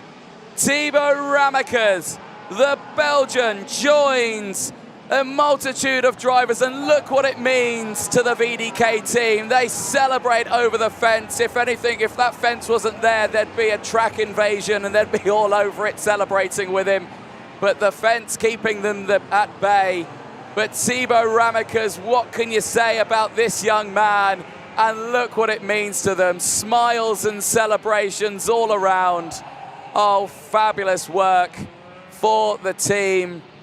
And they can be delighted with that one. Years and years of work behind it for that team. VDK have delivered him a title in the past. In 2023, he was the Miami Winter Cup champion in Junior X30. in the European Champs, of course, in 2023. He came second in that. He came third in the European Championships in 2024 in his first season. And now 2025 comes away with a world title ahead of Joe Turney, who this title still eludes him. He stands on that podium, but P2, Lev Krutilov, in his rookie year, can celebrate a senior title podium, third for the Ukrainian across the line, ahead of James Anagnostiadis, Kenzo Craigie, Zach Drummond, Zach Green, Christian Kostoya. The chance of doing the double eluded him. Lorenzo Travasanuto holds on to that title back in 2019. Aston Sharp, what a race for Aston Sharp. 21 places gained for him to finish in P9. Jensen Burnett rounds out the top 10. Filippo Sala, Thomas Pradier from Jacopo Martinez, Peter Stiller from Daniel Kelleher, Louis Cochet, Jakub Kamenek, Davide Bataro, Oliver Kinmark, Jindra Peschel, Augustin Sepulveda, Boris Lysen, Jacob Mikolev, Vladimir Ivanikov, Mariano Lopez, Marco Gast, Victor Gustafsson, Toby Gale, Kare Fairhan, Jörg Pokela, Kasper Reipold, the 31 finishers in that race. Noah Wolf at the end, we didn't see what happened. We did see he was under investigation, but he retired in 32nd place. Elliot Kaczynski, 33rd retirement. Van der Kerkhoff, 34th with a retirement. Rasmussen, 35th. And Matthew Higgins, well, effectively a non-starter for the driver who finished on the podium. But now it's a new energy driver on the World Championship senior podium. That man there, Lev Krutilov, third place for the Ukrainian, and that's what it means to him. It's not a world title, but it's still a World Championship podium in his rookie year as a senior. But for the rest of the field, Timo Ramakas can celebrate with that one. He's not stood on that top spot. Well, he's not stood on a World Championship podium in FIA karting at all until this very moment. He started this race on the inside of row number 3. You couldn't rule out the Belgian in this one, and I can imagine the emotions will be flying for him and the VDK team. The fight for the front, though. Zach Drummond in the early stages fighting with Anagnostiadis. This fighting here brought the pack into play. You could see how Kelleher was fighting with the rest. Lev Krutilov focused on one thing and one thing only, and that was pushing forward. And he certainly did that up into third place. Had to fight for it, though. Did battle away with Joe Turney as Daniel Kelleher making the moves down the inside. You can see how everyone was closing in. Davide Bataro there in that early stage for the CRG team. It was later fell back in the order, unfortunately dropped to 18th place there. The live feed on the right-hand side of your screen, replays on the left-hand side. Timo Ramakas, FIA Karting, Senior OK World Champion for the VDK team. Absolute delight for them, and I can imagine they're making that long walk around the edge of the circuit back to the podium area. They had ladders and all sorts that they had to try and bring back with them, but I'm sure they will do that. The live feed still there on your screen. Ramakas there at that moment. Second place for him as Krutilov back to the inside of Joe Turney. Yeah, I don't think that Ramakas had any idea that that initial straight overtake he did on Drummond in that early stage would be the one and only he would need to deal with. There, Thomas Pradier. Well, really strong start to Pradier's race. Unfortunately, the Tony Kart driver, number 33, dropping to 12th place at the end of that race after fighting with Anagnostiadis. You can see this landish move to the inside. Anagnostiadis able to hold it through.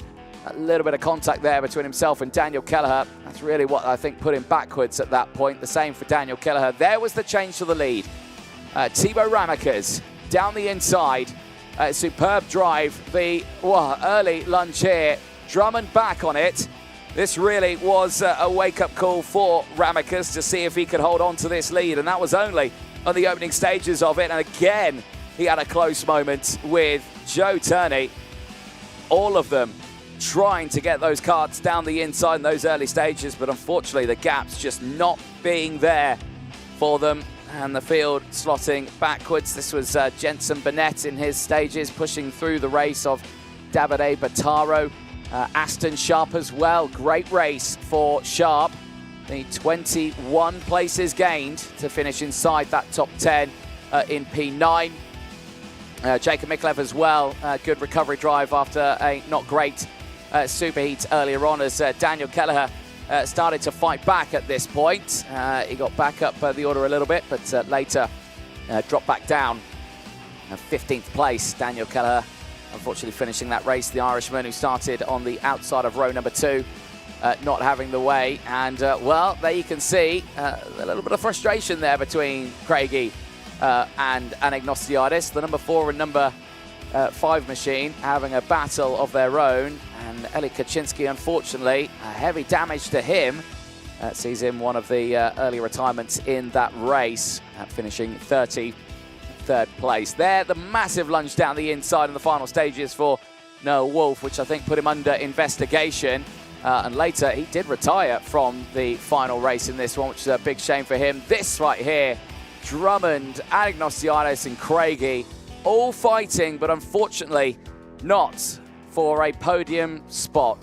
That would go the way across the line of Thibaut Ramekers, celebrating his first ever FIA World Championship podium in the OK class, and it comes as a P1. That's what it means to the team. For VDK and for Thibaut Ramekers, it's a great day in the office. And also for Kart Republic, with one of their karts 1 and 2 on the FIA podium. Energy Course once again with a podium sitter.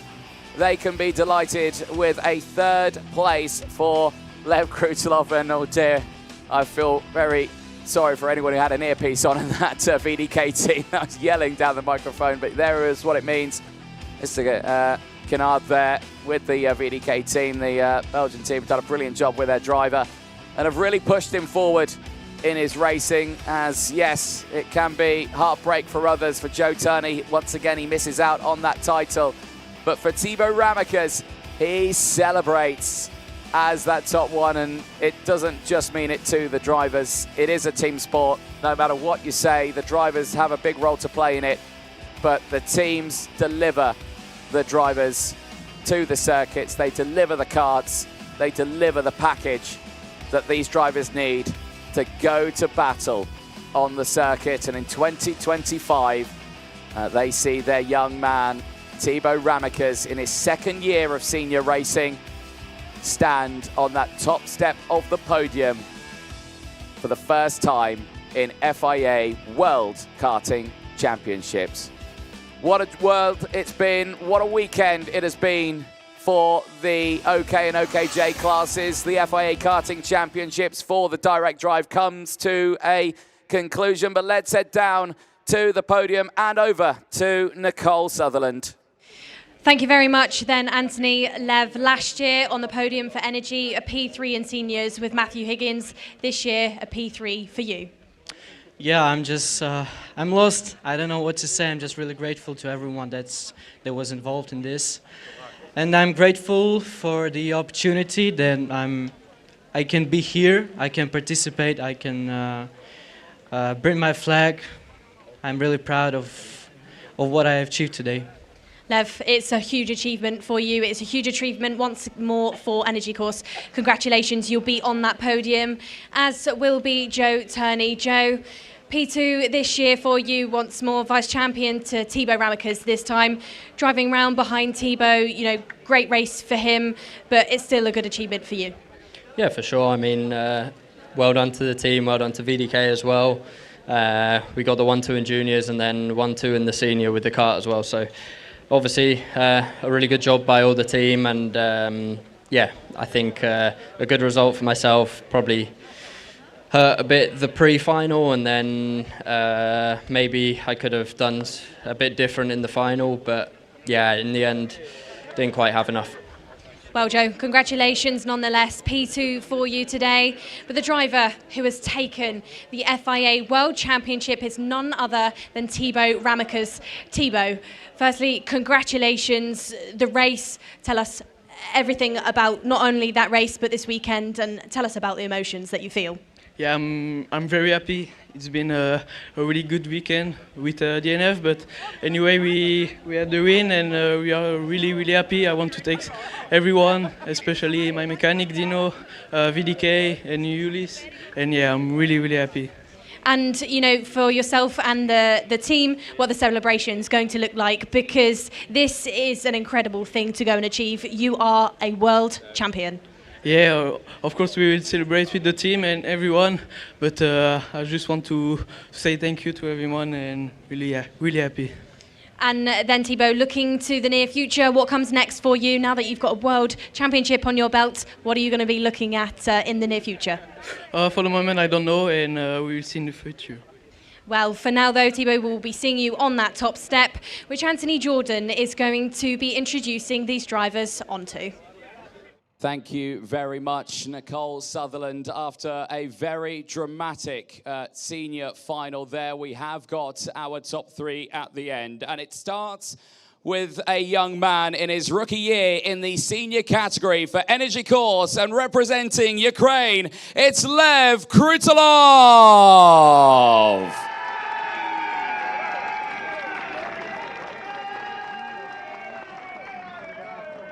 In second position, representing the United Kingdom and the Factory Kart Republic team, it's Joe Turney.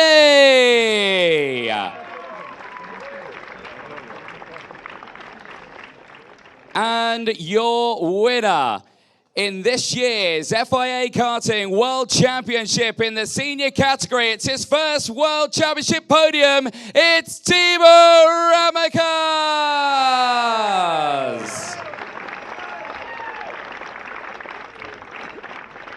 And not only is it Thibaut's first podium in the World Championships, please welcome Ulysses DePau for VDK Racing.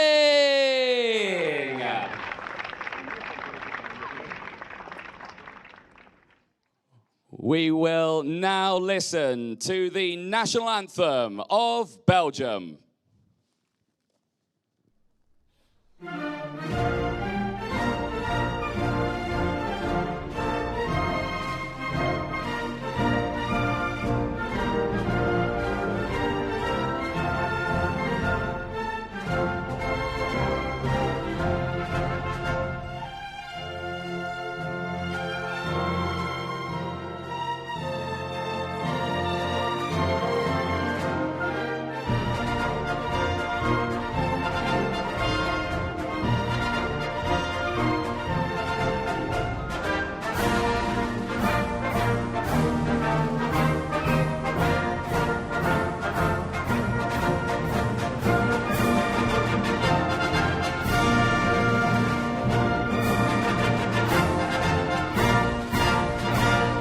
Big round of applause for your finalists in the 2025 MondoKart.com FIA Karting World Championships. We'd now like to welcome onto the podium to present the third place trophy, Peter Haag, for the president of the club here at Kristianstad, heading to Lev Krutalov. Fabulous run for Lev, rookie season for the Ukrainian, finishing on that third place podium. Please welcome to present the second place trophy, Mikael Johansson, the General Secretary of the Swedish ASN, to present the second place trophy, heading to Joe Turney. A fabulous run for Joe. Once again, second place by 7/10 of a second. A fabulous run for him. And please welcome onto the podium to present in the senior category the FIA President's Medal, Akbar Ibrahim, the CIK FIA President, heading to Thibaut Ramakas.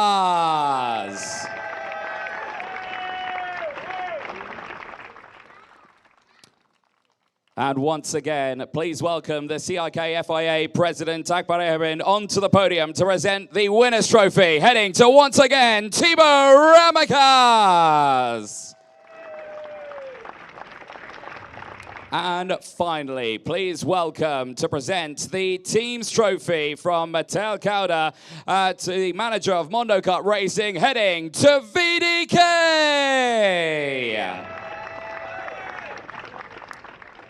Well, a brilliant end to the season in direct drive karting. Drivers, lift those trophies nice and high up in the air for me, please. Nice big smiles for the world's photographers, for Timo Rämäkäs, Joe Turney and Lev Krutelov. It's a podium on the world stage here in Sweden, and would like to get everyone in nice and close now. We'll get our dignitaries in the front, drivers on the top step. There we go. And yes, you can join them as well.